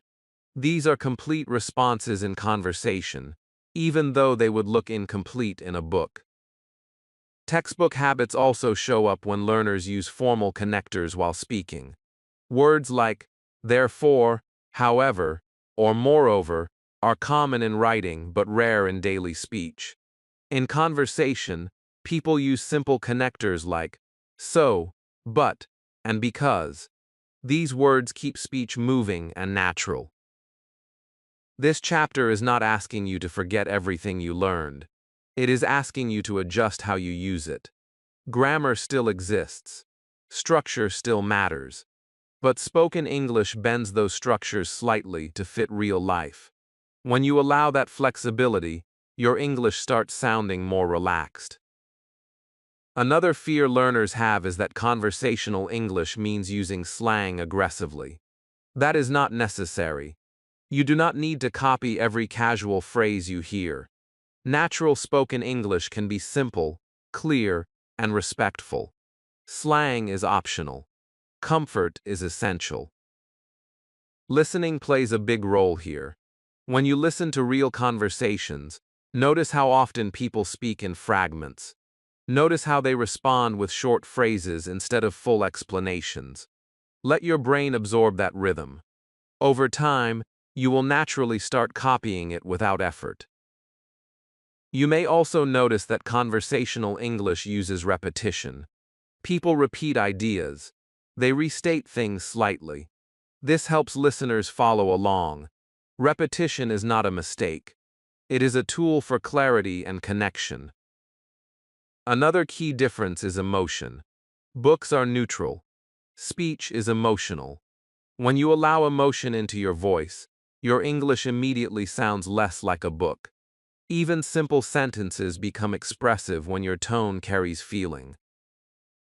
Many learners worry that switching to conversational English will make them sound incorrect. In reality, it makes them sound present. People respond better. Conversations flow more easily. Confidence grows because speaking feels lighter. From today, try this simple shift. When you speak, imagine you are talking to one friendly person, not answering an exam. Choose comfort over complexity. Choose clarity over completeness. Allow your sentences to breathe. You may feel awkward at first. That is normal. You are changing a habit. But soon, something surprising happens. Your English starts sounding easier. You stop translating. You stop building sentences slowly. You start responding naturally. By the end of this chapter, I want you to understand one thing deeply. Sounding natural in English is not about sounding smart. It is about sounding human. When you stop sounding like a book, you start sounding like yourself. And that is when English truly becomes a language you can live in, not just study. Chapter 37, Real-Life English Reactions. One of the biggest differences between someone who understands English and someone who sounds fluent is not vocabulary or grammar. It is reaction. Real conversations are full of small responses that show listening, emotion, and presence. Without these reactions, conversations feel flat and awkward, even if the sentences are correct. This chapter is about giving you those missing pieces. It teaches you how to react naturally in English, without full sentences, without pressure, and without stopping the flow of conversation. Many learners believe they must answer everything with a complete sentence. This belief comes from school habits, where full answers are rewarded. But real life is different. In real conversations, people react more than they explain. They show surprise, interest, confusion, or agreement quickly. These reactions are short, natural, and powerful. They keep conversations alive even when your English level is still growing. Let's start with surprise, because it happens often. When someone shares unexpected news, native speakers rarely say long sentences. They react instantly with short expressions. Simple reactions like, really, oh wow, or no way, show surprise clearly. These words are easy, but they carry strong emotion. You do not need to explain your surprise. The reaction itself is enough. Agreement is another common reaction. People show agreement constantly during conversations, not only at the end. Small responses like, yeah, exactly, right, or I know appear again and again. These reactions tell the speaker that you are following and understanding. When you use them, the other person feels comfortable continuing. Silence often stops conversation. Reactions move it forward. Confusion is also a normal and healthy part of conversation. Many learners try to hide confusion because they fear looking weak. In reality, showing confusion keeps conversations honest and clear.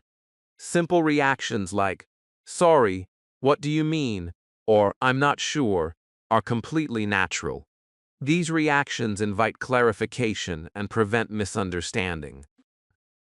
They also show that you are engaged, not lost. Interest is another reaction that makes conversations feel warm. When someone is telling a story, you can show interest with short responses like, really? That's interesting. Or, oh yeah, that is what it comes to. These do not interrupt the speaker.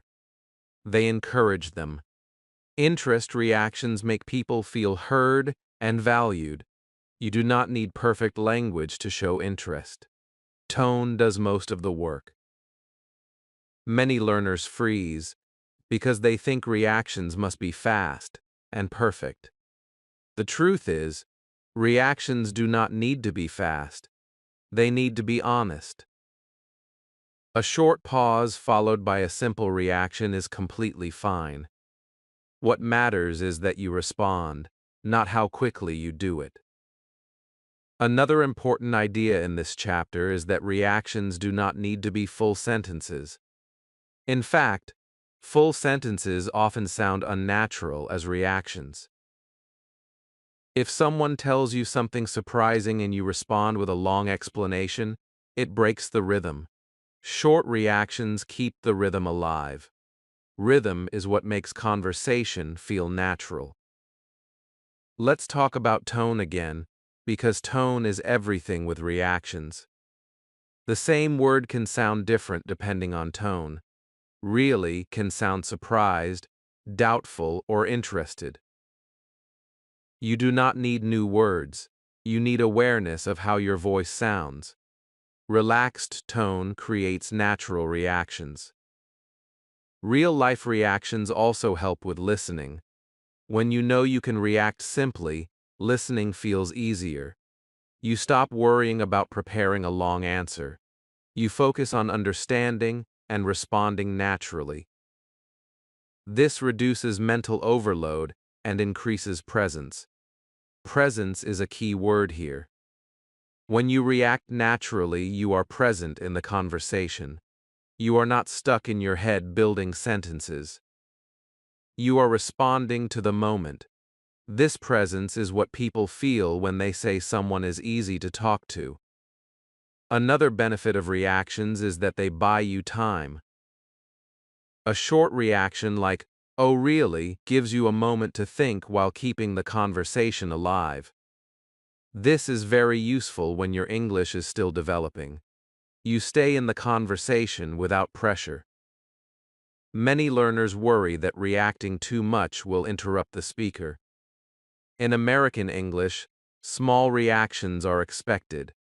They are not interruptions. They are signals of engagement. Staying completely silent can feel distant.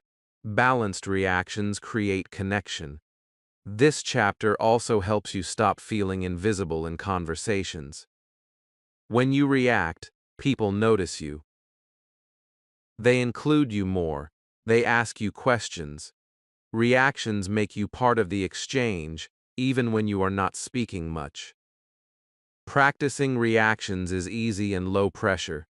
You can practice while listening to videos, podcasts, or real conversations. Pause and react out loud. Copy the tone. Feel the rhythm. This practice builds muscle memory without stress. Another important shift is understanding that reactions are communication. They are not filler, they carry meaning. A simple "oh" can show understanding, surprise, or concern depending on tone. These small sounds are part of real language. From today, give yourself permission to react simply. Do not wait to say something good. Say something real. A short reaction is always better than silence. You may notice that once you start reacting naturally, conversations feel easier. You feel less pressure to perform. You feel more connected. Confidence grows because you are participating, not hiding. By the end of this chapter, I want you to feel comfortable reacting in English without thinking too much. You do not need long sentences to be fluent in conversation.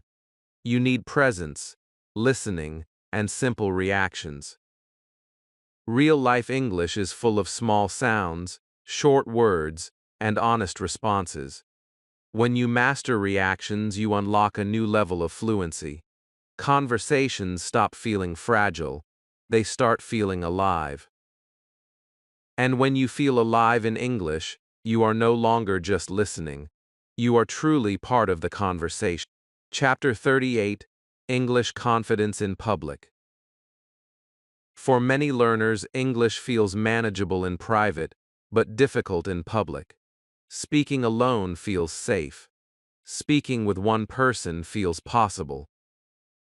But the moment there are other people nearby, co-workers, classmates, strangers, or even friends, fear appears. The heart beats faster, the voice feels smaller, thoughts scatter. This chapter is about changing that experience. It is about helping you feel calm and steady when speaking English around others, not by forcing confidence, but by understanding where confidence truly comes from. Let's begin with a truth that is often misunderstood. Confidence is not something people give you. It is not something listeners decide for you. Confidence is an internal state. It lives inside your body and mind, not in other people's opinions. When you understand this, public speaking becomes less frightening. You stop trying to control how others see you and start focusing on how you feel while speaking. Fear of speaking in public often comes from imagination. You imagine people watching closely. You imagine mistakes becoming obvious. You imagine judgment. In reality, most people are not focused on you the way you think. They are thinking about themselves, their own thoughts, their own worries. When you speak, they listen for meaning, not perfection. Remembering this helps your nervous system calm down. Another important shift is understanding that nervousness does not mean you are failing. Nervousness is a normal response to attention. Even fluent speakers feel it. The difference is not that they are calm, but that they continue anyway. They allow nervousness to exist without letting it stop them. You can do the same. Let's talk about the body, because confidence begins there. When you feel nervous, your body tightens. Shoulders rise. Breathing becomes shallow. Voice becomes weaker. These are physical reactions, not language problems. When you slow your breathing and relax your shoulders, your voice becomes steadier. You do not need perfect English to sound confident. You need a relaxed body. Posture also matters more than you think. Standing or sitting upright sends a signal to your brain that you are safe. Safety reduces fear. When your body feels safe, your mind follows. Confidence grows from this physical foundation. Another helpful technique is slowing down. Public fear often pushes people to rush. Rushing makes mistakes feel bigger. Speaking slightly slower gives you control. It gives your listener time. It gives you space to breathe. Slow speech often sounds more confident than fast speech. This chapter also wants to remove the idea that public speaking means long speeches. Public English happens in many small moments. Answering a question in a group, saying your opinion in a meeting, ordering something with people nearby. These moments count. Confidence grows through repeated small experiences, not one big performance. You may worry that others will notice your accent or mistakes. Here is something important. Accents are normal. Mistakes are expected. What people notice most is how comfortable you seem with yourself. When you accept your English, others accept it too. Confidence is contagious. Another emotional block is the fear of silence. In public situations, silence can feel louder. You may feel pressure to fill it. Remember this: silence is not failure. Silence is thinking time. Taking a moment before speaking shows calmness, not weakness. This chapter also encourages you to stop apologizing for your English in public. Saying sorry for my English shifts attention to mistakes. You do not need to explain yourself. Speak, pause, continue, let communication lead. Let's talk about attention. When you focus on yourself, fear grows. When you focus on the message, fear shrinks. Ask yourself, what do I want to share? Not how do I sound? That shift moves your attention outward. Outward focus reduces anxiety. Confidence in public also grows when you prepare emotionally, not linguistically. Preparation does not mean memorizing sentences. It means reminding yourself that you belong in the conversation. English is not owned by anyone. It is a shared tool. You have the right to use it. Another powerful idea is acceptance. Accept that you may feel nervous. Accept that your voice may shake slightly. Accept that you may pause. None of this means you are doing something wrong. When you stop fighting these sensations, they lose power. You may notice that confidence improves when you speak more often in small public moments. A short comment, a simple response, a brief question. Each time you speak, your brain learns that public English is safe. Safety builds confidence naturally. This chapter also helps you understand that confidence is not loudness. You do not need to speak loudly or dominate conversations. Quiet confidence exists. Calm, steady speech feels strong. You do not need to change your personality to be confident in English. From today, try this mindset. You are not performing, you are participating. Participation does not require perfection, it requires presence. When you show up and speak, even briefly, you are building confidence. You may feel proud after public speaking moments, even small ones. That pride is important. Notice it. Let it reinforce your identity as a speaker. Confidence grows when effort is recognized. By the end of this chapter, I want you to feel safer speaking English around others. Not fearless, but grounded. Not perfect, but present. Public English no longer feels like a test. It feels like a space you can exist in. Confidence in public does not arrive suddenly. It grows quietly, moment by moment, sentence by sentence. And each time you speak, even when your voice feels unsure, you are proving something important to yourself. You are capable. You are allowed. And you are becoming more confident every time you choose to speak. Chapter 39. When you don't understand everything. There is a quiet fear that follows many English learners into every conversation. It is not the fear of speaking. It is the fear of not understanding. Someone talks, words keep coming, and suddenly meaning slips away. The learner smiles, nods, and hopes the moment passes. Inside, panic starts to grow. This chapter exists to remove that panic. Alright, because not understanding everything is not failure. It is normal. It is human. And most importantly, it is manageable. Let's begin with a truth that often surprises learners.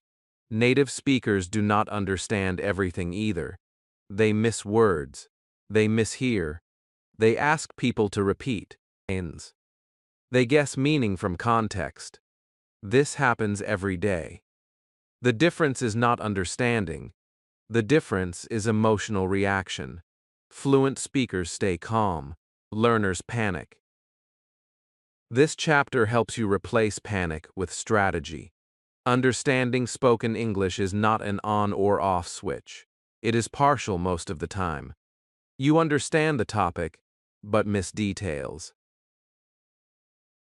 You understand some words, but not all. This is how real listening works, even for advanced speakers. Expecting full understanding creates pressure that blocks listening. Accepting partial understanding opens the door to calm. When panic appears, the body reacts first. Breathing becomes shallow, muscles tighten, the mind races. In this state, understanding becomes even harder. The first step when you feel lost is not language. It is calm. Take a breath. Relax your shoulders. Remind yourself that nothing dangerous is happening. You are allowed to not understand. One of the most important skills in spoken English is asking for clarification politely. This is not a weakness. It is a communication skill. Simple phrases like, "Sorry, could you repeat that?" or "I didn't catch that," are used by native speakers every day. These phrases are short, respectful, and effective. They keep conversations honest. You do not need to understand every word to understand meaning. Often, context tells you enough. Topic, tone, and situation give clues. If someone is smiling and talking about the weekend, the message is likely positive. If someone sounds serious and slow, the message may be important. Trust these signals. They help you stay oriented even when words are missing. Another useful strategy is asking for clarification in a specific way. Instead of saying you don't understand everything, you can ask about one part. What do you mean by that? Or which part? These questions guide the conversation and help the speaker adjust. Most people are happy to help when asked calmly. Many learners feel embarrassed asking for repetition because they think it slows the conversation. In reality, pretending to understand slows things more.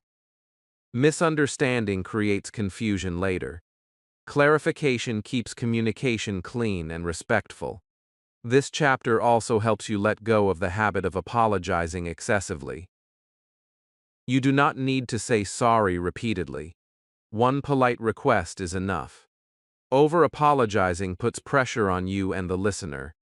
Calm requests feel confident and natural. Another important idea is learning to let go of missed words. Sometimes, you miss a word, but the conversation continues clearly. In these moments, do not interrupt. Let it go. Focus on the main idea. Not every word matters equally. Trying to catch everything will exhaust you. Let's also talk about guessing. Guessing meaning from context is a real listening skill. Children do it. Native speakers do it. You do not need permission to guess. If your guess works and the conversation continues, you succeeded. If not, you can ask later. Guessing keeps you engaged instead of frozen. Fear of misunderstanding often comes from perfectionism. You believe understanding must be complete to be acceptable. That belief is unrealistic. Communication works with partial understanding. People adjust. Conversations adapt. Trust the process. Emotional control is the heart of this chapter. When you stay calm, your listening improves naturally. Calmness opens your ears, panic closes them. You cannot force understanding, but you can create the conditions for it. Another helpful mindset is remembering that understanding improves over time, not in one conversation. Each listening experience trains your brain. Even when you feel lost, your brain is learning sounds, rhythm, and patterns. Progress is happening quietly. You may also notice that understanding improves when you stop translating. Translation slows listening. When you focus on catching meaning directly, even imperfectly, your brain adapts faster. Accept uncertainty. Let meaning arrive slowly. This chapter encourages you to be honest with yourself and with others. If you don't understand, that's okay. If you need repetition, ask. If you miss something, let it go. These choices protect your confidence. From today, give yourself a new rule. Do not panic when you don't understand. Pause, breathe, choose a strategy, ask, guess, or listen forward. Any of these is better than freezing. You may notice something powerful when you apply this. Conversations feel less stressful. You stop fearing fast speakers. You stay present even when confused. That presence is a form of fluency. By the end of this chapter, I want you to feel emotionally stronger during conversations. Not because you understand everything, but because you know what to do when you don't. Control replaces panic. Strategy replaces fear. Understanding everything is not the goal. Staying connected is. When you can remain calm, ask politely, and continue listening, English stops feeling fragile. It becomes flexible. And when English becomes flexible, you stop fearing confusion. You handle it. You move through it. And you continue speaking with confidence, even in imperfect understanding. Chapter 40. You sound like yourself in English. There comes a quiet moment in every real learning journey when effort changes into ownership. It does not arrive with applause. No one announces it, but you feel it. English no longer feels like something you are trying to do. It feels like something you are doing. This chapter is about that moment. It is about recognizing that your English voice is no longer borrowed or artificial. It is yours. And sounding like yourself in English is one of the most powerful milestones you can reach. At the beginning, English often feels like acting. You repeat phrases. You copy sounds. You follow patterns carefully. Everything feels intentional and a little tense. That stage is necessary. But it is not permanent. Over time, as you speak more, listen more, and live with the language, something changes. You stop asking, "Is this correct?" as often. You start asking, "Is this what I mean?" That shift tells you that English is becoming part of you. Many learners believe that success in English means sounding like someone else, like a native speaker they admire, like a teacher, like a voice from a movie. This belief creates pressure and distance. You chase an external image instead of developing your own voice. But real fluency is not imitation. Real fluency is expression. When you sound like yourself, your English feels natural, even if your accent remains, even if your sentences are simple. Your personality does not disappear when you speak English.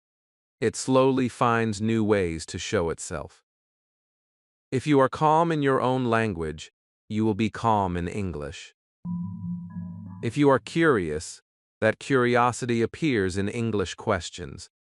If you are thoughtful, your pauses carry meaning. English does not replace who you are. It gives you another space to be who you already are. This chapter is about letting go of comparison. Comparison steals ownership. When you compare your English to others, you move away from your own voice. But when you focus on how you sound compared to who you were before, motivation deepens. You see growth. You feel continuity. You recognize progress as something personal, not competitive. Sounding like yourself also means accepting your rhythm, your pace, and your choices. You may speak slower than others. That can be calm and confident. You may choose simpler words. That can be clear and honest. You may pause often. That can be thoughtful. None of these are weaknesses. They are styles, and style is part of identity. Another important realization at this stage is that English is no longer only for practice. It is for life. You use it to think, to react, to express feelings, to share opinions. You stop separating English time from real time.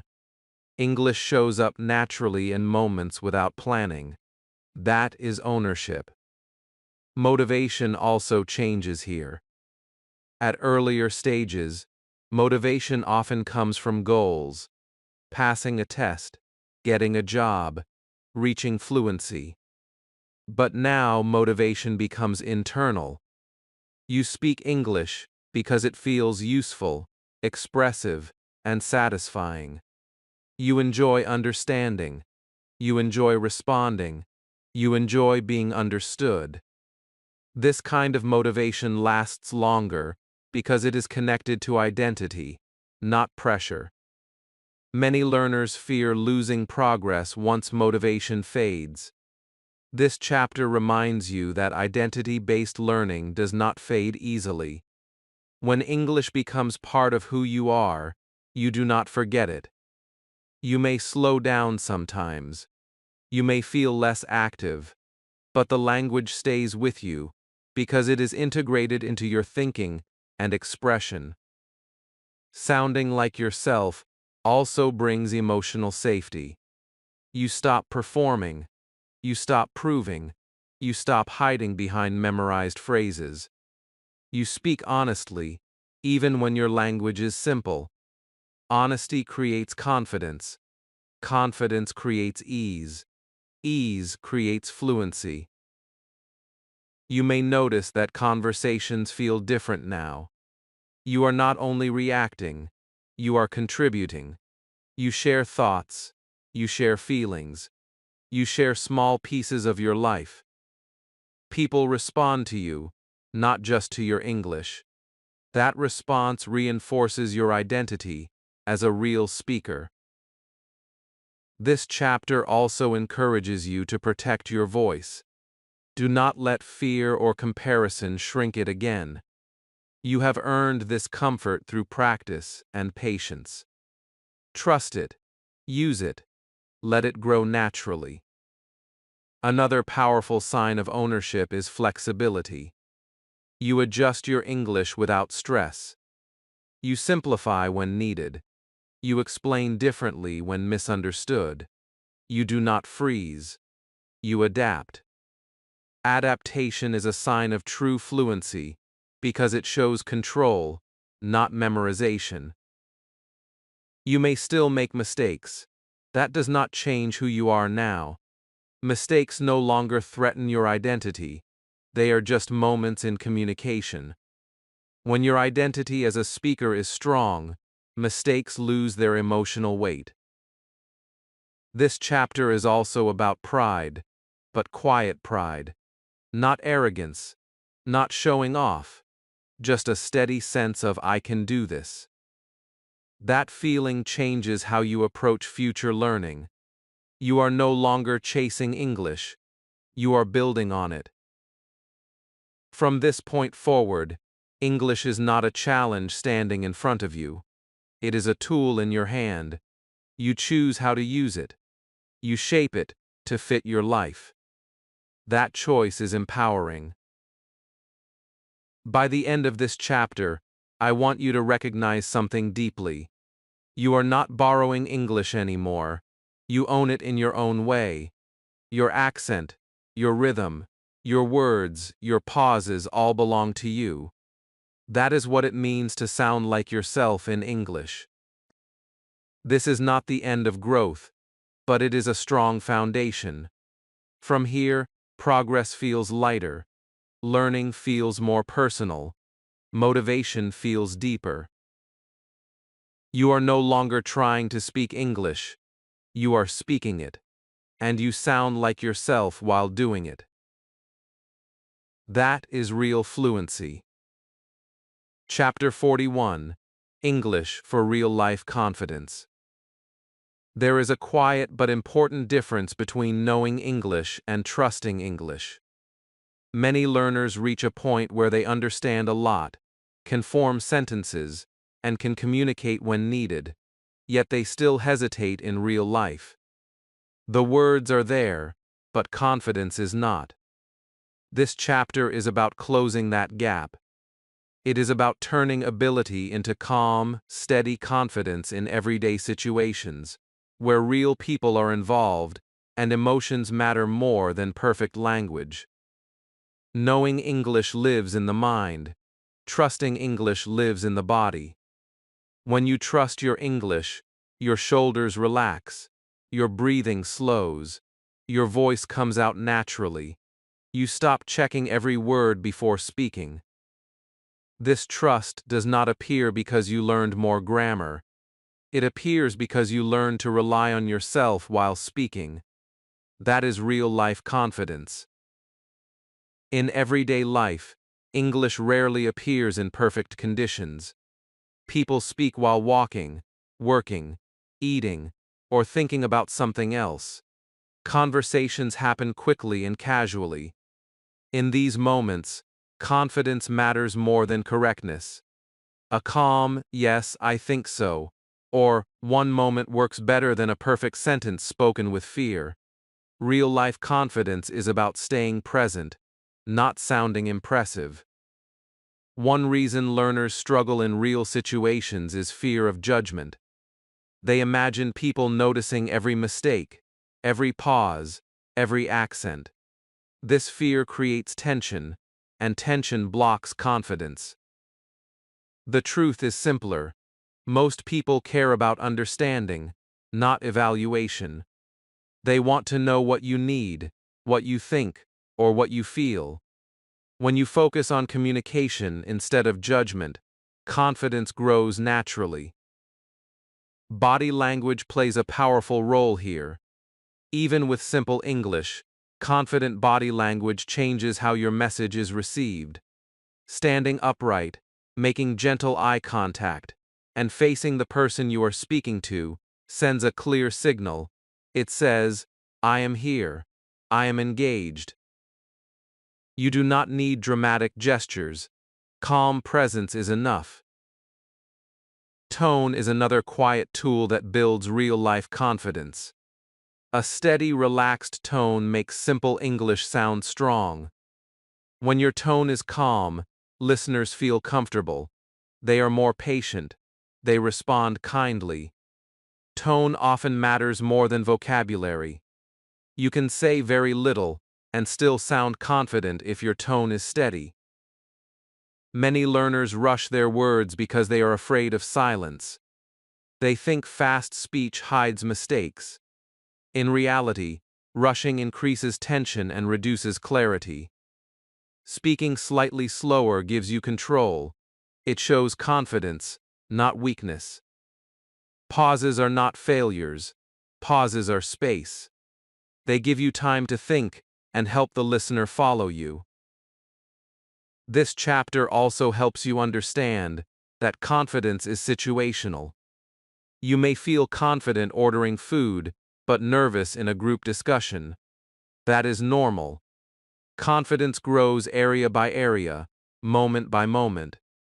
You do not need to feel confident everywhere at once.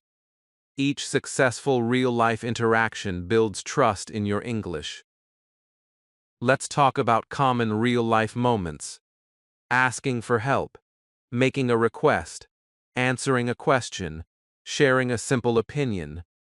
These moments do not require advanced language, they require presence.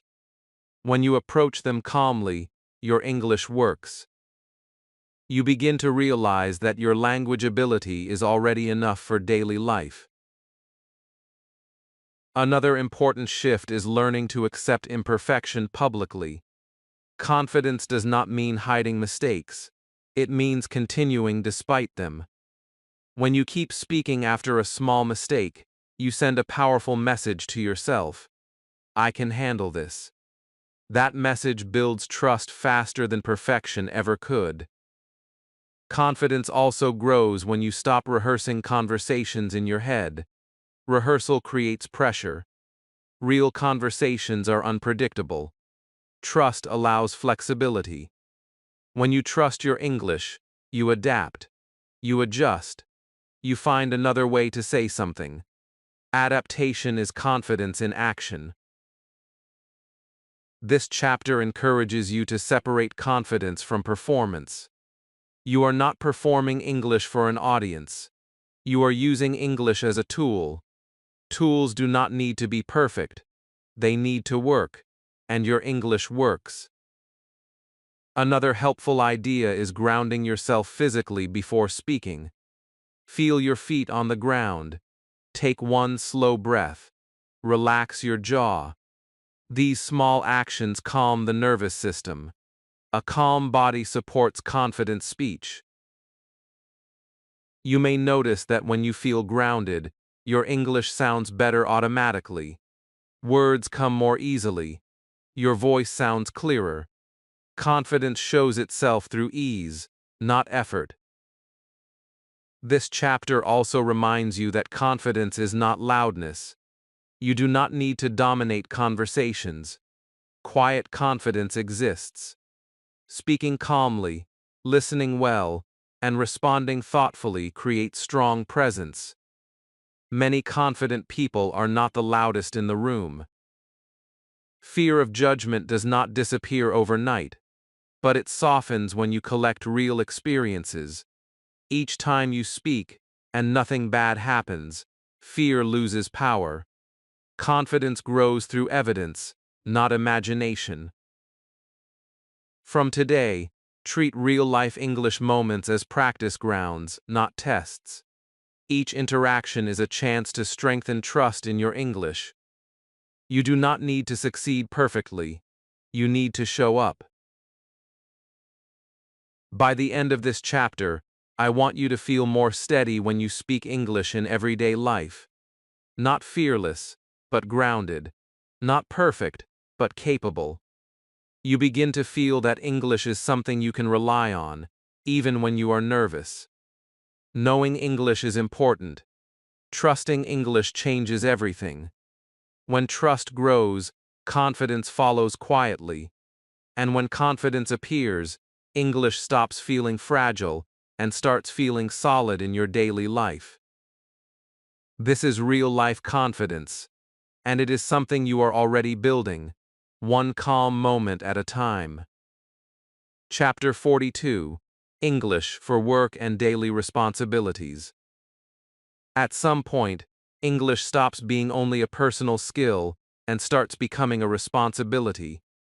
You use it to explain what you are doing, to ask for something you need, to confirm information, or to update someone about progress.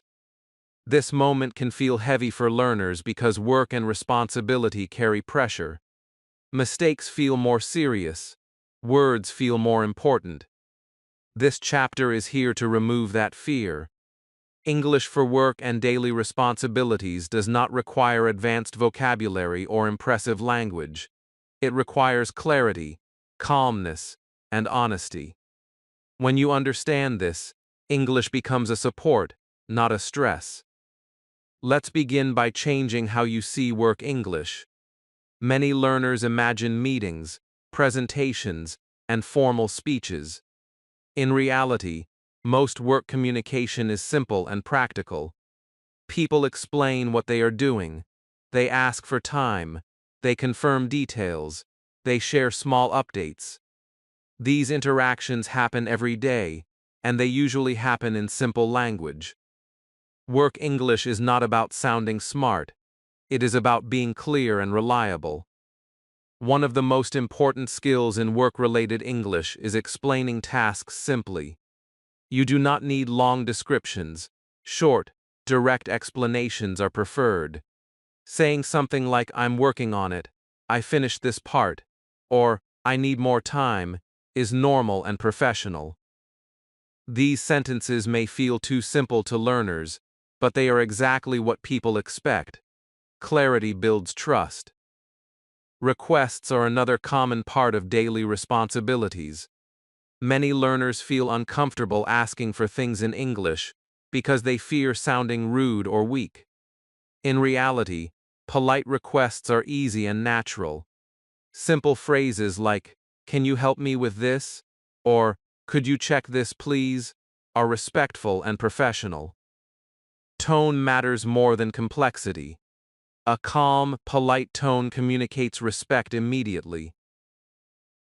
Confirmations are especially important in work situations. Confirming prevents mistakes and shows responsibility. Phrases like, "Just to confirm, so we are meeting at," or "I understand, I will do that," are powerful. They show that you are paying attention and taking ownership. Confirming is not a sign of uncertainty, it is a sign of professionalism. Updates are another key part of responsible communication. People want to know what is happening, even if there is no big news.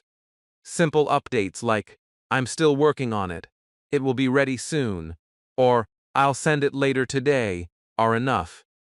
You do not need to explain everything. Keeping people informed builds reliability. Many learners believe professionalism means using formal words. In spoken work English, professionalism comes from calmness and consistency. Speaking clearly, listening carefully, and responding honestly create a professional impression. Fancy words can confuse. Simple words build confidence.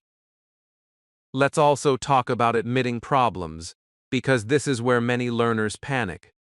When something goes wrong, fear often increases. But English allows calm, responsible ways to handle problems. Saying there's a small issue, "I made a mistake," or "I need to fix this," is honest and mature. Avoiding problems creates more stress than naming them. Clear communication earns respect. Another important skill is asking for clarification at work.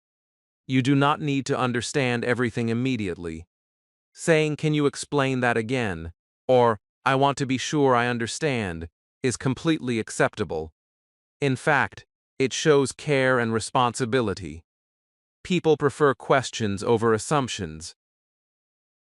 Daily responsibilities also include routine communication, greeting coworkers, responding to messages, acknowledging requests. Simple responses like, "Okay, sure," "No problem," or "I'll do it," are part of professional life. These small responses keep work moving smoothly. Tone plays a big role in work English. A calm tone shows confidence.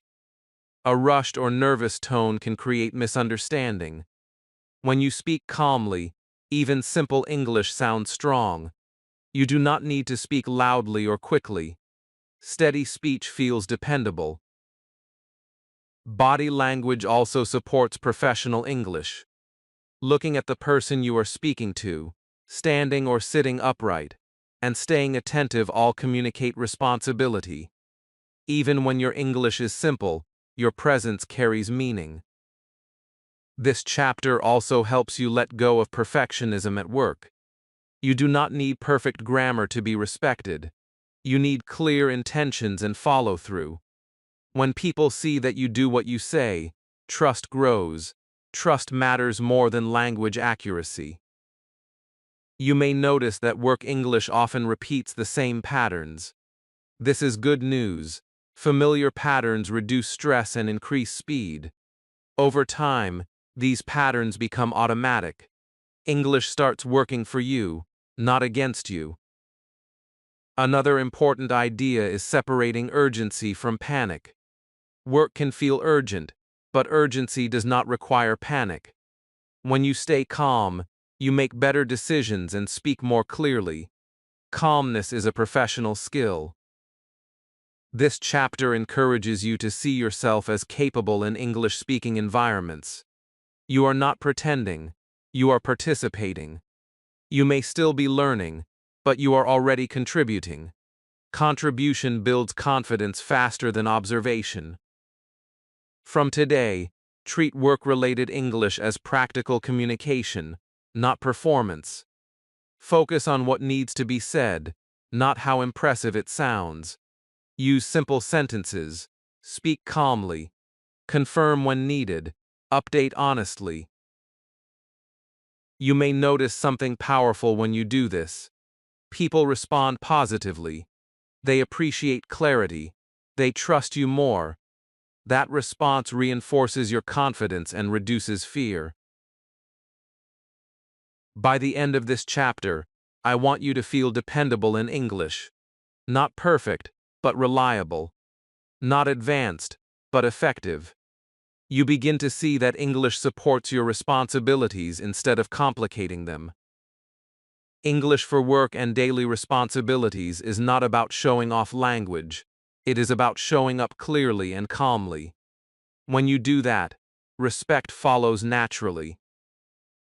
And with each responsible interaction, English becomes less intimidating and more empowering, exactly the way it should be. Chapter 43: Speaking Clearly, Under Pressure. Pressure changes everything. Even people who speak English well can feel their mind go blank when stress suddenly appears. Your heart beats faster. Your thoughts rush. Words that were easy a moment ago seem to disappear. This chapter is here to tell you something important and calming. This experience is normal. It is not a sign that your English is weak. It is a sign that your body is reacting to pressure. When you understand this, you stop blaming yourself, and once blame disappears, clarity slowly returns. Stress affects speech before it affects knowledge. You do not forget English under pressure. Your brain simply shifts into a survival mode, where speed feels more important than clarity. That is why sentences break, pronunciation feels messy, and pauses feel scary. The solution is not to push harder. The solution is to slow down gently. Clear English under pressure comes from calm control, not from forcing confidence.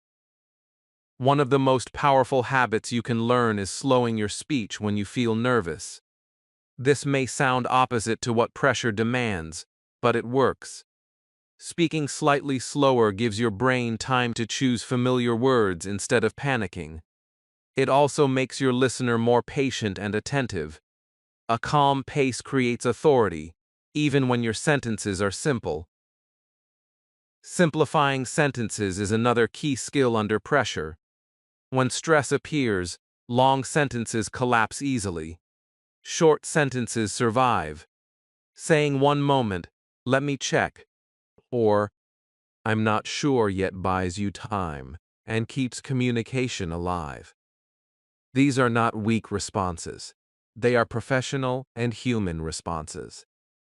Under pressure, simple English is strong English. Unexpected situations often trigger stress. Someone asks you a question suddenly. A phone rings. A problem appears without warning. In these moments, silence feels dangerous, so learners rush to speak. This chapter teaches you that silence is allowed. A short pause shows thoughtfulness, not weakness. Taking a breath before speaking helps your voice settle and your thoughts organize. Phone calls are a common source of pressure because you cannot see the other person. Your brain has less information, so anxiety increases. The solution is to rely on familiar phrases, starting with "hello," "this is OC," or "I'm calling about," gives your mind a clear path. If you do not understand something, Saying, "Could you repeat that, please?" is completely normal. Even native speakers use this often. Quick questions also create pressure because they demand fast answers. You may feel judged by your speed. This chapter reminds you that speed is not the goal. Clarity is. Saying just a second, or let me think, gives you space. People respect someone who answers carefully more than someone who answers fast and incorrectly. Another important idea is controlling your inner voice. Under stress, many learners hear a critical voice saying, "You're messing up," or "They're judging you."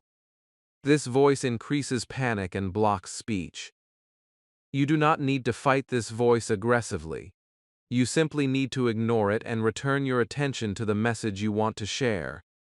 Focus on meaning, not performance. Your body also plays a role in clear speech. Tight shoulders, shallow breathing, and tense posture make speaking harder. Relaxing your shoulders and taking one slow breath before speaking can change everything. Calm breathing sends a signal to your brain that you are safe, and when the brain feels safe, words flow more easily. This chapter also teaches you to accept imperfection under pressure. You may repeat words. You may correct yourself. This is fine. Real conversations are not smooth performances. They are human exchanges. When you accept small imperfections, pressure loses power over you. Another helpful strategy is preparing simple fallback phrases. These are short, reliable sentences you can use anytime.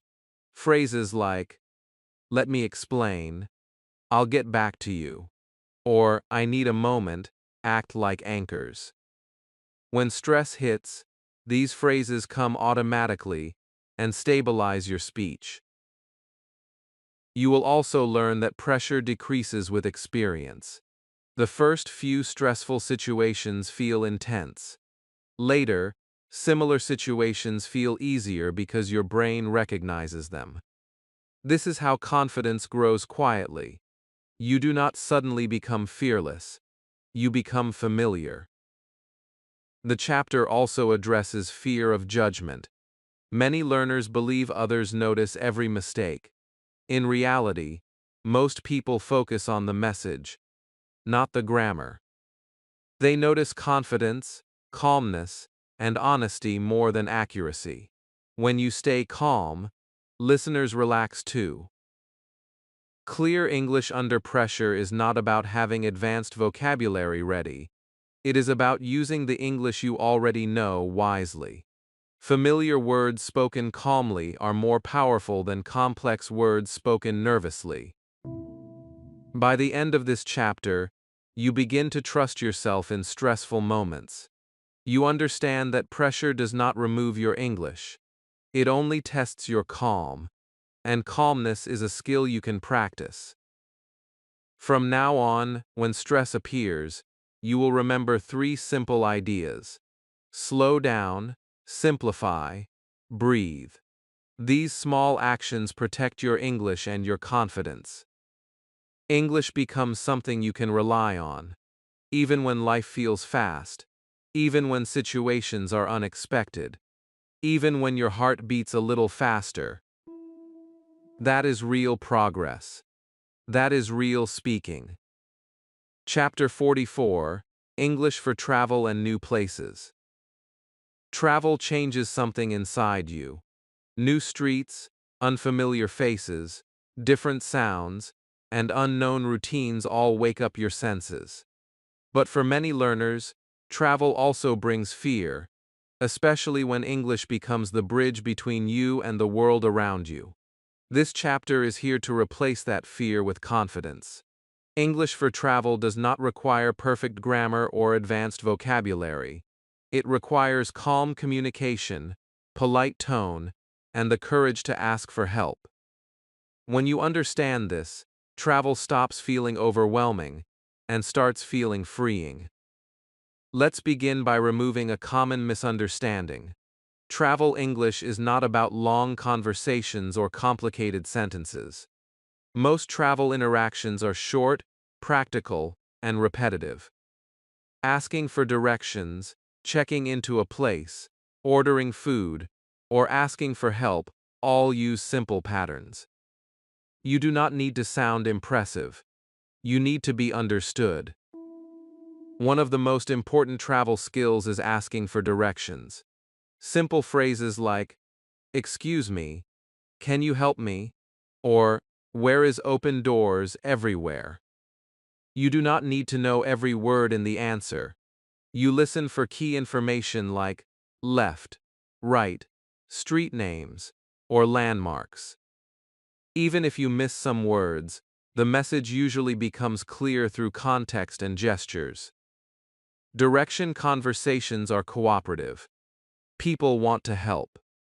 Travel also involves services like hotels, transport, shops, and restaurants.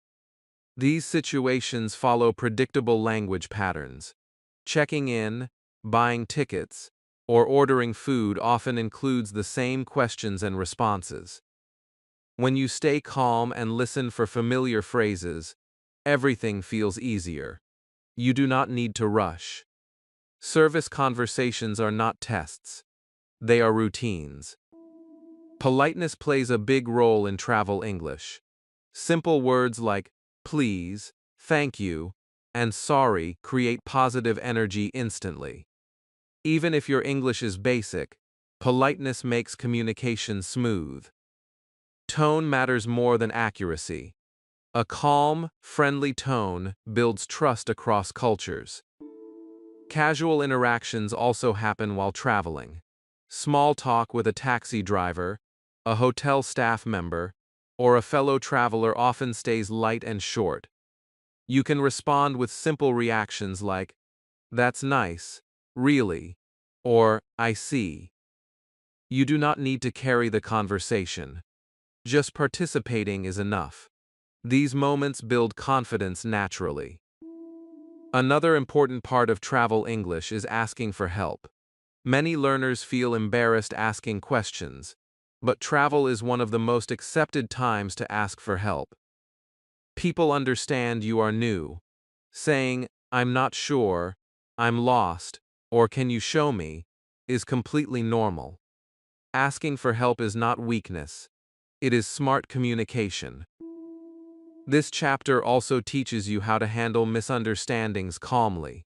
When you do not understand something, you do not panic. You say, "Sorry, can you say that again?" or "Can you speak slowly, please?" These phrases protect your confidence and keep communication moving. Even native speakers use them. Cultural tone matters when traveling, but you do not need to overthink it.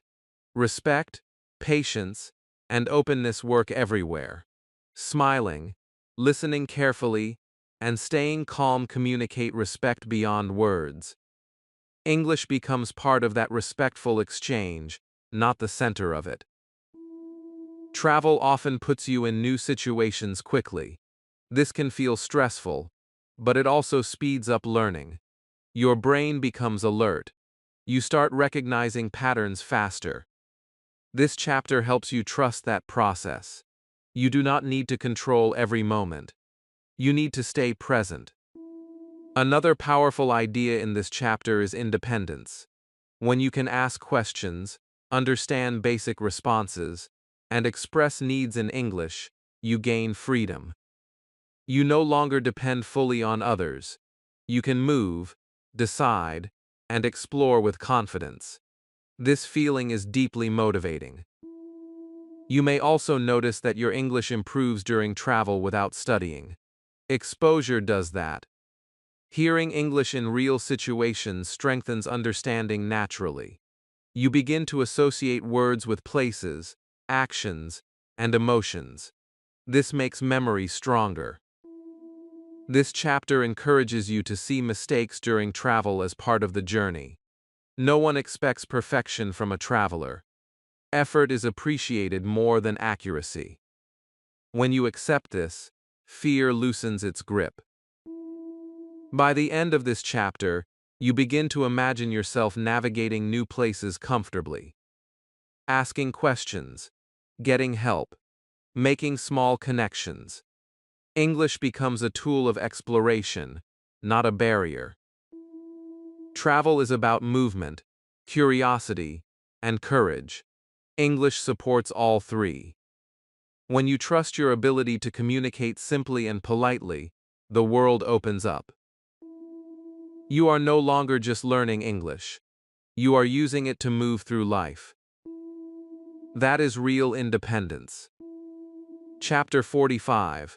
Understanding Native Speakers Better. At some point in your English journey, you realize something frustrating. You can understand slow English. You can understand lessons. You can understand subtitles. But when native speakers talk to each other, everything suddenly feels fast, messy, and unclear. Words seem to disappear. Sentences feel unfinished. And you may quietly think, my English is not good enough. This chapter is here to gently correct that thought. The problem is not your intelligence, and it is not your effort. The problem is that native speakers do not speak the way English is written or taught in books. Native speakers sound fast because they are not thinking about English. They are thinking about meaning, emotions, and reactions. Their mouths move faster than learners expect because many words are reduced, softened, or connected together. This is normal spoken language, not bad pronunciation. When you understand this, you stop blaming yourself and start listening differently. One of the biggest mindset changes in this chapter is learning to listen for meaning, not perfection. Many learners try to understand every single word. When they miss one word, their brain panics, and they miss the next 5 words. This creates a feeling of being lost. Native listeners do not listen this way. They catch the main idea, the emotion, and the intention. You are learning to do the same. Think of listening like watching a movie. You do not focus on every sound effect. You follow the story. English listening works the same way. When a native speaker talks, your goal is not to understand every word. Your goal is to understand what they want, what they feel, or what they are doing. When you shift your focus to meaning, clarity improves naturally. This chapter also teaches you to listen for key words. In spoken English, not all words are equal. Some words carry meaning, and others simply connect ideas. Native speakers often stress important words and soften unimportant ones. When you train your ear to catch stressed words, understanding becomes easier. Even if you miss small words, the message stays clear. Tone is another powerful guide. Even when you do not understand the words, you often understand the feeling. Is the speaker happy, angry, confused, or relaxed? Tone gives you information that words sometimes do not. This chapter encourages you to trust tone as much as vocabulary. Humans communicated with tone long before grammar existed. Another important idea here is accepting partial understanding. Many learners believe understanding must be complete to be useful. This belief creates stress. In real life, partial understanding is normal, even among native speakers. People miss words, mishear sentences, and still respond correctly because they understand the situation. You are allowed to do the same. Native speakers also use shortcuts. They shorten phrases, drop sounds, and connect words together. This can sound confusing, but it follows patterns. With repeated exposure, your brain begins recognizing these patterns automatically. You do not need to study them in detail. You need to hear them again and again in real context. This chapter reassures you that understanding improves quietly. One day, you suddenly realize you understood a conversation without trying hard. That moment does not come from studying harder, it comes from listening consistently and patiently. Your brain adapts without asking permission. The chapter also removes fear around asking for repetition. Saying, "Sorry," or "Can you repeat that?" is normal. Native speakers use these phrases daily. Asking for clarification does not mean you failed. It means you are participating actively in communication. Another powerful strategy taught here is staying present. When you hear fast English, your mind may start thinking, "I can't understand this." That thought pulls you away from listening. This chapter encourages you to stay with the sound, even if it feels unclear. Understanding often comes after the sentence ends, not during it. You also learn that listening confidence grows faster than speaking confidence for many learners. This is natural. Your ears adjust before your mouth does. This chapter helps you trust that process instead of rushing it. This chapter is especially gentle emotionally. It reminds you that confusion is part of growth, not proof of failure. Every fluent speaker once felt exactly what you are feeling now. The difference is that they kept listening. By the end of this chapter, you begin to relax when hearing native speakers. You stop trying to control every word. You allow meaning to come to you. And when it does, it feels effortless. Understanding native speakers better is not about training harder ears. It is about training a calmer mind. And when your mind is calm, English becomes clearer than you ever expected. Chapter 46. English for Interviews and Important Talks. When people hear the word interview, their body often reacts before their mind does. The heart beats faster. The mouth feels dry. Thoughts start racing. It feels serious, heavy, and full of judgment. Many English learners believe interviews and important talks require perfect grammar, advanced vocabulary, and rehearsed answers. This belief creates pressure even before the conversation begins. This chapter is here to gently remove that pressure and replace it with something much stronger: calm honesty. Interviews and important talks are not language exams. They are human conversations with purpose. Let's start by changing how you see an interview. An interview is simply a structured conversation where someone wants to understand you. They want to know who you are, what you can do, and how you think. They are not waiting to catch your mistakes. They are listening for clarity, sincerity, and confidence.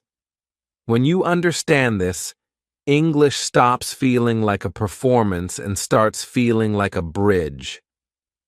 One of the biggest fears learners have is talking about themselves.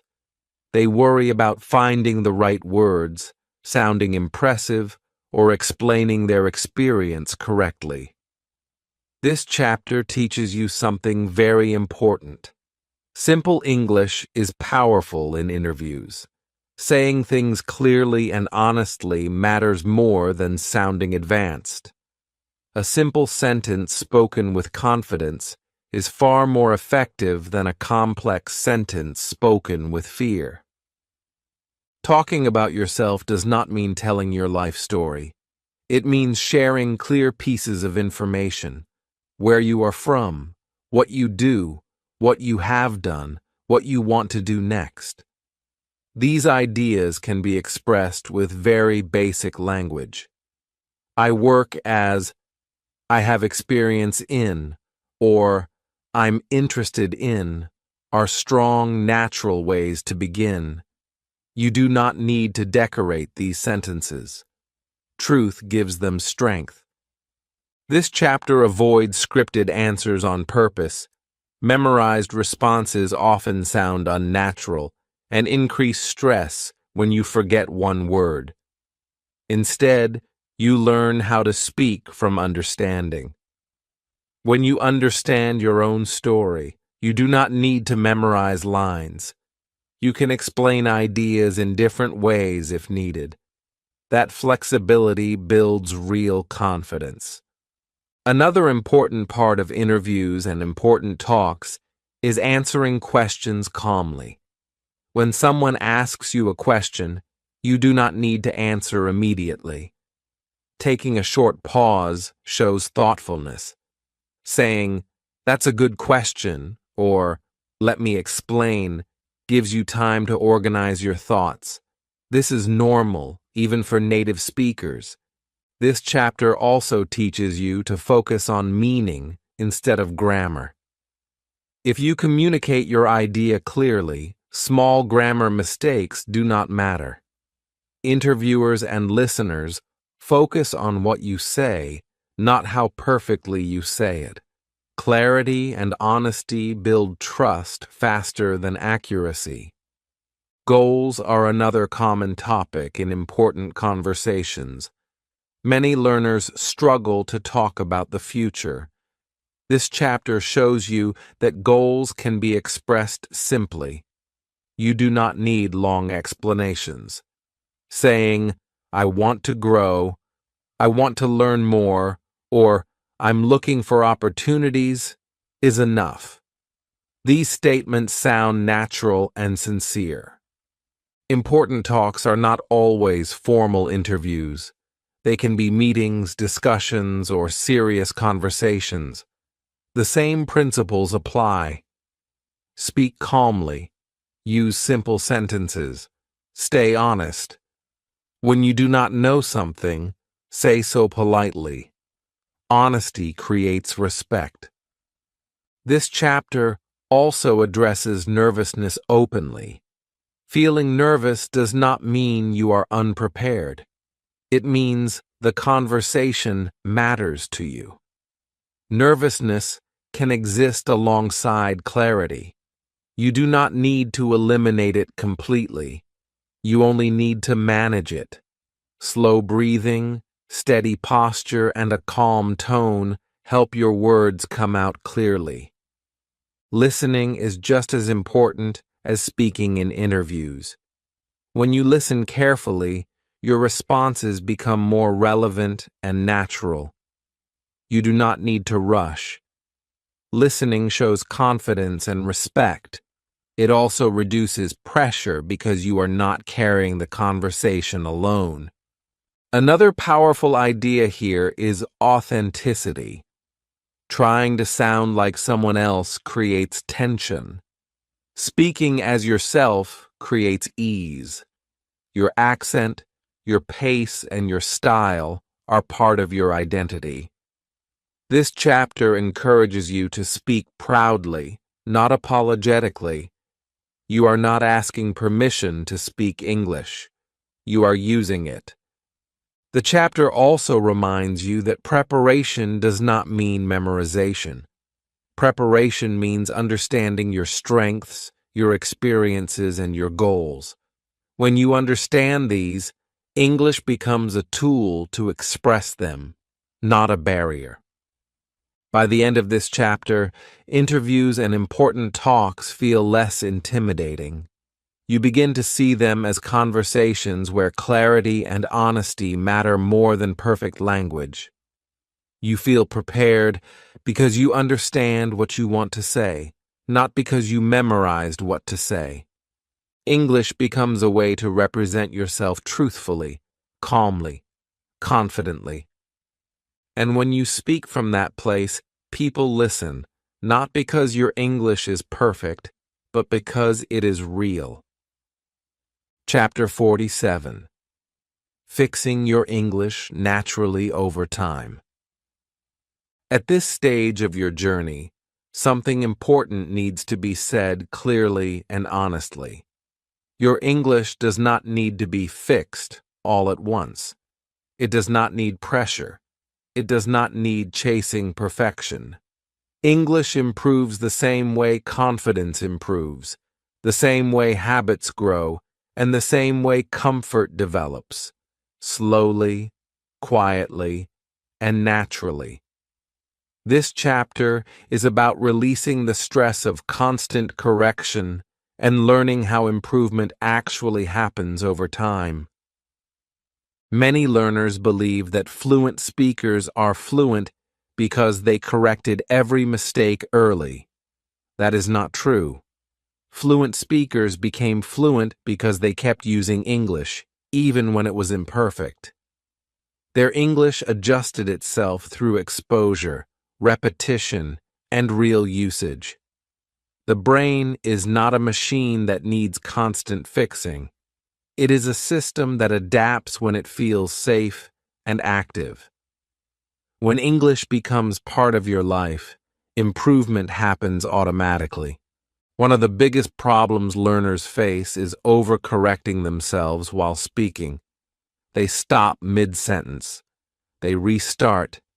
They apologize. They lose confidence. This chapter teaches you a powerful shift. Correction should come after communication, not during it. When you stop yourself every time you notice a mistake, you interrupt flow, confidence, and meaning. Communication suffers. Growth slows down. Natural improvement works differently. You speak, you listen, you notice patterns. Over time, your brain starts choosing better options without effort. One day you realize you are saying something more naturally than before, even though you never studied it directly. That is real learning. That is natural correction. This chapter also helps you understand when correction is useful and when it is unnecessary. Some mistakes matter because they change meaning. Others do not. Native speakers themselves make small mistakes in daily speech and continue without thinking. Not every error deserves attention.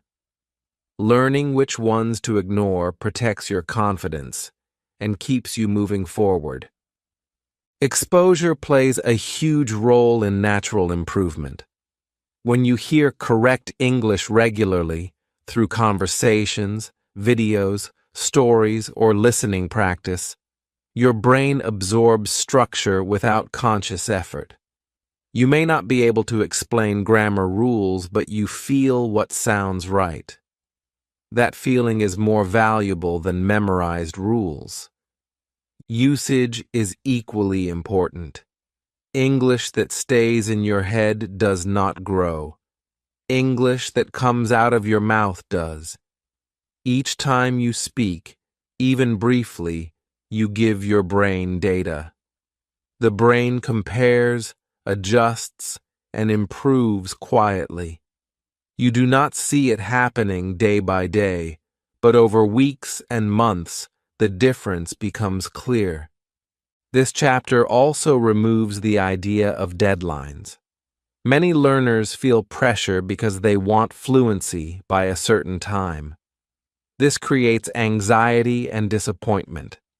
English is not a race. There is no finish line. There is only progress. When you let go of deadlines, learning becomes lighter and more sustainable. Another important lesson here is patience with yourself. Growth does not feel dramatic. It feels ordinary. Some days you feel confident. Some days you feel stuck. Both are normal. Progress is not a straight line. It moves forward, pauses, and moves again. The key is not stopping. You are also encouraged to trust familiarity over effort. When sentences become familiar, they come out faster and cleaner. This does not happen through forcing improvement. It happens through repeated exposure to the same patterns in different situations. Familiarity builds accuracy naturally. This chapter also explains why comparing yourself to others is harmful. Everyone's English journey looks different. Some people speak early with many mistakes. Others stay silent longer. Both paths can lead to fluency. Comparison creates unnecessary pressure and steals motivation. Focus on your own path. Self-correction can still exist, but it becomes gentle. Instead of stopping yourself, you may notice after speaking, "Oh, next time I'll say it this way." That is healthy correction. It does not attack your confidence. It supports it. You will also learn to celebrate small improvements, speaking a little more smoothly, understanding a sentence without effort, feeling less nervous. These are signs of real growth. When you notice them, motivation increases naturally. This chapter reminds you that English is a living skill. It grows as long as you keep using it. There is no moment when learning stops. Even native speakers continue adjusting their language throughout life. That means you are never behind. You are always in progress. By the end of this chapter, you feel calmer about your English. You stop chasing instant perfection. You trust the process. You understand that improvement is already happening, even when you cannot see it clearly. English is not something you fix. It is something you grow into. And as long as you keep listening, speaking, and living in English, it will keep growing with you, naturally, patiently, and confidently. Chapter 48. Making English part of your identity. There comes a quiet moment in every real learning journey when something shifts inside. It is not loud, it is not dramatic, but it is powerful. You stop feeling like English is something outside of you. You stop feeling like a visitor in the language. Instead, English starts feeling familiar. It starts feeling available.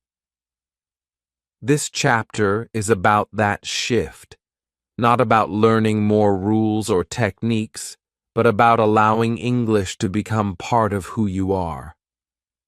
For a long time, English may have felt foreign, like a jacket you had to wear only in certain situations, in class, in exams, in front of certain people. You may have felt that English belonged to others, not to you. This feeling is common, and it is not your fault. Language is deeply connected to identity, and when a language feels foreign, we hesitate to fully step into it. This chapter gently invites you to step in. Making English part of your identity does not mean changing who you are.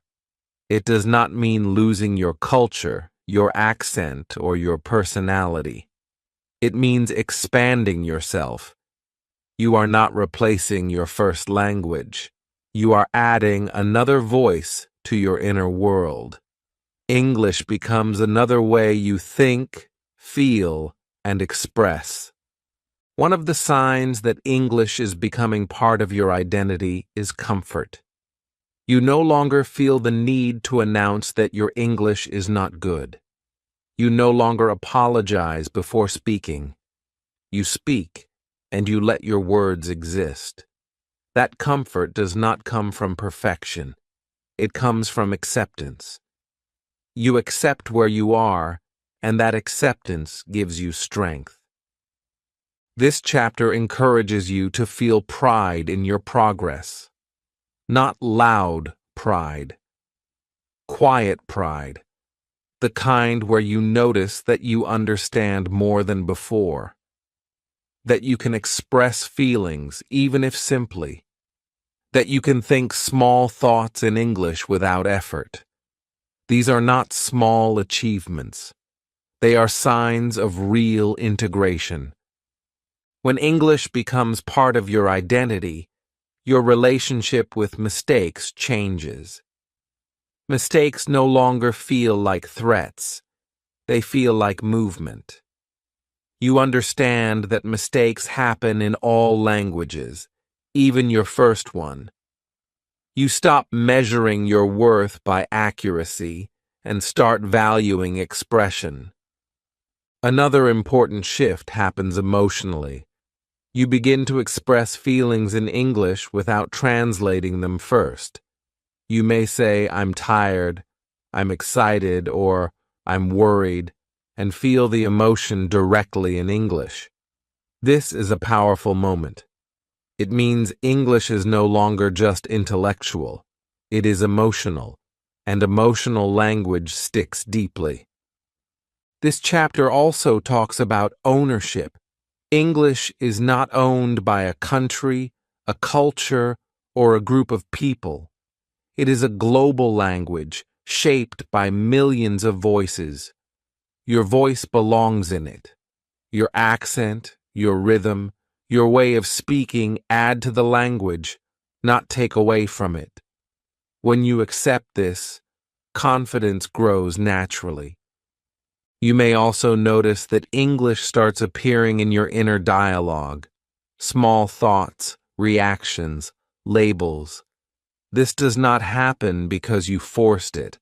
It happens because your brain now recognizes English as usable and safe. This is identity at work. Language follows comfort. Another important part of identity is consistency. You no longer switch personalities when you switch languages. You sound like yourself. You express ideas in your own way. This chapter celebrates that. Sounding like yourself in English is the goal, not sounding like someone else. This chapter also helps you let go of the idea that you must finish learning English before using it fully. There is no finish line. You are already using it. You are already living it.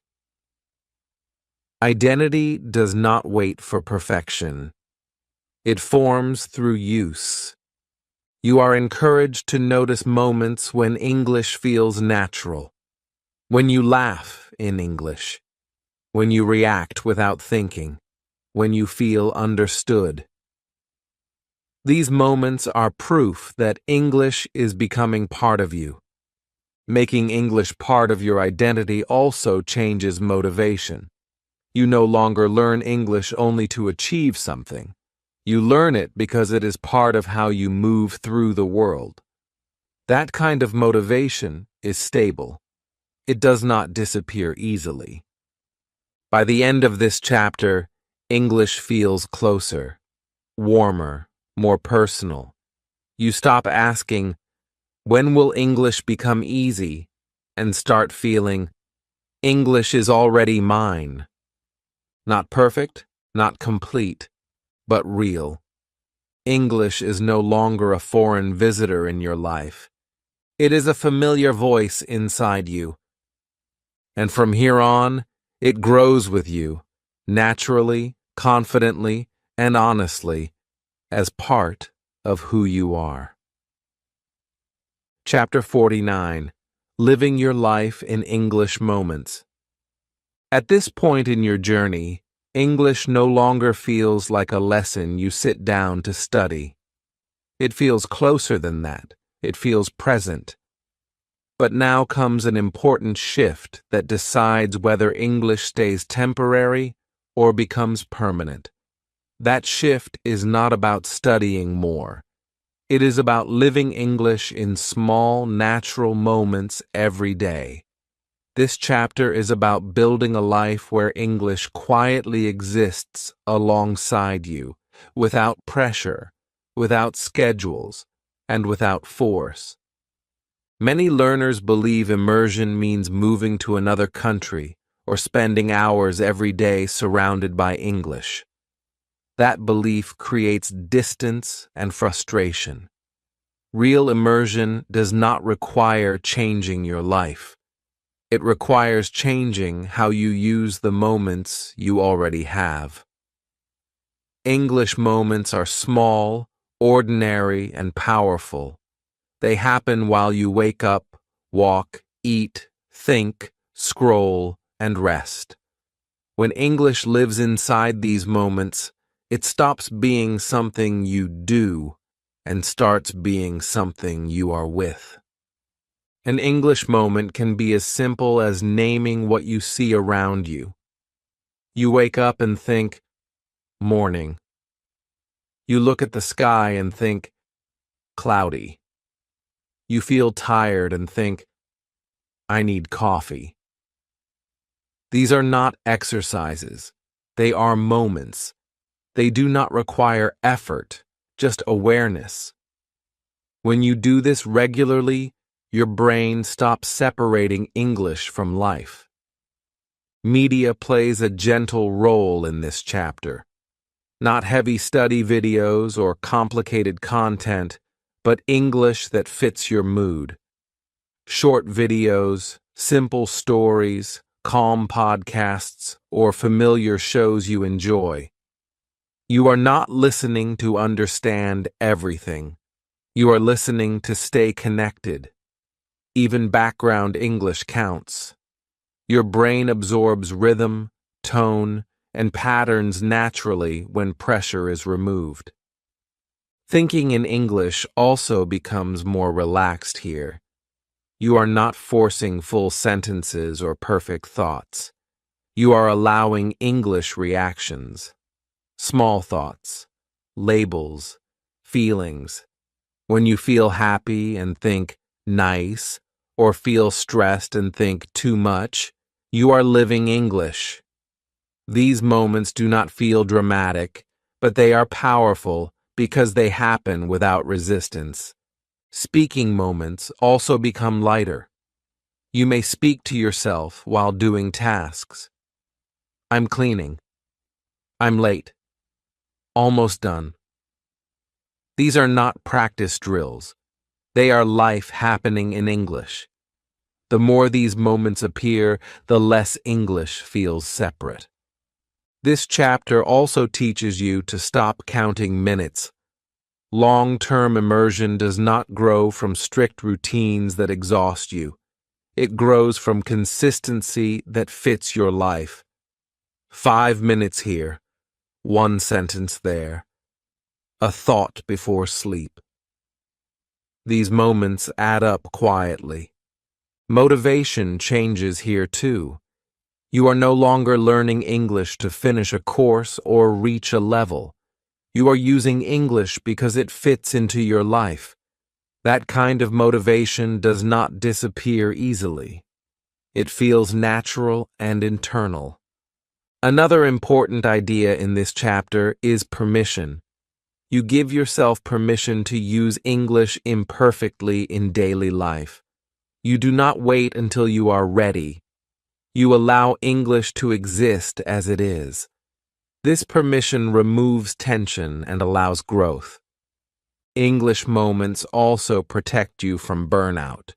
When learning feels heavy, people quit. When learning feels light, people continue. This chapter helps you keep English light. No guilt if you miss a day. No pressure to perform. Just gentle return. You may notice that over time, English appears automatically. You hear a word and understand it without thinking. You react in English before your first language. These moments are signs of deep integration. They happen because English is now part of your daily environment. This chapter reminds you that living in English does not mean abandoning your first language. Both languages can exist together. You switch naturally based on context, emotion, and need. This flexibility is strength, not confusion. By the end of this chapter, English feels less like a goal and more like a companion. It walks with you through your day, sometimes quietly, sometimes clearly, always available. You are no longer chasing fluency. You are living it, one small English moment at a time. And those moments, repeated gently over days and months, build a life where English belongs naturally, comfortably, and permanently. Chapter 50. You are no longer afraid to speak. There is a moment in every real journey that does not look dramatic from the outside, but inside, it changes everything. It is the moment when fear loosens its grip. Not because fear disappears forever, but because it no longer controls you. This chapter is about that moment.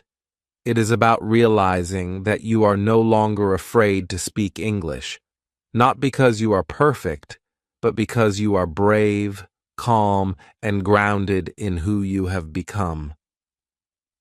At the beginning of this journey, fear was loud. Fear of mistakes, fear of judgment, fear of sounding foolish, fear of freezing. That fear may have lived in your chest, in your throat, or in your silence. It stopped words before they could come out. It made English feel heavy and unsafe. And for a long time, you may have believed that fear meant you were not good enough. Now you know better. Fear was never a sign of weakness. It was a sign that English mattered to you. As you moved forward, something slowly changed. You spoke even when your voice shook. You listened even when you did not understand everything. You made mistakes and survived them. You realized the world did not end when your sentence was not perfect. Each small moment rewired your relationship with English. You did not defeat fear by fighting it. You outgrew it by moving through it. This chapter invites you to look back, not with criticism, but with compassion. Remember the version of you who was afraid to say even one sentence. That person was not lazy. That person was not incapable. That person was simply protecting themselves. And now, here you are, speaking, listening, reacting, expressing. That growth deserves respect. Fear does not disappear suddenly. It fades when it is no longer fed. Earlier, fear was fed by silence, by overthinking, by waiting to be ready. Now, you feed courage through action. You speak simply. You speak honestly. You speak even when it feels slightly uncomfortable. And because of that, fear has less space to grow. One of the most powerful changes you may notice is calm. You no longer panic when someone looks at you while you speak. You no longer rush to finish your sentence. You allow pauses. You breathe. Calmness is not confidence, shouting loudly. Calmness is confidence resting quietly inside you. This chapter is not about celebrating perfect English. It is about recognizing emotional strength.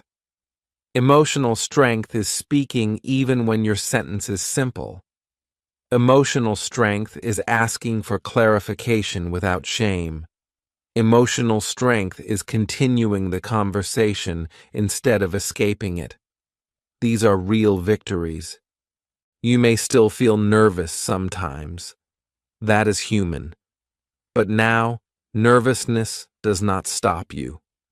It walks beside you, not in front of you. You know how to slow down. You know how to simplify. You know how to recover. That knowledge creates safety. This chapter also reminds you that confidence is not a personality trait. It is a result of repeated proof. You have proof now. Proof that you can speak. Proof that you can be understood. Proof that you can handle mistakes. Proof that English does not collapse under pressure. This proof lives inside you, even on quiet days.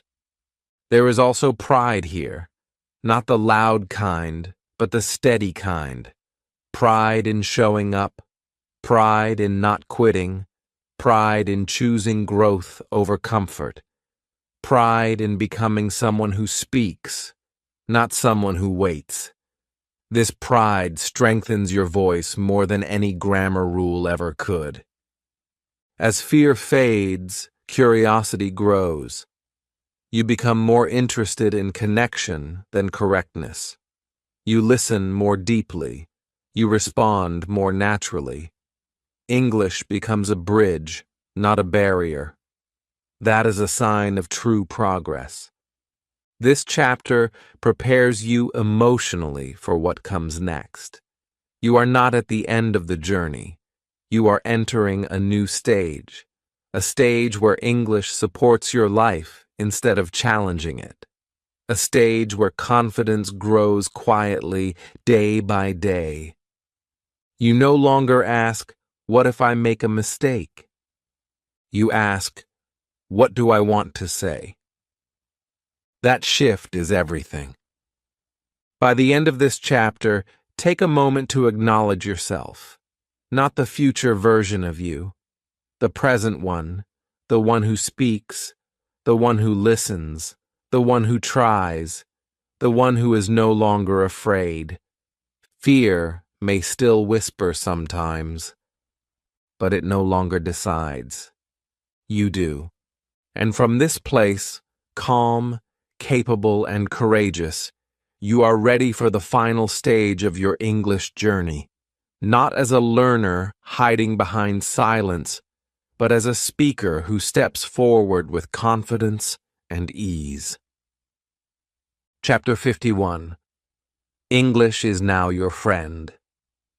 There was a time when English felt like an enemy. You may remember it clearly, the tight feeling in your chest, the hesitation before speaking, the fear of being judged, the confusion when words did not come out the way you wanted. English felt cold, distant, and demanding. It asked too much and gave too little back. This chapter begins by honoring that memory, not to reopen it, but to gently close it, because something important has changed. English is no longer something you fight. It is something that walks with you. Look back for a moment, honestly and kindly. Remember how English used to make you feel. Maybe you stayed silent even when you had thoughts. Maybe you avoided situations where you had to speak. Maybe you told yourself you were bad at languages. None of that was weakness. It was protection. You were protecting yourself from discomfort and embarrassment. That protection made sense at the time. But now, you do not need it in the same way. Over time, without loud announcements or dramatic moments, comfort began to grow. You spoke a little. You listened a little more. You made mistakes and noticed that nothing terrible happened. English stopped attacking you, and you stopped running from it. Comfort does not arrive suddenly. It arrives quietly through repetition, patience, and small wins. One day, you realize that English no longer scares you the way it once did. This chapter explains that comfort is built through use, not through force. You did not sit down and decide to feel safe in English. Safety grew because English became familiar. Familiar sounds feel less threatening. Familiar patterns feel less heavy. Familiar situations feel manageable. That is how friendship begins, through repeated presence. English now feels closer to you. You may notice that you no longer tense up before speaking. You may notice that your inner voice is calmer. You may even notice moments where you enjoy using English. These are not accidents. They are signs of a healthy relationship forming between you and the language. One of the most powerful shifts in this chapter is how you speak to yourself. In the past, your inner dialogue may have been harsh. You may have criticized your pronunciation. You may have replayed mistakes in your mind. That kind of self-talk creates fear. This chapter encourages something new and gentle. Speak kindly to yourself in English. Use simple, supportive phrases. Say things like, I am learning. I am getting better. It is okay. These words matter. They create emotional safety. When you speak kindly to yourself, English becomes a place of support instead of pressure. Your brain feels safe enough to experiment, to try, and to grow. Safety accelerates learning more than fear ever could. This chapter also reframes mistakes completely. Mistakes are no longer enemies. They are part of the conversation. They show that you are participating. When you treat mistakes with curiosity instead of punishment, English becomes a friend that teaches you, not a judge that punishes you. Friendship also means trust. You trust that English will be there when you need it. You trust that even if your sentence is simple, it can still carry meaning. You trust that you can recover if you get stuck. This trust did not appear overnight. It was built slowly through experience. You may notice that English now appears in your thoughts naturally, not because you forced it, but because your brain recognizes English as usable and safe. This is a deep sign of friendship. You do not think carefully before greeting a friend. You simply greet them. English begins to feel the same way. This chapter also reminds you that friendship does not mean perfection. Friends are not perfect. They are familiar. You may still struggle sometimes. You may still feel unsure in new situations. That does not mean the friendship is broken. It means the relationship is real. Another important idea here is patience. You no longer rush English. You allow it to grow with you. You understand that growth continues as long as you keep using the language. There is no pressure to finish learning. Friendship does not need deadlines. You may also feel a sense of gratitude now. Gratitude for not quitting. Gratitude for choosing courage over silence. Gratitude for the version of you who kept going even when it felt uncomfortable. This gratitude strengthens your bond with English. As English becomes your friend, motivation changes. You no longer need external pressure to practice. You return to English naturally because it feels familiar and supportive. You choose it, not because you must, but because it fits into your life. This chapter strengthens emotional safety deeply. It tells you that English is not here to test you. It is here to help you express who you are. It is here to carry your thoughts, your needs, your stories, and your feelings. It belongs to you as much as it belongs to anyone else. By the end of this chapter, take a moment to notice how English feels inside you now. Not how it sounds, not how perfect it is, but how it feels. Is it lighter? Is it closer? Is it less frightening? That feeling is the real success. English is no longer something you prepare for. It is something you live with. It listens when you speak. It supports you when you try. It grows with you when you grow. English is now your friend. Chapter 52. Speaking English without overthinking. There was a time when every English sentence felt like a puzzle. You thought about grammar first, then vocabulary, then pronunciation, and only after all that did you try to speak. By the time the sentence reached your mouth, the moment had already passed. Overthinking made English slow, heavy, and stressful. This chapter begins by acknowledging that experience with honesty and kindness, because releasing overthinking is one of the most important steps toward real fluency. Overthinking happens when the brain tries to control every detail at once. It wants to be correct. It wants to avoid mistakes. It wants to sound good. But spoken English does not work that way. Speech is fast and human. It flows from instinct, not from planning. This chapter helps you understand that fluency appears not when you think more, but when you think less. As you have progressed, something quiet has already started happening. Words now come to you more easily. Phrases feel familiar. You do not always know why a sentence feels right, but it does. This is not luck. It is your brain recognizing patterns after repeated exposure and use.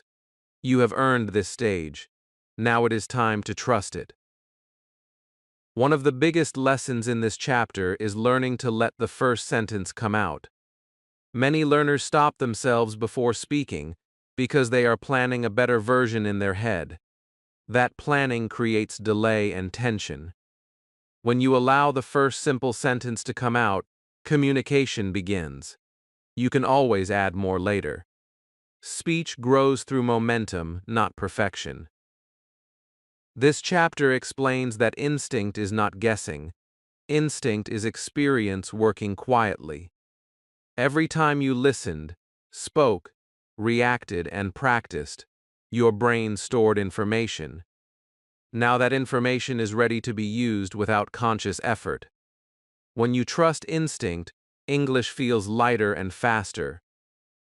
Over-control often shows itself physically: tight shoulders, shallow breathing, a stiff jaw. This chapter encourages you to notice your body while speaking. Relaxed posture helps relaxed language. When your body feels safe, your mind follows. Another important idea here is accepting silence.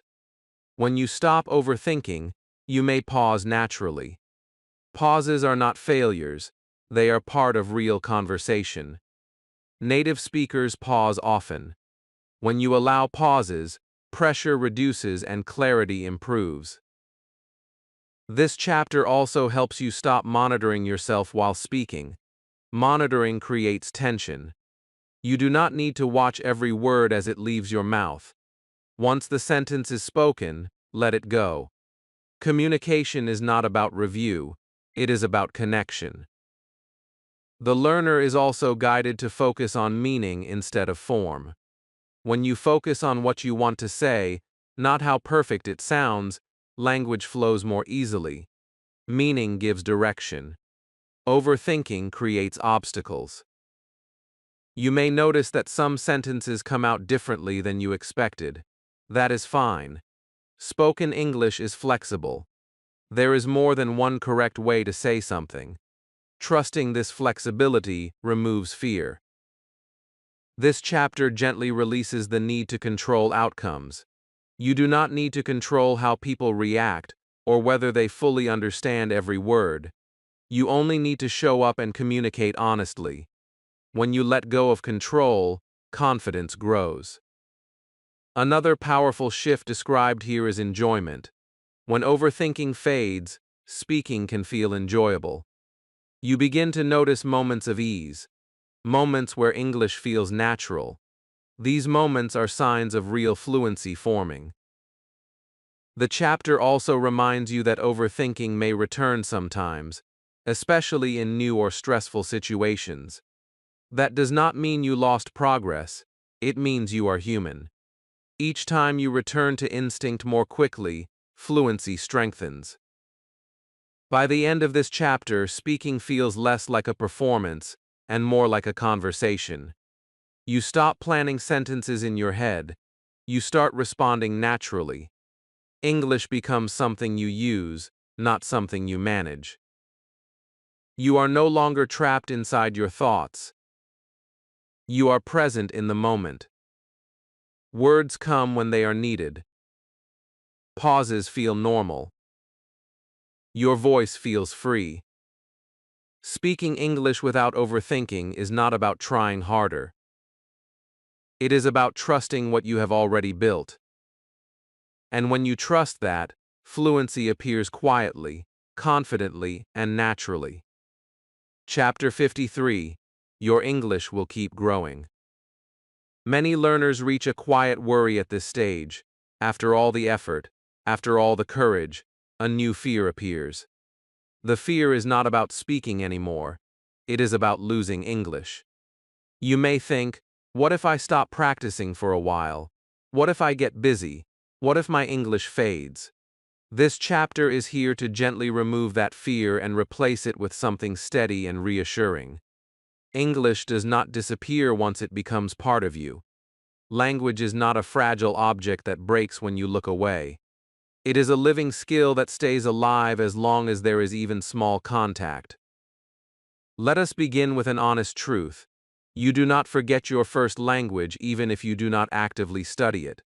You may forget some words, but the language itself stays. English works the same way once it reaches a certain level of familiarity. When English becomes something you use, not something you memorize, it settles into your brain differently. It becomes part of how you understand the world. That kind of learning does not vanish easily.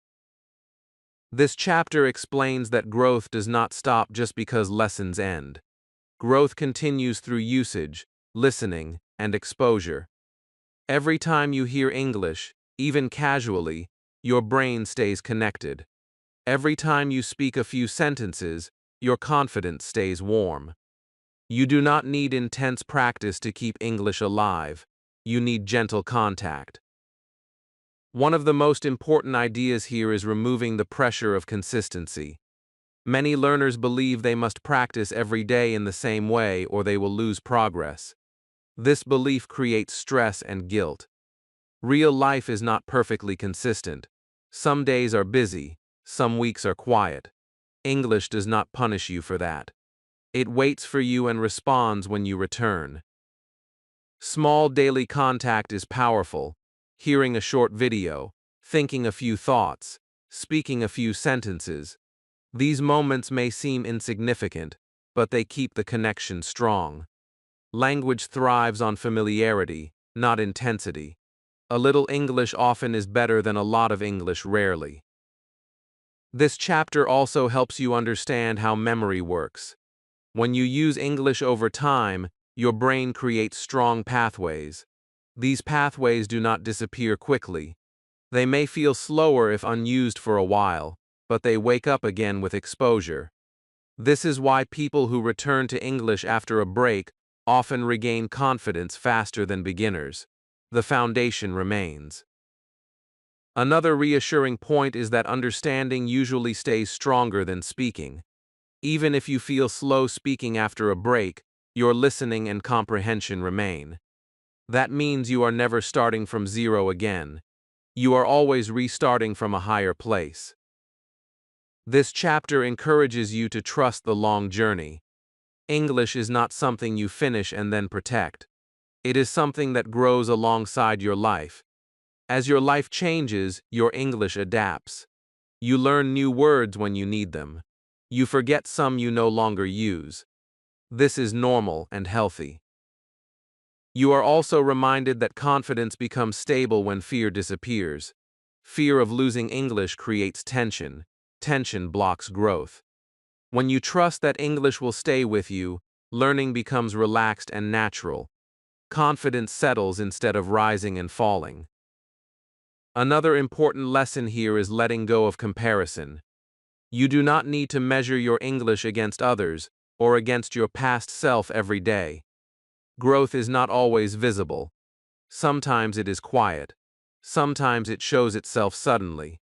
Trust that progress continues even when you are not watching it closely. This chapter also reframes breaks in learning. Breaks are not failures, they are part of life. When you return to English after a break, you may feel rusty at first. That feeling passes quickly. Rust does not mean loss. It means inactivity, and activity restores fluency.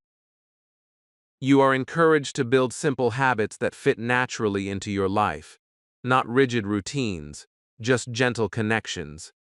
English music, English thoughts, English reactions. These habits do not feel like work, so they last. Another comforting idea is that English now belongs to you. You are not borrowing it, you are not renting it. You have earned it through experience. That ownership makes the language resilient. This chapter also prepares you emotionally for the future. There will be times when you feel strong in English and times when you feel unsure. Both are normal. Neither defines your ability. What matters is that you continue to return without fear.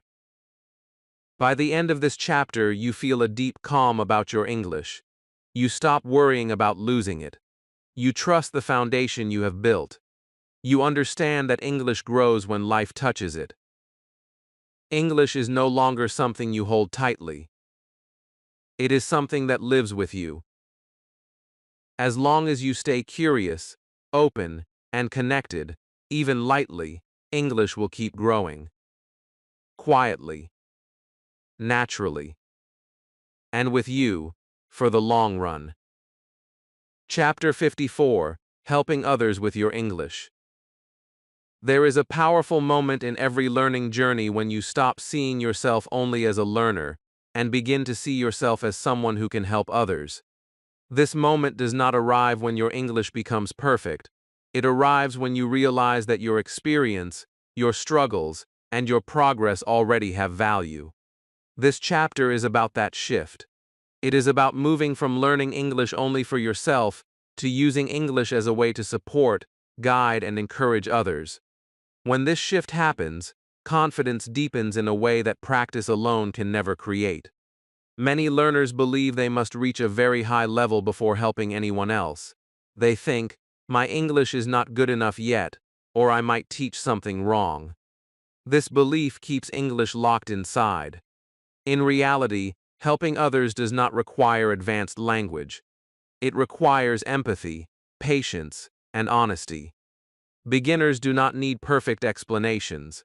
They need understanding, encouragement, and simple guidance. You already have that because you remember exactly how it feels to struggle. When you help someone else with English, something interesting happens inside you. You slow down. You choose simpler words. You focus on meaning instead of performance. This naturally improves your own clarity. Explaining something simply forces your brain to understand it deeply. That is why teaching strengthens learning. You are not just repeating information, you are organizing it in your mind. This chapter encourages you to help in small, natural ways. You do not need to become a teacher or create lessons. You can help by answering a question, correcting gently when asked, or encouraging someone who feels stuck. Even listening to someone practice English and responding patiently is a form of help. These small actions build confidence on both sides. Another important idea here is kindness. Many learners experienced harsh correction or embarrassment in the past. This chapter invites you to be different. When you help others, you do it kindly. You focus on communication, not on pointing out every mistake. You remember how sensitive early stages can be.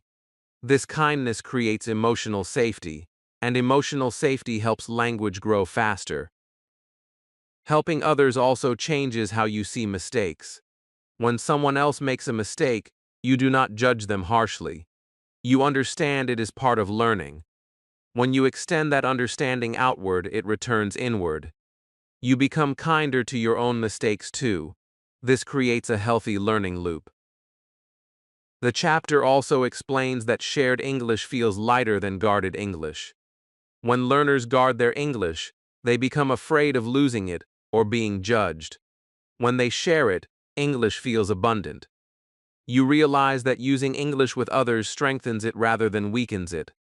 Language grows through use, especially shared use. You may notice that when you help others, you speak more confidently. Not because you know more words, but because your focus shifts away from yourself. You are no longer monitoring every sentence. You are listening, responding, and supporting. This removes self-pressure and allows natural speech to flow. Helping others also reinforces your identity as a speaker. You stop seeing yourself as someone who is still not ready. You begin to see yourself as someone who participates in the English world. This identity shift is powerful. It makes English feel stable and owned. This chapter also highlights the emotional reward of contribution. When someone thanks you, when someone feels encouraged because of your words, when someone understands something because you explained it simply, these moments create pride that is quiet but strong. That pride is not based on perfection, it is based on usefulness. You are also reminded that you do not need to have all the answers. It is okay to say, "I'm not sure, but let's check," or "this is how I understand it." Honesty builds trust. Learning together strengthens connection. Helping others keeps English active in your life. It creates real reasons to speak, listen, and explain. This makes English part of relationships, not just routines. Language learned through relationships lasts longer and feels more meaningful. The chapter also encourages you to notice how far you have come. You are now able to guide someone else through a stage you once struggled with. That realization builds deep confidence. It proves growth more clearly than any test or level. Another important lesson here is humility. You help without showing off. You support without comparing. You remember that everyone moves at their own pace. This humility keeps learning healthy and ongoing.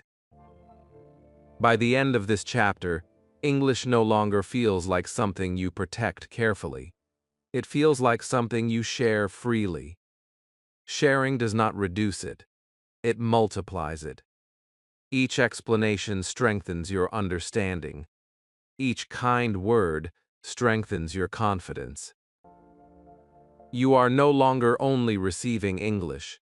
You are giving it. And in giving it, you discover something beautiful. English is not just a skill you learned. It is a bridge you can offer to others. That bridge makes your English stronger, deeper, and more alive than ever before. Chapter 55. English in your own style. There is a quiet pressure many learners carry without realizing it. The pressure to sound like someone else. To copy a teacher, a YouTuber, a movie character, or a native speaker exactly. This pressure can follow you even when your English becomes strong. You may speak clearly, but still feel that your voice is not quite right. This chapter is here to release that pressure completely. English does not ask you to disappear. It asks you to show up as yourself. From the beginning, many people are taught that good English means sounding like a specific accent or following a specific style. This belief creates comparison and insecurity. You start listening to others and measuring yourself against them. But language is not a costume. It is a tool for expression. When English becomes your own, it reflects your personality, your emotions, and your rhythm. This chapter celebrates that truth. Your accent is not a mistake. It is evidence of your journey. Every accent tells a story of where you come from and how you learned. People all over the world speak English with different sounds and tones, and they are understood every day. Clarity matters, but accent does not need to disappear. You do not need to erase yourself to belong in English. This chapter also talks about tone. Some people speak softly, some speak with energy, some are calm, some are expressive. All of these styles are valid. You do not need to force a tone that feels unnatural to you.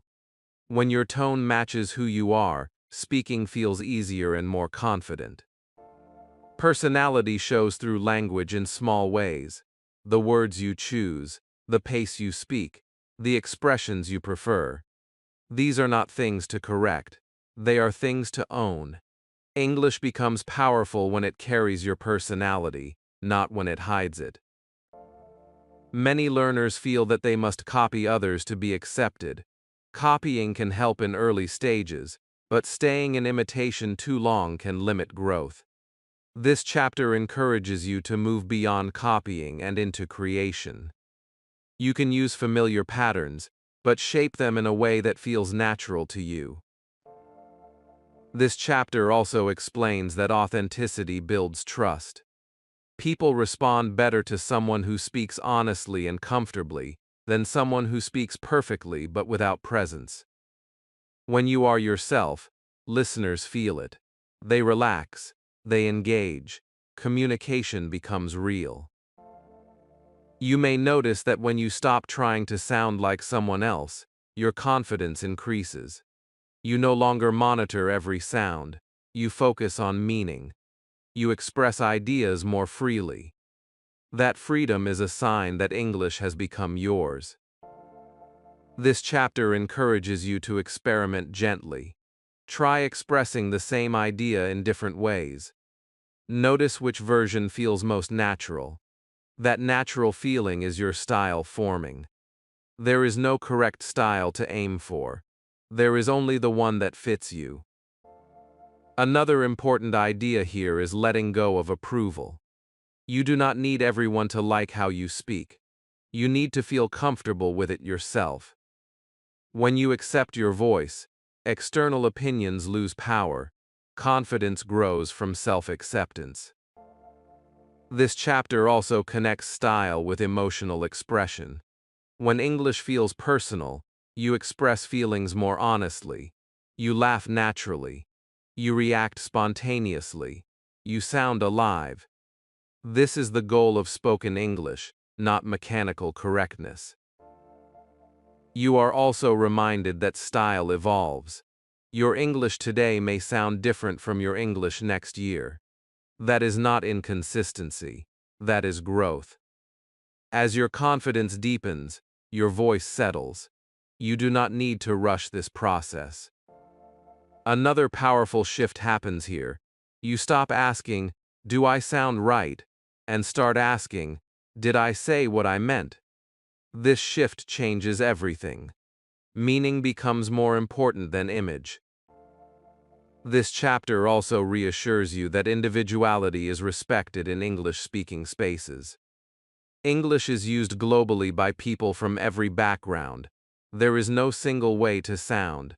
There is only the way that allows you to communicate clearly and comfortably. By the end of this chapter, English no longer feels borrowed. It feels owned. It sounds like you. It moves with your personality. It carries your thoughts honestly. You are not a copy, you are a voice. English is no longer something you wear, it is something you express yourself through. And when you speak in your own style, English becomes stronger, more confident, and deeply human. Chapter 56. Staying Confident. Even after mistakes. There is a moment that tests confidence more than any difficult sentence or fast conversation. It is the moment right after a mistake. A word comes out wrong. A sentence sounds awkward. Someone asks you to repeat. In that second, many learners feel a rush of heat, a drop in confidence, and an urge to disappear. This chapter is here to change what happens in that moment. Not by pretending mistakes do not exist, but by teaching you how to stay calm, steady, and self-respecting when they do. The first truth to accept is simple and freeing. Even confident speakers make mistakes. Native speakers make mistakes. Professional speakers make mistakes. People who use English every day forget words, mix sentences, and correct themselves. Confidence is not the absence of mistakes. Confidence is the ability to continue without emotional collapse. When you understand this, mistakes lose much of their power. Many learners believe that confidence should protect them from errors. When an error happens, they feel betrayed by their own ability. This belief creates panic. The truth is different. Confidence protects you after the error, not before it. It helps you recover, adjust, and continue speaking without shame. This chapter trains that recovery skill. One reason mistakes feel so heavy is the story we tell ourselves about them. The mind says, "They noticed," or "I sound bad," or "I ruined it."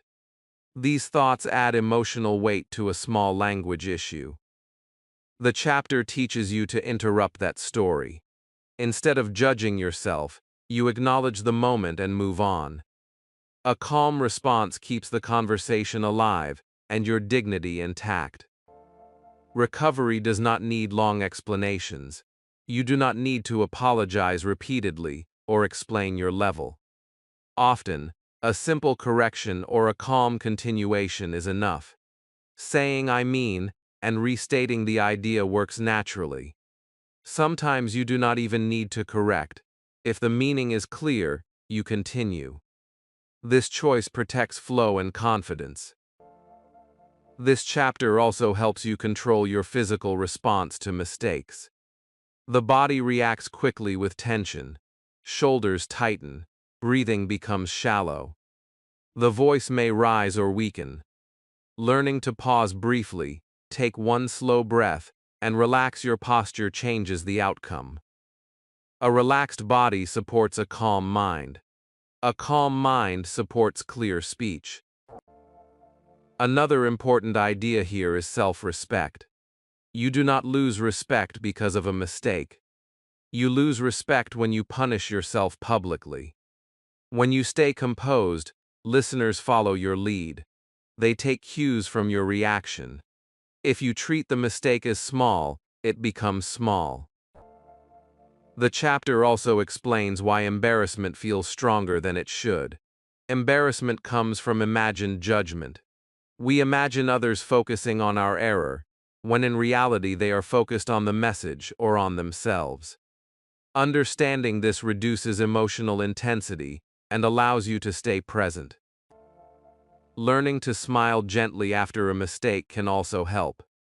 A relaxed smile signals confidence and openness. It tells others that you are comfortable. This nonverbal response often matters more than the words themselves. This chapter emphasizes that mistakes are moments, not identities. You are not a bad speaker because of one error. You are a speaker who experienced a normal moment of speech. When you separate behavior from identity, resilience grows. Another key lesson here is patience with yourself. You are allowed to be in progress. Progress includes missteps. When you accept that learning continues even at high levels, pressure decreases and performance improves. The chapter also addresses repeated mistakes. If you notice the same error happening often, you do not attack yourself. You simply notice it calmly and let exposure correct it over time. Gentle awareness works better than harsh correction. This chapter encourages you to keep your voice steady even when your sentence was not perfect. Volume, tone, and pace communicate confidence more than accuracy. A steady voice reassures both you and the listener. You are also reminded that many conversations move quickly. People forget small errors immediately. They remember how you made them feel, not how you phrased one sentence. When you stay calm and respectful, communication remains positive.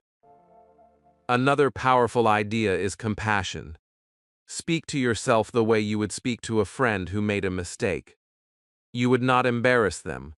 You would encourage them to continue. That same kindness belongs to you.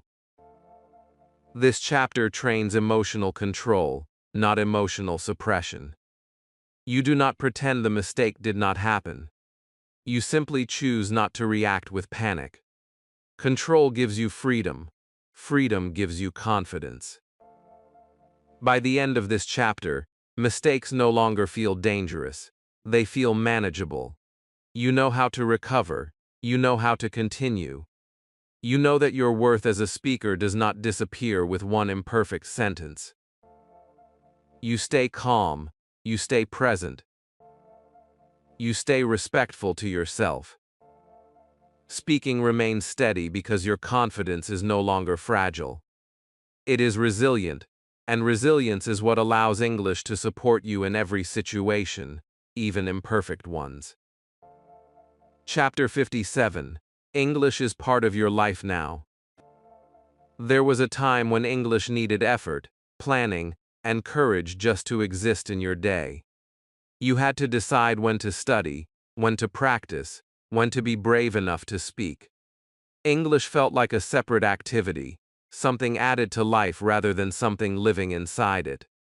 This chapter begins by recognizing how much that has changed. English no longer waits for permission. It shows up naturally in your thoughts, in what you watch, in what you listen to, and in how you move through the day. Without forcing it, English has become part of your life. You may notice that English appears in small, quiet ways now. A thought comes in English before you translate it. A reaction forms naturally. A word fits the moment without effort. These moments are not accidents. They are signs of integration. Language becomes permanent when it blends into daily habits, instead of staying locked inside schedules. You no longer ask yourself, should I practice English today, because English is already there. This chapter emphasizes that this stage is about balance, not intensity. English does not need to dominate your life to stay strong. It needs to coexist. You still live in your first language. You still think, feel, and express yourself fully. English simply joins that world as another voice. When balance exists, language remains healthy and enjoyable. Media plays a natural role here. You may watch videos, listen to music, or scroll through content in English without calling it practice. You choose what interests you, not what feels educational. This enjoyment matters. When English is connected to curiosity and pleasure, motivation stays alive without effort. Thinking in English also feels different now. You are not trying to think in English. It just happens when it fits. You may think in English for some ideas and in your first language for others. This flexibility is a sign of real fluency. You are not forcing a switch. You are responding naturally to context. Speaking habits have also shifted. You may speak English when it feels useful, not when it feels required. You use it to explain, react, joke, or reflect. These moments are part of real life, not exercises. This is how language stays active long term. This chapter also removes the idea that English must always improve in visible ways. At this stage, growth becomes subtle. You may not notice daily changes, but comfort deepens. Confidence stabilizes. Expression becomes smoother. These quiet improvements are signs of maturity, not stagnation. Another important idea here is enjoyment without guilt. You no longer feel guilty if you do not actively study English for a day or a week. You trust that English is still alive inside you. That trust removes pressure and keeps the relationship healthy. English also becomes part of how you connect with others. You use it to help, to listen, to understand different perspectives. Language becomes a bridge rather than a goal. This social integration strengthens your identity as a speaker. The chapter also emphasizes that English does not replace who you are. It supports who you are. Your values, humor, and personality remain intact. English simply gives you another way to express them. This understanding keeps learning grounded and authentic. You may notice that English feels calmer now. There is less urgency, less fear, less self-monitoring. Calmness allows language to flow naturally. When language flows naturally, it stays. This chapter encourages you to continue choosing balance.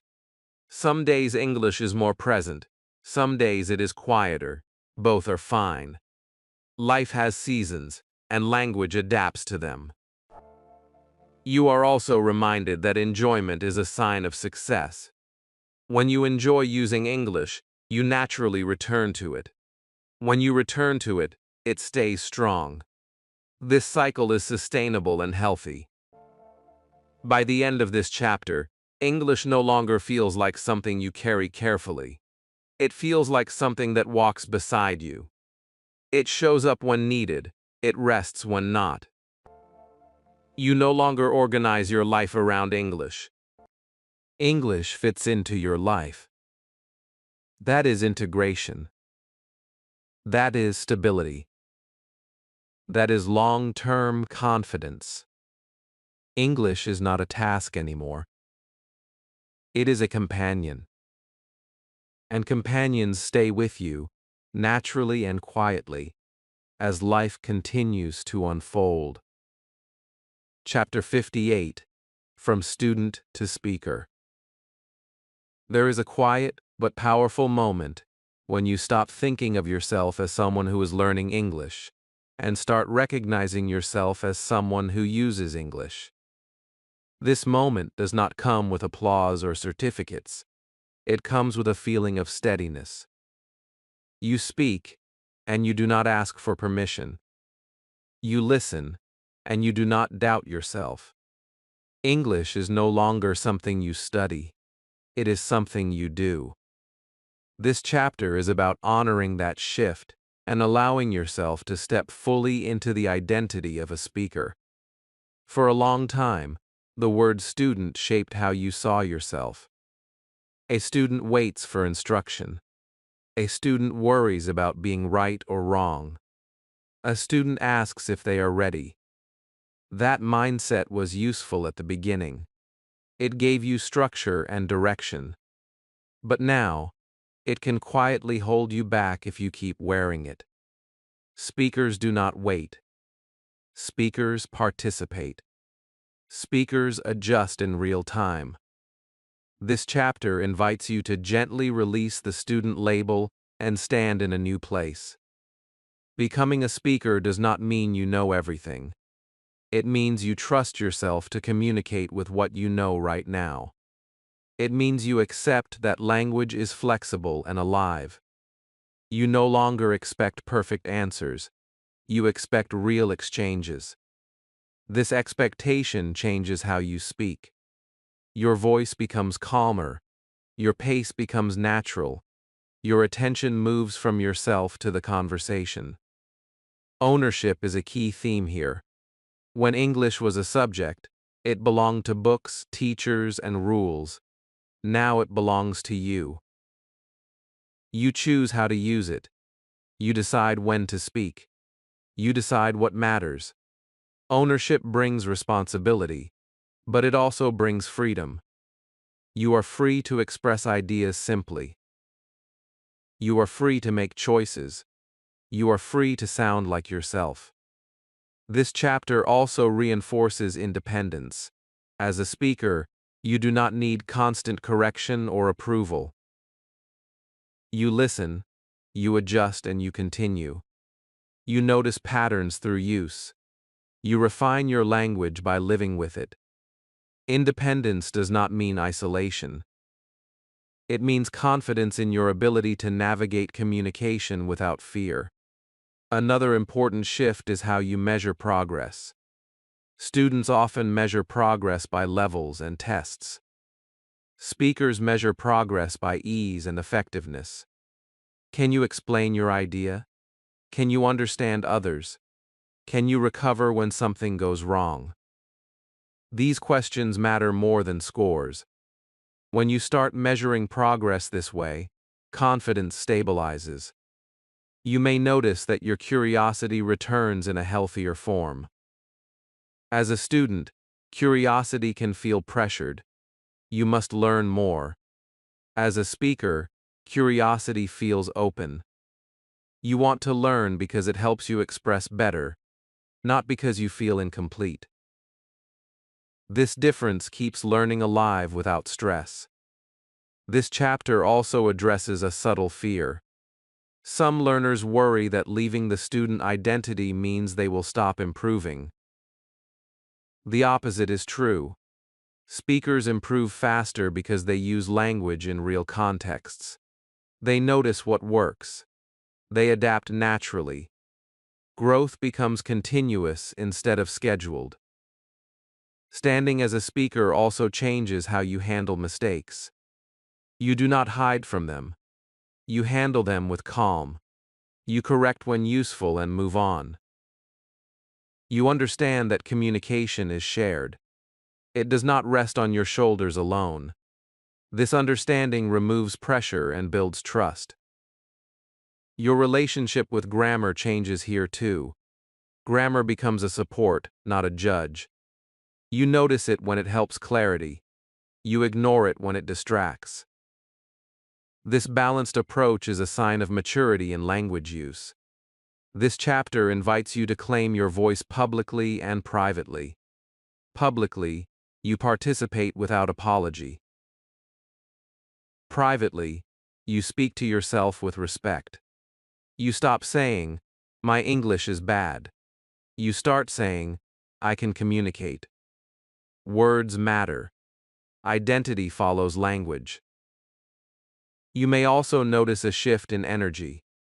Speaking feels lighter. Listening feels engaged. You are present instead of performing. Presence is the mark of a real speaker. When you are present, conversations feel natural and human. Another important idea here is continuity. Becoming a speaker is not a finish line. It is a stance. You stand as a speaker today, tomorrow, and as life changes. English grows with you because it is now part of how you move through the world. This chapter encourages you to acknowledge your journey honestly. You did not skip steps. You did not rush. You built confidence through action. You earned this identity. Let yourself feel that achievement without downplaying it. By the end of this chapter, the question changes. You no longer ask, "Am I still a student?" You ask, "How will I use English today?" That question belongs to a speaker. You stand independently. You speak with ownership. You engage without fear. English is no longer a subject you pass. It is a skill you use. And as you step forward from student to speaker, you carry something steady and lasting. A voice that is yours. A confidence that is earned. A language that serves your life, clearly and honestly. Chapter 59. Your Daily English for Life System. At this stage, English no longer feels new, heavy, or demanding. It feels familiar. And that is exactly why this chapter matters so much. When something becomes familiar, people often worry about one thing. How do I keep this alive without losing it? How do I continue without burning out? How do I stay connected without turning English back into a task? This chapter answers those questions gently and realistically. It is not about pushing harder. It is about creating a simple system that fits into your life and stays there for years. The first idea you need to understand is this. English does not need intense effort to survive. It needs regular contact. Think about relationships in your life. They stay strong not because of big gestures every day, but because of small, consistent presence. English works the same way. A few moments of contact, spread naturally through your day, are enough to keep it alive and growing. This chapter avoids strict schedules on purpose. Rigid routines look good on paper, but real life is flexible. Some days are busy. Some days are quiet. A system that survives real life must bend, not break. Your daily English for life system is built on options, not rules. One part of this system is listening. Listening does not mean sitting down for long study sessions. It means allowing English sounds into your day. a short video while resting, a podcast while walking, a song while cooking. Even passive listening counts. Your brain stays familiar with rhythm, tone, and structure. This familiarity keeps understanding sharp without effort. Another part is speaking, but not formal practice. Speaking here means small, natural use. Talking to yourself, explaining something simply, reacting out loud, answering a message. These moments do not need preparation. They already exist in your life. You simply choose English when it feels useful. This choice keeps your speaking ability warm. Thinking in English is also part of the system, but again without pressure. You do not force full conversations in your head. You allow English thoughts when they appear. Labels, reactions, simple sentences.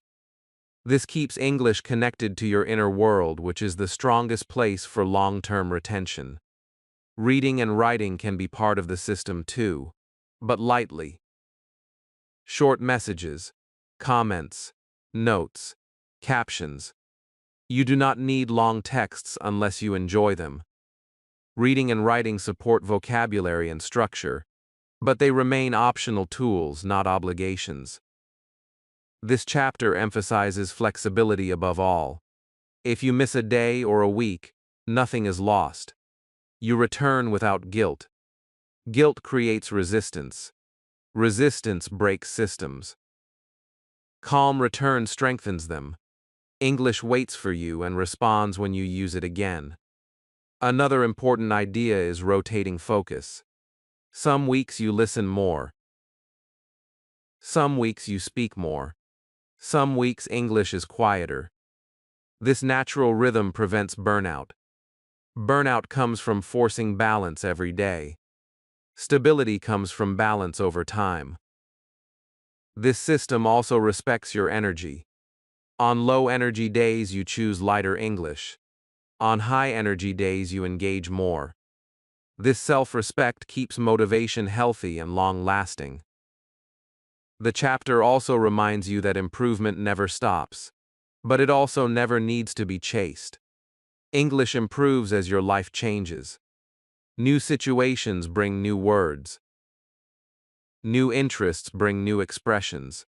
You grow naturally alongside the language. One powerful habit in this system is awareness. You notice when English appears naturally. You notice when something feels easier. These moments build confidence and reinforce the system without effort. This chapter also encourages enjoyment. Enjoyment is not extra, it is essential. When you enjoy English, you return to it naturally. When you return naturally, English stays strong. This cycle is the foundation of lifelong use. Another key point here is identity. You are no longer maintaining English as a student. You are living with English as a speaker.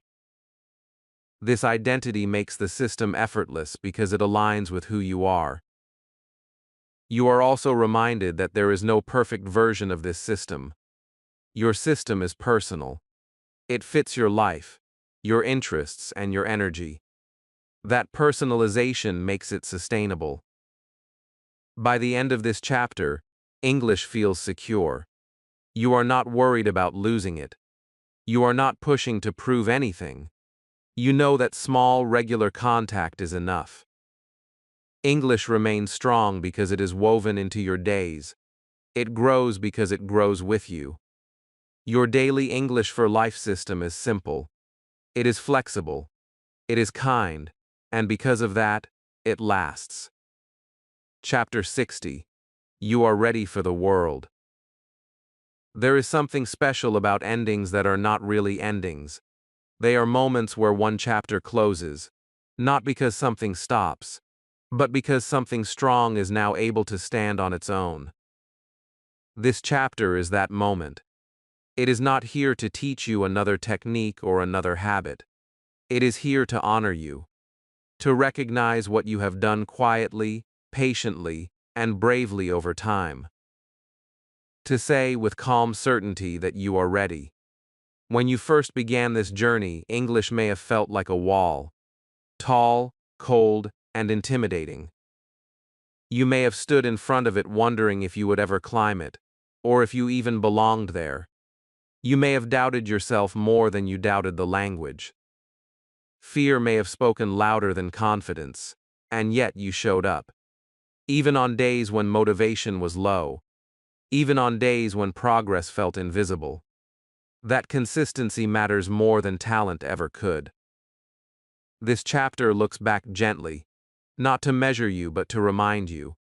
You learn to listen without panic. You learn to speak without waiting for perfection. You learn to stay calm when mistakes happened. You learn to trust your voice. These were not small achievements.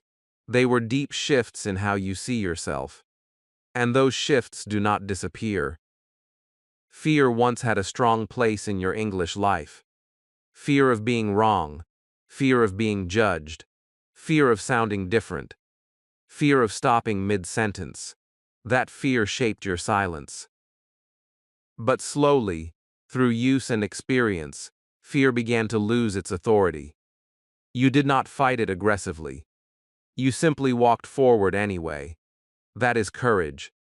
Quiet courage. The kind that lasts.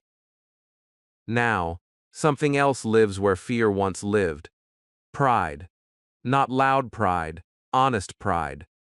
Pride in the fact that you did not quit. Pride in your willingness to try again. Pride in your ability to express yourself, even simply.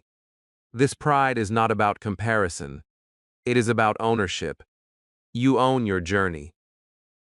This chapter is written like a graduation speech, but not the kind that celebrates only results. It celebrates effort. It celebrates patience. It celebrates the unseen work you did when no one was watching. The practice in your head. The moments you chose English when it felt uncomfortable. Those moments shaped you into a speaker. You are no longer preparing for English. You are using it. You are no longer waiting for permission. You are participating. The world does not require perfect English from you. It requires presence. It requires honesty. It requires the courage to show up and communicate. You have that now. As your teacher, there is something important I want to say clearly. I trust you. I trust your ability to continue growing. I trust your instinct. I trust your calm. I trust your resilience. You do not need someone holding your hand anymore. You know how to listen. You know how to speak. You know how to recover.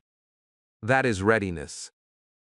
English will now walk with you into real life, into conversations that matter, into moments of connection, into work, travel, friendships, and everyday interactions.